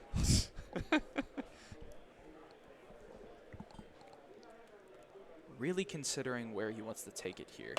Dwight has a lot. Full stack on 3 mem. Oh yeah. Definitely. Get it all back. Go to 0. Yep. Put those in the trash. Get rid of all those inherited effects. I'm not sure if there even was one, but you know. Yeah, so Zoe provides an inherited effect where it actually increases the power of your security Digimon when you do a security battle. So it makes it harder to attack into them and have your Digimon survive. All right, and we see another frozen Jet Sylphimon. Just sitting there, doing what it does best. Yeah, it kind of Sitting already did what it wanted to do. Definitely. Which was draw a couple cards, recover. And we actually weren't too sure. If you Digivolve over this, it doesn't keep that trait. It's, or is the, maybe the option that is, So the way that works is if you put an effect on a Digimon, and then it digivolves or changes form, it still keeps that effect because it's considered the same Digimon. I see. So this is the 6th round of Swiss, and barring a tie, this will be the final round. One of these players will be undefeated after this, and they will be the first place. Oh, so Ryan just kind of drops a Rapidmon. Just casually. Yeah. Normally you 4. see Rapidmon, it's just deleting a whole bunch of rookies and suspending them, but now it's just a Rapidmon. He's just getting in there. Yeah, might be all he has to do. Yeah, I imagine in this matchup you really can't afford to be greedy and be like, oh, you know, I should really hold on to this Rapidmon. Not in hybrid. I mean, Dwight chose to be aggressive earlier. Ryan's getting in there. Maybe that's just the matchup knowledge. Maybe that's just what you have to do. Yeah, both of these players really are very clearly showing that they know exactly what to do. Yeah, I mean, we're watching their games today. Yeah, definitely. Neither of these players are new to us. We've had both of them on earlier. Give it a good shuffle. That one going to the top. Love that. Still nothing on the security stack that Zoe could add.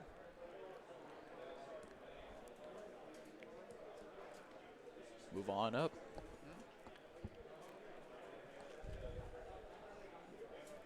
All right. Man, with all these rounds, it takes a lot out of you following all these different games, seeing all these new cards. I feel like we've been a little quiet for a second, but it's just we are taking in this. I'm catching my breath. Yeah, no kidding. My goodness. And imagine how the players feel having gone through 6 rounds of it's intense. It's intense watching this. Imagine how intense it is playing these out. Yeah, surviving all these rounds. I know. Round 6. Everything relies on this, you know? Yeah. One of these players is going to be the winner. Make enough correct calls to make it this far. Definitely. Not dropping the ball. No. My goodness. I wonder what the punish is to just start walking into security. Typically, they just take you out of target. Yeah. I'm just kidding. Jeez. The bangers out of Blake today. That's like you're in the back room having some coffee, and you're like, how long have you been on break? And you're like, I don't even work here. It's going for the, was that the Zephyrmon? Clearing it out, letting him crash. Trading. I mean, honestly, yeah, with the stack that high, you might need to. Sad Francisco, Sad that's right. Francisco, where all the roads go downhill.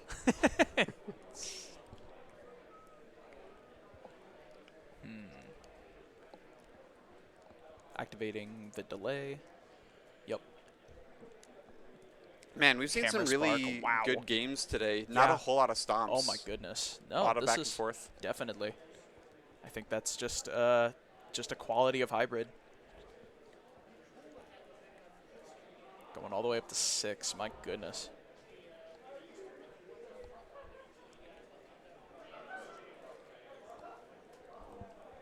There's a lot to be working with here. Oh, considered it. Give him one look, add 1, put 1, shuffle it up. Here we go. Here's the tech. One more time. It's 5K or lower and a DNA Digivolve. Just make it go away. Yeah, I'm gonna be real. I don't even know who's winning. I don't either. Yeah, I'm inclined to say Dwight just because of security, but that is almost not accurate. Like, who even knows when you're dealing with yellow hybrid? Yellow hybrid could be like, oh, you know, I'm down in security. That means I'm winning.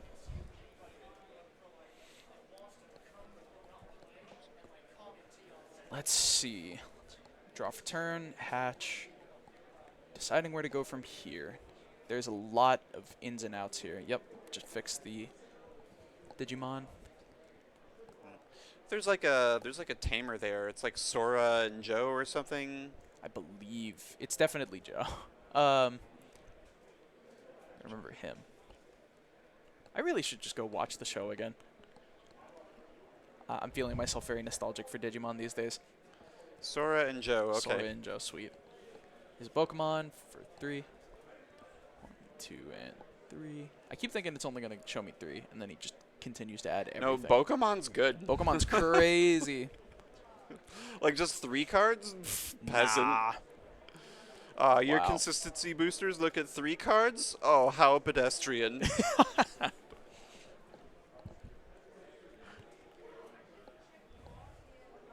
Man. Davis in. Hybrid. Draw. Tuck it. Yep.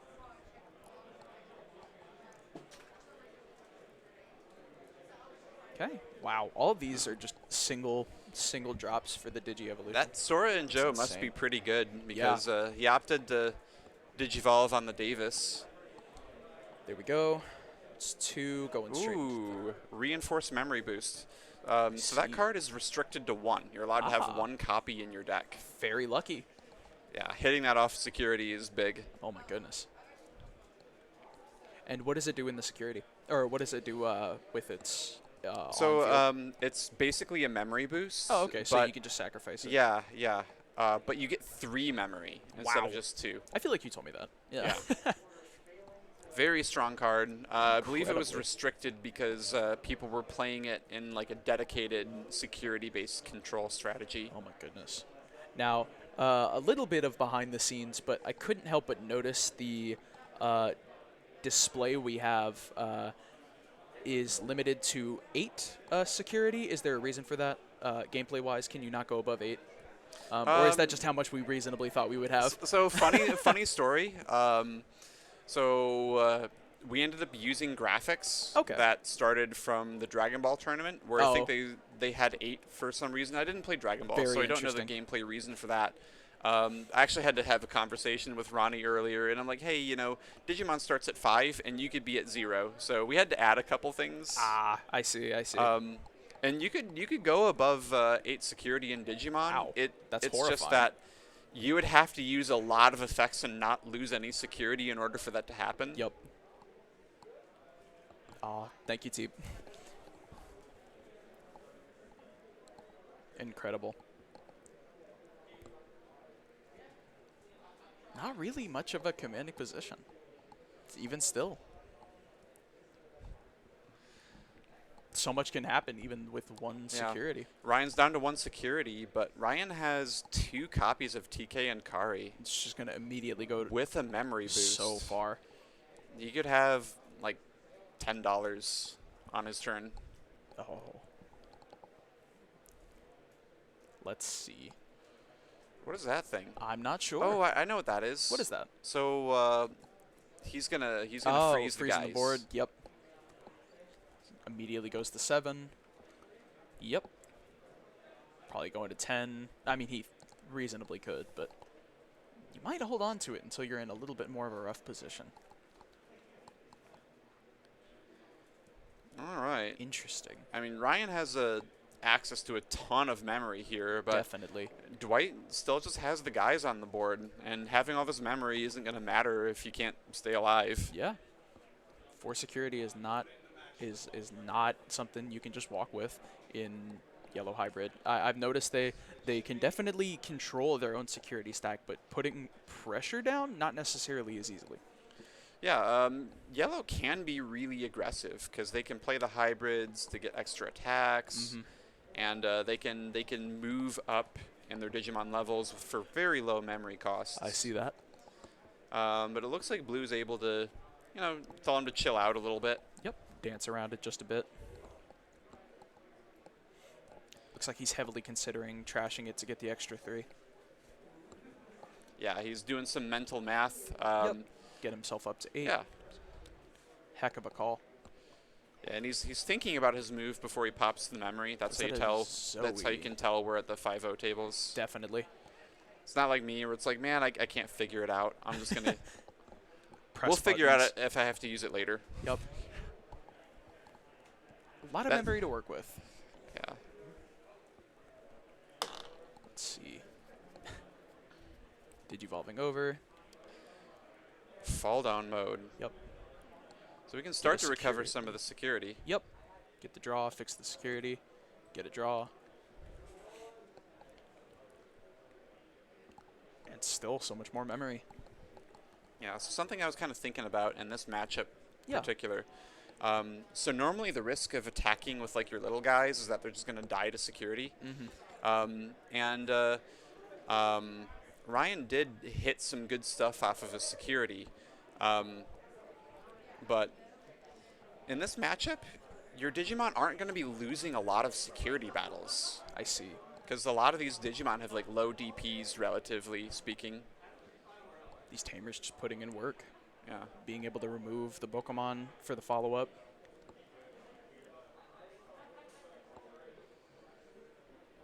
Considering where to take it from here. Looks like he's Digivolving over. Ooh, Susanoo-mon. Incredible. So, Just clear that board. Susanoo, you can play it on top of a tamer if you meet its conditions, Mm. but it's also just a level 7 Digimon, so you can just Digivolve into it. Incredible. And it cleared the board. It got rid of the issue at hand, but Yeah. what does it do after that? Well, Susanoo, so it deletes something immediately, but it also just hits for 3 security. That is That's security incredible. attack plus 2. Wow. And say I have 2 security and a 3 security walks into me. Do I just immediately lose the game? You do not. Okay. So the way it works is no matter how much security a Digimon has, the only thing that's going to do is it's going to make it remove more security. You still have to attack for game. I see. That mechanic is one of the reasons why something like Gallantmon Crimson mode is so good, because it attacks and then it just like trashes cards. Yep. And then you So check security. it can give itself its own lethal attack, basically. Wow. Susanoo does not have that privilege. It can either attack for game or it can hit up to 3 security, and that's all it's gonna do. It's a lot Free though. draw, definitely. Only have to deal 3 more hits though, until you have to deal more. Playing with a lot of memory still. Yeah, we're just looking at this text right here in the chat. Susanoo-mon. You can Digivolve this card from your hand onto one of your tamers by The placing tamer is a 10 level tamer 6. cards Wow. or hybrids from your hand or trash at the bottom of your deck. Very funny. So that does a lot. Yes. Not only are you ton. able to play it like a hybrid on top of a tamer, you're actually putting resources in the deck. So even if that doesn't end the game, you're at very least not gonna deck out before your opponent. Definitely not. He's going to start moving some stuff into the trash when it hits the board. What's that? Looks like he's considering what he's going to hit with it. No, he's just freezing it.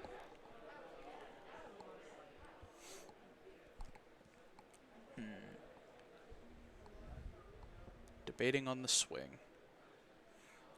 Yeah, Dwight's ahead on security, Going but for security. That's one. Plug-in. ooh. What is the security? If it's add to hand, this is a very rough spot.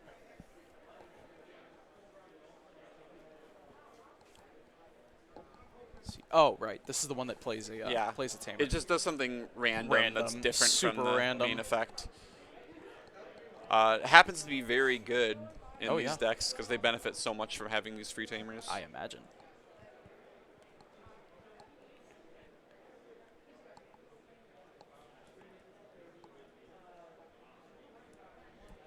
Yeah, Dwight is ahead in security, but what are you going to do about That's for Susanoo-mon? Yeah, for how much longer? Because that thing hits you once, you're down to Might be 1. It, yeah. And there's one more attack, and this is hybrids, so any one of those kids in the back row can just come out Just of nowhere. immediately, Yeah.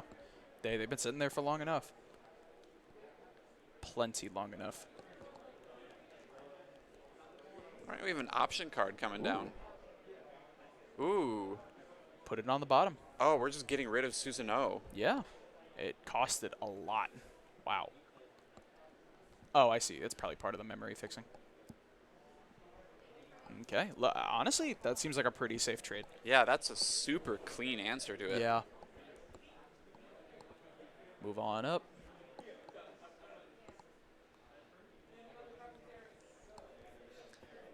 Really? Yeah. Overall, it's just fantastic for Dwight that he has this plan. He's being aggressive, and even when there's a problem, he has Applying the that answer for pressure, it. yeah. He has the plan. Saving whatever he might have, you know, until it really is necessary. That's that restraint that we see out of pro players. And Ryan, it's up to Ryan to have a reply to this. Yeah. But if there is a reply to be had, it would be Magnamon. Or is that Rapidmon or Magnamon? It's Rapidmon. Okay, gotcha.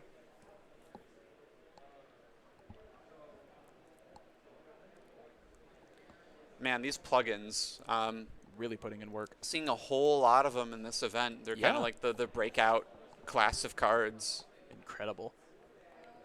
Okay, back up 2 on Ryan.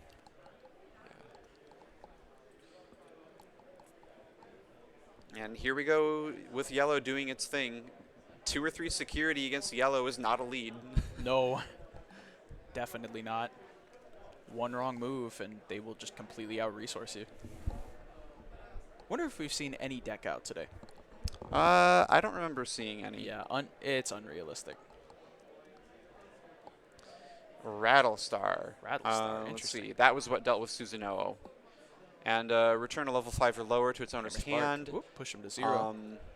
But if your opponent has 3 or more Digimon in play, return one of them to the bottom of its owner's deck instead. That's incredible. Super clean answer if your opponent's Definitely. going wide. Swing and stack. Ice Wall. Let's move that up. I think it's in the wrong direction, but it's fine. A couple of players have been having issues with that. They're used to having their memory be on the left side, their left side. So I think some players have been kind of... I mean, they could just rotate the memory counter. You're so right.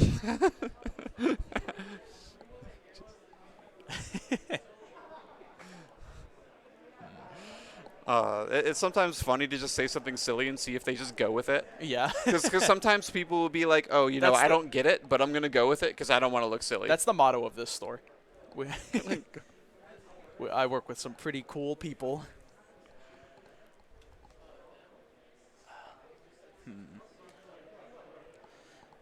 I'll be honest, this does not look like the end of the game this turn.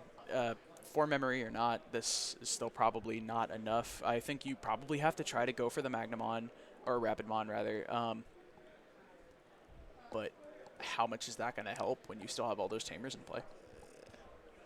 Yeah, I don't know what Dwight's supposed to do about this. It seems like he had the plan, the aggression, the answer for Susanoo, but kind of looks like it's running away from him. I see.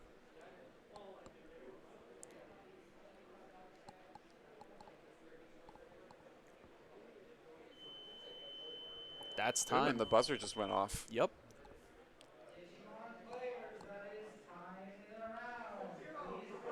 Dude, depending on the draws, we might have another round. Oh my goodness. Looks like Ryan just wants to get through this game, see if there's anything else that happens. Well, if we look at it, Dwight has a round on the board. Yep. So if and this time was called. Yes. So really all Dwight has to do is survive a few turns. Yep. If there can be 5 minutes and 3 turns, this is the end of the game. However, if one of the players is able to decide, you know, if there's a clear winner, then we have a problem. Yeah, and Blue has some effects that could help survive. He could Yep. remove materials, he could freeze things. I think we're probably going to swing into the... Oh, not the Magnamon. Or I keep doing that. Rapidmon, and then it's going to destroy the other one. Ooh, really setting him back. Oh, yeah. It's going to be a lot harder for Ryan to tie up this game. 'Cause Definitely. really, that's what Ryan has to be doing right now. He has to be playing Absolutely. for a tie. Mm-hmm. This is turn 0. How much can be done out of the 2 security, though? All right, so Dwight's going to finish his turn. 4, and then it's going to go right Ryan's going to get a turn. Mm-hmm. Dwight's going to get a turn, and then Ryan's going to get one more turn. Yeah, turn 0, then Ryan, then Dwight, then Ryan. That's it. Okay, and then after that, the game is over. Then that after, yep. Unless the 5-minute time is over. Okay. But I'm not sure. They're both playing at a pretty decent speed now. So Ryan actually gets to attack twice. Yes. In that turn of events. That's correct.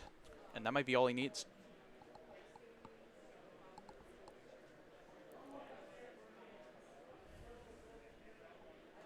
I have a hard time believing that nothing in that hand of his is playable. It's just deciding what is playable enough to try to end the game. Yeah, I'm sure he has plenty of good cards available. See, blue memory boost. Very good. It's a good hit. 1. But how good? Give a peek. Is it playable? Shuffle them up. That's going to the top.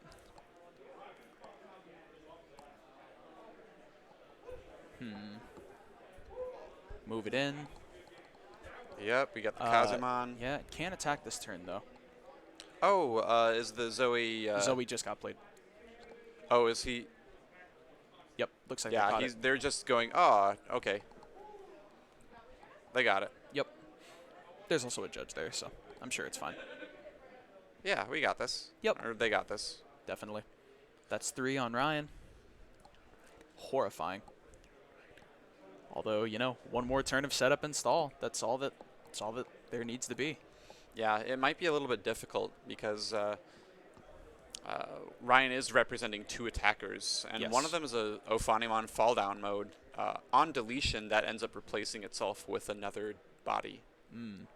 We do still have 2 more memories, so actually, realistically, we're looking at 5 memory on Dwight. But is it enough? Debating on trashing the blue memory boost or deciding to move the Davis up. Looks like the judge has moved the timer in just to remind both players of the 5-minute time extension. I wonder if the deck check plays into this at all. I would think so. Yeah, right? I would think so too. Just get deck checked, and it's like, yeah, your game's gonna take like 10 minutes. Yep. Plus. Yeah, I guess you just drew the short straw, bud.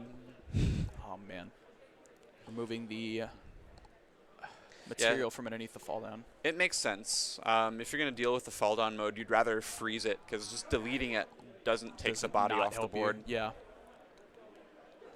Up by 2.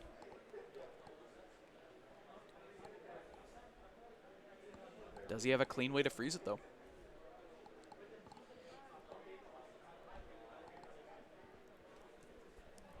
Very intense. Very intense. Yeah, I've had those games where it's like, yeah, I'm playing a blue deck. I got like 15 cards in hand. I need to freeze something, and I don't have one.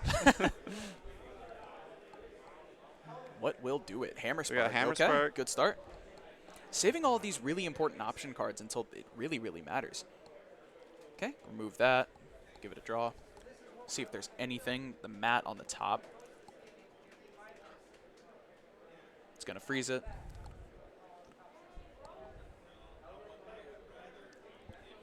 This is so close. It's terrifying.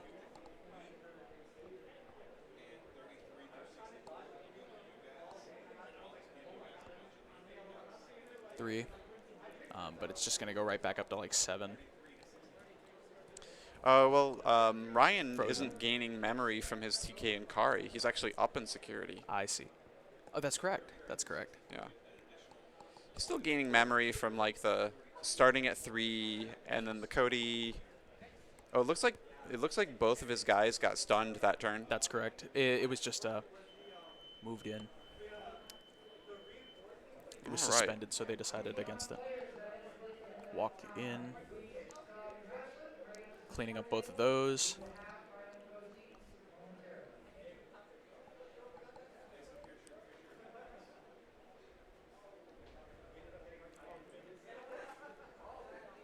All right. So we kind of assumed that this would be the last turn of the game, but that might not actually be correct. Yeah. It may be, but because Yeah, of the time extension due to a deck check, it's probably not. But I don't think there's any way that this game can go outside of a tie. Interesting.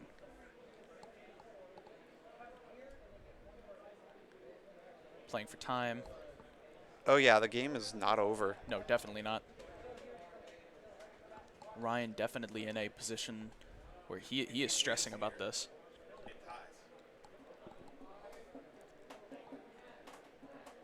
Yeah. Okay. So they had a deck check, so they might be under different time. Yes. Well, they looks like they just decided the winner, or I guess tie. Yeah, they finished the game.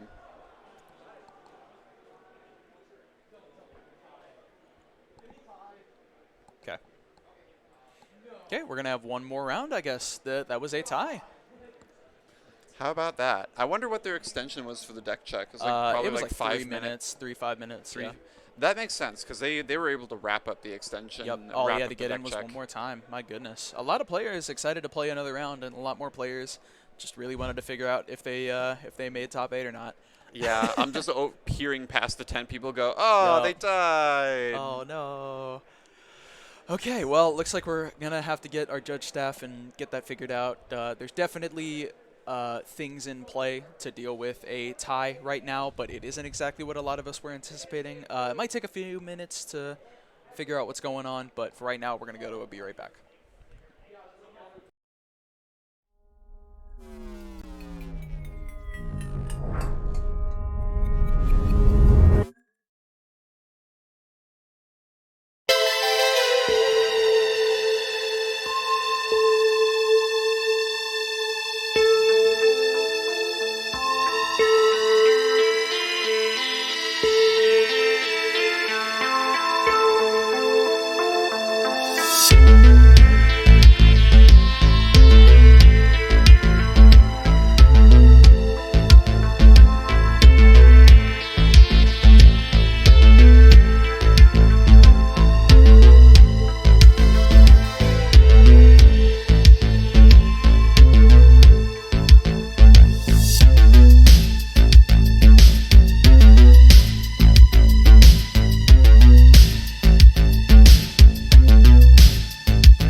have Dwight once again, as well as a newcomer, Skylar. We have not seen Skylar. Can hear Mark's learning music. Is the focus?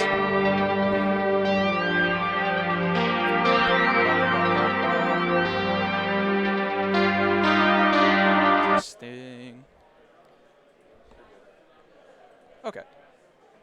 So we've got blue hybrid once again, and I think we might have another yellow hybrid.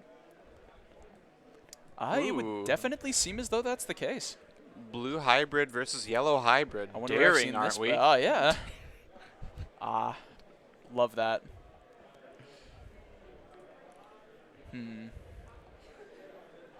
quite make out what sleeves that Skylar has on their deck. So that is Ophanimon fall down mode. Oh, love that.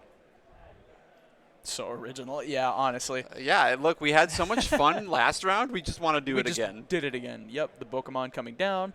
Haven't seen this matchup for 6 months. Oh my gosh. Really? Can we trade? I remember the Yu-Gi-Oh regional we had. The Prank Kids was the only thing that was being played. Yeah. And while this is at least slightly more interesting than Prank Kids, it's interesting that we've had it on for like 3 rounds in a row. No, it's legitimately a sweet matchup. Oh, it really, really is. It's just wow. It's very round 7, baby. Round 7. Okay. Ooh, hard playing the reinforcing memory boost. I see. The yellow hybrid. A lot of red. Oh, there's red cards. Yeah, there is. Very interesting. 1 to hand, 1 to the stack. It's going to bring Skylar up to 6 on the memory. Or security, rather. Wait, could this be... so there's another yellow deck. So some people are playing, like, it's like Sulfimon. Yeah, it was the definitely red, Dwight yellow all 3 in a row. But this is table 1, so we decided to go ahead and do it. Yeah, no. This is a red-yellow hybrid. I'm very interested to see where this goes. Yeah. I wonder how much the red they play outside of just a couple of the options and the Sliffymon. Yeah, it'd be interesting. I wonder if they even play any of the red guys to go for the DNA. I would be very interested in finding that out. We'll Moving see. up at Davis. You don't have to play the red guy. It could just be like Ophanimon fall down mode and Rapidmon, where it's like, yeah, we're just playing this card in my yellow deck. I think we're gonna see a pretty big swing here. If they decide to start going for the, going into security, bringing Skylar down to 5, clearing up a couple of the board pieces. That's a huge hit. Yeah, probably better that they went ahead and attacked with the smaller thing first then. Playing around Gores. Yeah, it looks like Dwight has Another a Pokemon plan for this matchup, and that's to get in there. Yeah, my goodness. Love that. Tamer and a hybrid.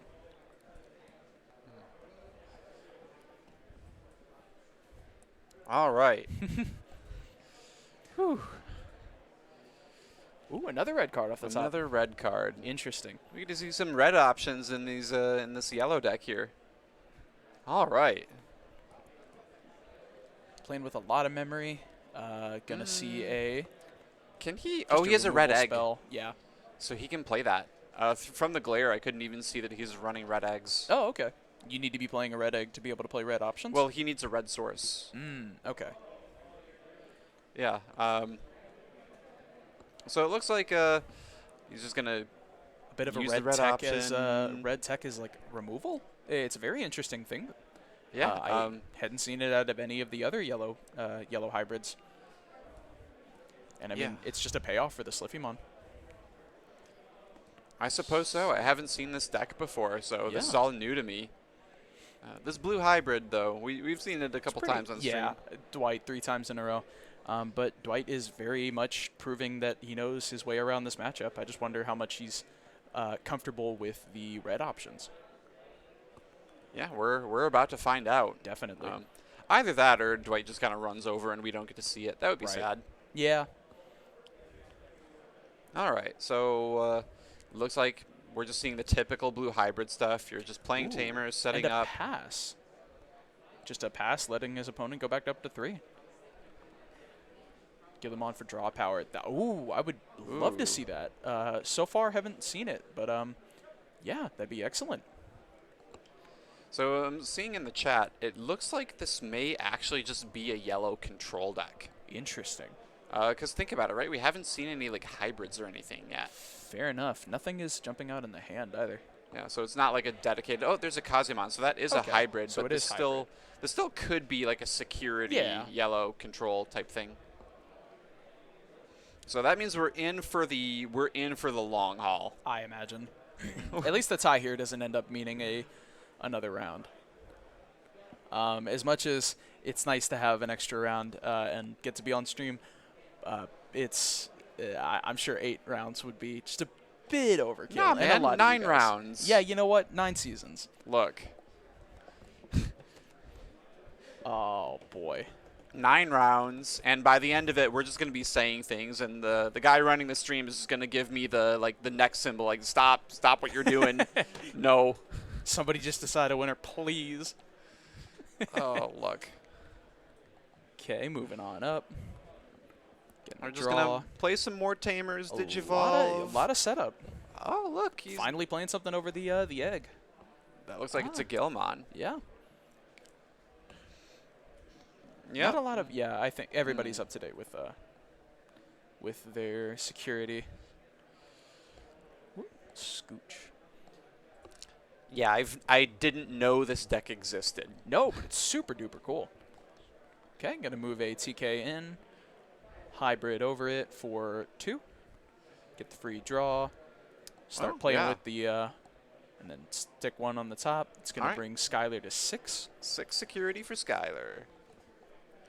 Oh yeah, no, get used to hearing that security go up. Yeah, oh yeah. 6. Ooh, popping the memory boost. Okay. Play a red option Up a card. little bit. Ooh. Can't quite make out what that is. He's getting in there, and now we get to see the ability of TK and Kari. The red. I believe this. I can't remember the name of it, but I saw it in the Discord. It's just letting that Digimon get in for an extra security. Oh, okay. A huge. Yeah. Wow. Guess we're just playing a red option to do 1 more Get damage. a little bit extra damage. Yeah. Yeah. That sounds awesome. I kind of really love this deck. All right, what's Blue Hybrid gonna do about it? I'm gonna be honest. I've seen this deck 3 times, and I still don't know. Still a little shaky on it. Yep. But we got fall down mode. Ooh, hey, plugin. Skylar just went up to 7 security. Skylar's up. That's okay.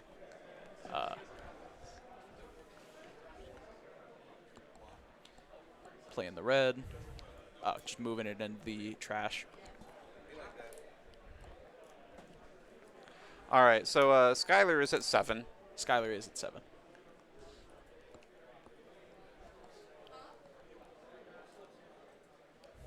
Okay. All right, and Wow. Dwight is looking for an see, answer. Are we gonna see the 8+? Yeah, maybe. Maybe. That'd be really impressive. You're gonna start having to put the hurt on. We're on moving Skylar, up the or else Kumamon. something might happen. All right. Yep. And looks we're like a swing, remove, add back to hand, go for a security. Getting in there. This is red option. Red That's option. like. I was correct. Yep. Yeah. Gives the hybrid an extra 300, or I'm sorry, 3,000, as well as an additional security set. That would security be check. Atomic Inferno. I think see. that's the option that was just played was the way to delete it. I yeah, see. so that's a different one.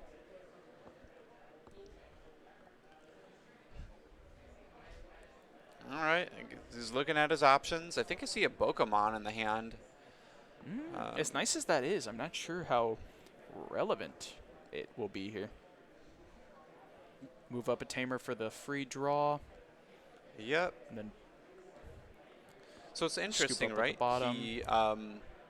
He digivolved into a hybrid, right? Yes. When he had the I see. That's why he's doing that. Getting in for another stack. Mm. So I'm Switch interested advantage. to Here we know Here comes why the that was Zoe. better than playing the Pokemon. Oh, maybe you don't have enough memory to play that and do the same sequence. Definitely not.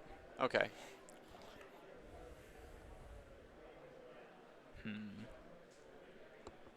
No good grab off of the Zoe. All right. Slowly trying to get the security back down, but I mean, gosh, yellow's just going to completely get it back.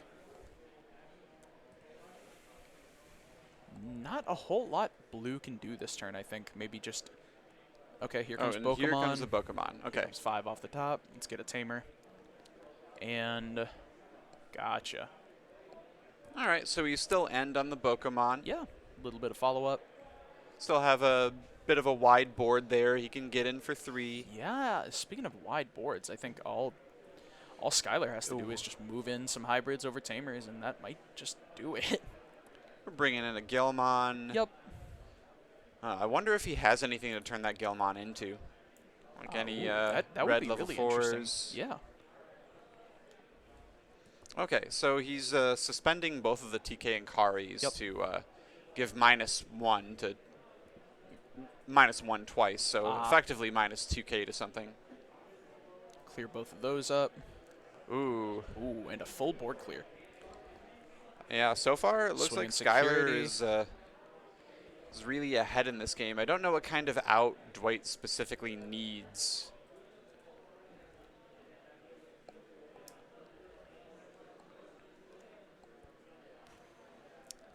Okay. So Did he it's trade just with the security?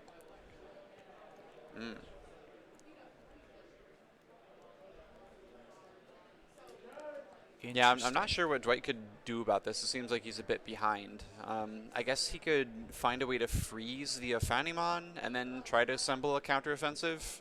But that's a tough one, especially if you leave. Well, I don't know. What is fixing his memory here? Davis will bring him up just a bit. Yeah. Yeah, he's got Davis. He's got Matt. Matt isn't going to gain him any memory right now because that requires the opponent to have a Digimon with nothing under it. I see. Yeah, that's the condition for it to gain some memory. But we got a memory boost and a fixer. Yeah, a lot little things. Got a big old grip of cards. Tons of things he can do. 2 extra. Love that. Sitting at a fat 6 memory. Sitting at a less fat 2 memory. All right, more Tamers. Bringing in a Joe and Sora.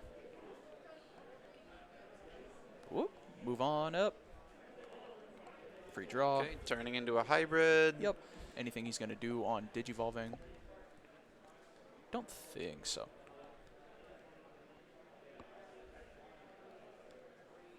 Can't quite see what that was. Oh, Hammer Spark. I love that you put the card in the graveyard. We didn't see it, but we know what it was.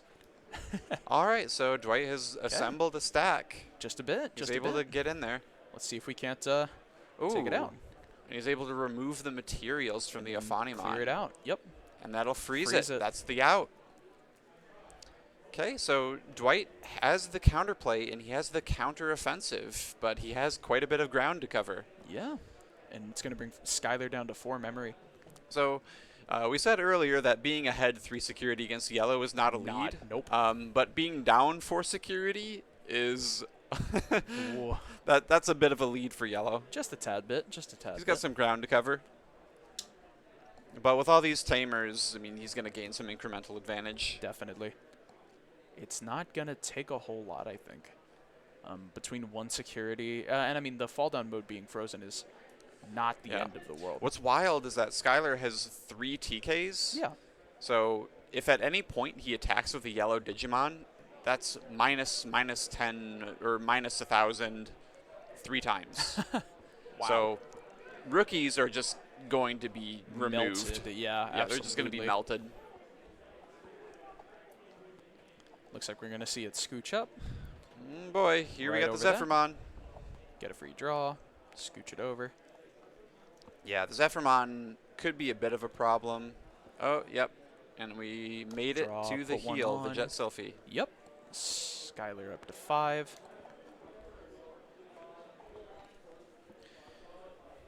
All right, and Dwight's at 1 security, but could just take out the guy. Yeah. I think that might So be they both have 7. Yes. but the TKs and Karis make it so that he wouldn't have to trade if he decided to do that. Mm-hmm. Yeah, it looks like he's going to do just that. He's going to reduce it to a 6. Just walk right into it. So it yeah. loses. Oh, boy, that is brutal. So now Dwight has another problem to deal with, but he was able to deal with the Ophanimon last turn, so let's see if he can deal with 2 of them? 2 of them. Oh, Lord, Skylar's at 6. 6, yep. Yellow It is never so ends. oppressive. What? Dwight just went up to 9 memory. Holy moly. Yeah? Joe Sora, Davis. Yeah, I mean, that'll do it. Matt just has to, it gains memory because the Ophanimon does not have anything under it. Yep. Gotcha. Yeah, that represents a portion of the memory he gained this turn. Definitely. Just going through his discard. Could be for Exciting. Susanoo-mon. Maybe Blue Hybrid has some other way to use that I'm not aware Take of. advantage, yeah. Like maybe there's some ancient Garurumon or something that uses it. That'd be interesting. All right, well, Strabimon comes out, so Yep. Dwight has to assemble an offense against this while weathering the storm of 2 Ophanimon fall down modes. But It's easier said than done, I think. yeah, if anybody can do it, I mean, we're at the feature match table. Yeah, I was going to say Dwight has shown that he has that ability. It's just a matter of has he seen the right cards to do it. It will be shown shortly. They might be having a bit of a conversation with the judge. Yeah, it would be so wild if he manages to close this game out after all this has happened. I know. Because this has to be suffocating, where you have 2 fall down modes. Absolutely. You have all these TKs and Karis taking out your guys. And you're just like, you just keep on pushing through it. Debating if he's scooching it up for a hybrid. Man, this decision has to be so hard. It's very intense. And freeze. Another red option. Yep. Yeah, just brutal security checks this game. Gosh. But he's fighting through it. Yeah, absolutely.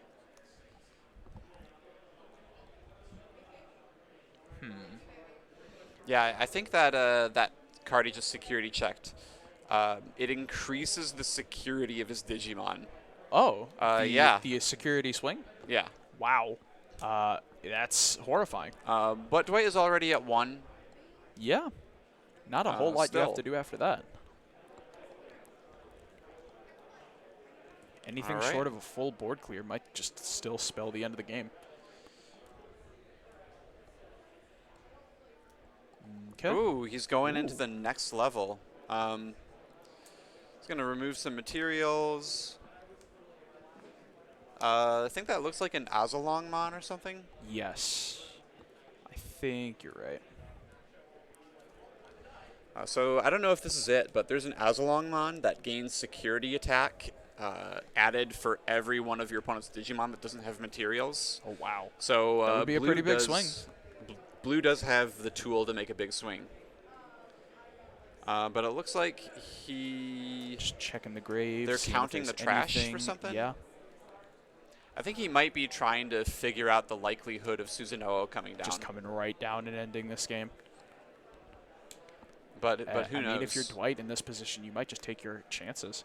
Yeah, he's counting hybrids. Yeah. So they're definitely preparing for some kind of end game. All right, he's still thinking on it. Still has the turn, and Dwight comes in swinging. First check. Ooh, second check. Third check. That is the Susanoo right there. That's the Altart. Wow, So I see. he's actually going to lose that security battle. Susanoo is big. It's a level 7. Massive. Yeah.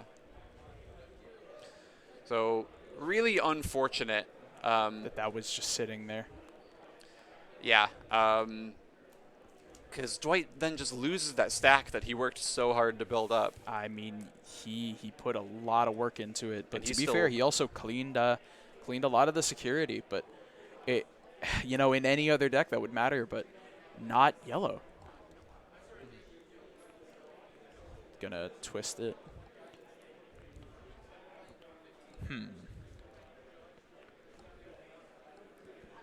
if you're Dwight, you're really considering what would do it. Oh, okay, so Dwight is able to freeze The entire board.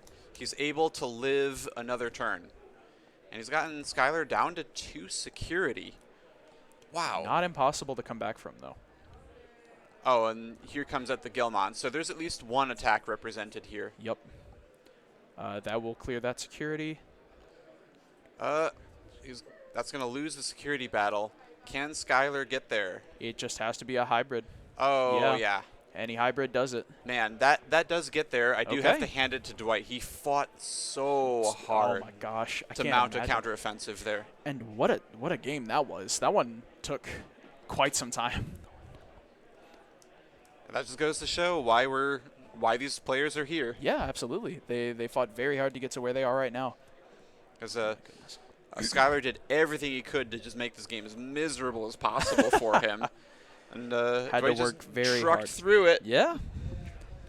It shows a level of skill. Absolutely. Wow. In that position, I wouldn't have think that was even close to playable. Nope. But I would have considered just going to next game. Both players shuffling up, making sure everything is set. Clearly dealing with warriors here. Absolutely. 10 warriors. That's like something they put on the cards. Oh, One of the, yeah. one One of of the traits. descriptors, yeah. Oh, they're digital champions. But yeah. It's like the theme song. Yeah. Oh, actually, no, I made that up. I made up digital champions. That's a completely original thing by me. All right. Yeah. All right. All right. So the players are going to be preparing for game 2. Yep. Oh man. And thanks for joining us. Yeah, it's not over just yet, but this will be the last round ends. regardless. This will be the last round. What if we have a round 8? That won't be no. Oh, you'll have a round 8. I'm not having a round 8. No, but thank you guys for coming by. A lot of you guys have stuck through consistently. A lot of the Digimon players and a lot of the Digimon community was up here today, so not a whole lot of Digimon viewers. But we're very glad that the people who came by came by. Okay, let's go. Game 2, starting with a Zoe. Oh, we got a Zoe. Heck of a start. I'm seeing a wow. Nothing too great off of the Zoe, but I mean. Oh, did you manage to get a? I looked away for a second and missed out on it. Nothing Zoe could grab, but there were 2 red options. Oh, I did see 2 red options. Did you see Susanoo in there? I did not. Ooh, okay. Ooh, 1 Susanoo, 1 Gaia Force in there. A whole bunch of options there, A though. whole lot of options. There was a Susan. Yeah. So I'm guessing what's going to happen this game is Dwight's going to try to. A Susanoo and a Gaia Force. One of our viewers caught it. Yeah. So what's going to happen is every time Dwight swings in, his Digimon's just going to die. Yeah, it's really unfortunate, but probably what's just going to happen. Here comes Kari. A very slow game compared to the last one.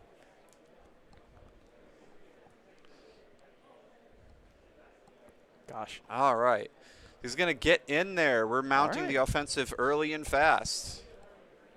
Because that's what you got to do. Oh, There it's it a Gaia is. Force. Gaia Force. Oh, figured that one out. Let's get clean and pick him up. Interesting that he's not going for the Pokemon. Yeah, Pokemon's still just going to get eaten alive by security. Skylar down to 2-3. Yeah, that's like Gonna scooch over to 3 for a Sora Joe. yeah, man. This Skylar's security is like a big old poo-poo sandwich, Oh, it's and not Dwight is great. not nibbling. He's chomping on it. He's trying to get this thing eaten. Please stop talking. Oh man. Digivolve, draw, going in for a swing. Just really mounting the offensive this time. Susanoo on. Wow, what a horrifying security stack that is. Skylar down to 2 now. Hard playing that. Ah, gosh, I can never remember the name of this thing, but I remember its effect. Madoki Betamon. Madoki Betamon. Madoki Betamon Literature Club. I love that.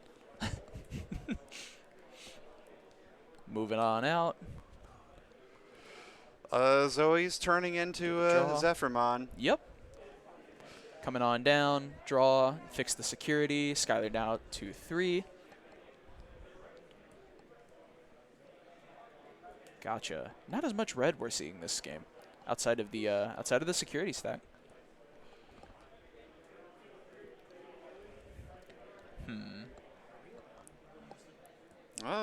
Two of the...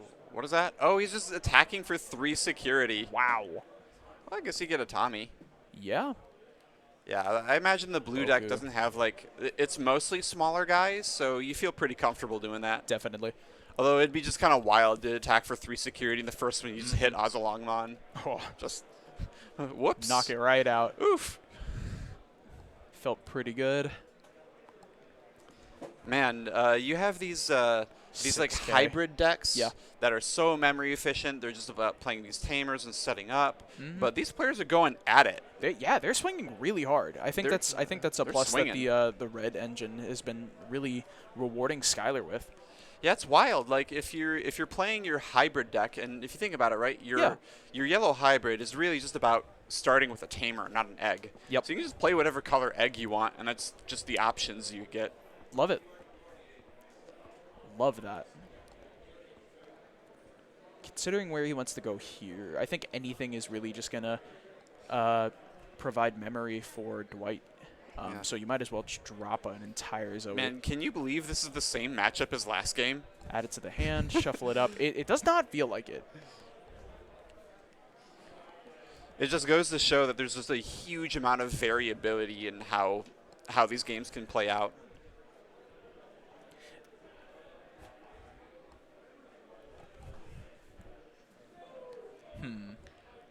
Fixing the All stack, right, losing walking the it security in. fight. Yep. Man, has Swing. Okay. TK. We got TK. Oh, okay. What is Skylar down to 0? He just flashed a hybrid. Yeah. They're going next Just game. like, yeah, I got it, man. Yeah. Wow. Wow, That one was faster. yeah. Horrifying. Oh man. I'll be honest. I'm running out of things to say about how powerful these decks are and how good these players are. I could say something that makes you regret saying you don't have anything to say. Oh, okay. Well, then I'll just continue to talk. All right, we're back. Moving on to game 3. Moving on to game 3 of our final round. Crossing our fingers. Hopefully. It's going to be flat 7. Yeah, definitely. It's gonna There's be no way flat we go 7. to an 8th round. There's no way. Even if there is a tie for first, they're gonna break it up by tiebreakers done in the previous rounds. I hope. However, regardless, we just want to thank you guys for coming down again. While both players shuffle up and get things rolling. A lot of really interesting decks, for how much blue hybrid and yellow hybrid we've been seeing. I can't say so much for the blue hybrid because it's mostly been Dwight that we've had on stream. But the amount of techs and interesting little pieces that we've been seeing is really good time and a very, very good representation of the format, I think. Yeah, overall, this blue hybrid, it's just shown an amazing ability to just poke you for a damage. Yeah. Oh, my guy died, whatever. Poke you for a damage. Oh, you have like some big guy, whatever.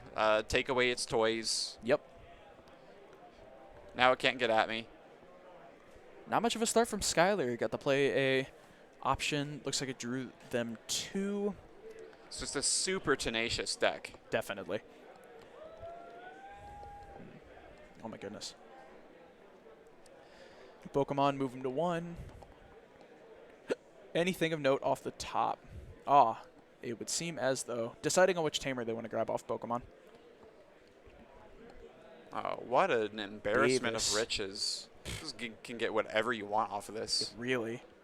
No hybrid, but that's more than okay.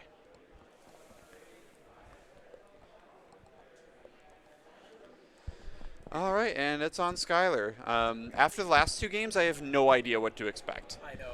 Yeah, after everything that's happened, if I made a correct call off of what was going to happen, I would What, be did shocked. he just pass? Yeah, I think so. Oh, no. You think a brick out of Skylar? Yeah, I think a brick had a Skylar. Davis, that's okay. It's not a lot of pressure being applied. I wonder if he could have just swung with the Pokemon and seen if anything happened off of that. He might Digivolve or something to get the memory, and then. Oh, he's just not attacking. No, that's what I was confused about. So, do you think that Dwight might be trying Another to pass. What? Oh. Okay, so I think what's happening here is Dwight's like, all right, so I got time. Yeah. Just make sure that Swing and You're stack. Here we go. completely set up because Gaia force clear. you got the time. Yup. Okay, Dwight down to 4. Or I'm sorry, Skylar down to 4. Wow. Yeah. Feel like the Pokemon swing probably would have been a better call. Just to see. I mean, there's a reason why Dwight's there and you're here. Fair enough. Yeah. Yeah. And because I have a job. Yeah. there is a way that's correct though. There's like a logic to it, I think. Definitely. Because think about it, right? So if Skylar's just like passing, what is one of the ways that could get better for him? You attack security and he gets something he wants. There's options, there's tamers, and then you wouldn't have to the cost is just completely free. You might as well make sure you're set up with a follow-up. Yep. That's 3 on Skylar. Because basically, if your opponent's not playing the game, you want to get as far ahead as possible before you start letting them play. Go to 0. I think we might see another swing. Going to bring Skylar down to 2. Not punished. Yeah. Down to 3 over there. Pass the turn. Well, Skylar has a memory fixer. Mm-hmm. Oh, that gives him yellow sources. So maybe that gives him something to play, hopefully. Interesting. Oh, I see 2 copies of that red option card that gives plus security. Doesn't really do anything when you're sitting on a red egg and an empty board. Mm.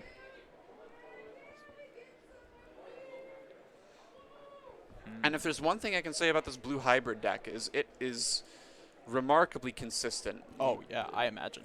Dwight has been able to just push up a threat. And they haven't all been like game-ending threats, but it's just the attrition. It's just poke. Can we get another? Yep, draw poke. Security. Oh, no. Oh, okay, yeah, I was going to say. So finally Skylar's able to present something. Yes. Move in. Swing stack. Kill. This is looking very scary. Come into play. And kill. That's game. And Dwight got it. Wow. Yeah. Both players just so ready for this event to be over. But now we just need to figure out who actually won it. Probably my friend ran yellow in his red deck. Oh. My goodness. That was an intense game. Yeah, so see in the chat, there's clearly a risk of playing some of these red cards that are powerful options and different cards available, but they can end up getting stuck in your hand. And that's the risk you take. It's unfortunate that happened, but it's what you sign up for, apparently. Yeah, you get a little... calling it cute isn't fair, because that was a very, very clearly a well-thought-out deck, and a lot of time and effort went into deck building, but that's a risk you take when you're playing something that's admittedly... Dude, just draw better. Yeah. Just never considered that. Never considered that. Oh, man. Well, not to... okay, never mind. I guess we're going to be on stream just a little bit longer. Sweet. No problem. Okay. Well, that was it. We're going to figure out exactly who got it pretty soon. I think Dwight won that game. No, Dwight definitely won that game, but I don't know if that's going to be the deciding factor because there's another 5-1 at table 2. Oh, yeah. Okay. So it's... Round 8. Definitely not. You can get somebody else on here. We're going to figure out who won the whole thing very soon. But until then, we're going to go to a Be Right Back, more than likely. Okay, no, right. So there's not going to be a Be Right Back. We're actually going to post the scores and everything on our Facebook page. So I would go ahead and go there. After this, probably about an hour, we'll have all that up there. But I want to thank you guys all again for coming. Digimon is a great game. We love having all these people in here, and I can't wait to do another one. This has been a heck of an experience. That's a word for it. Yeah. Well. We love you guys. Yeah. Have a good one.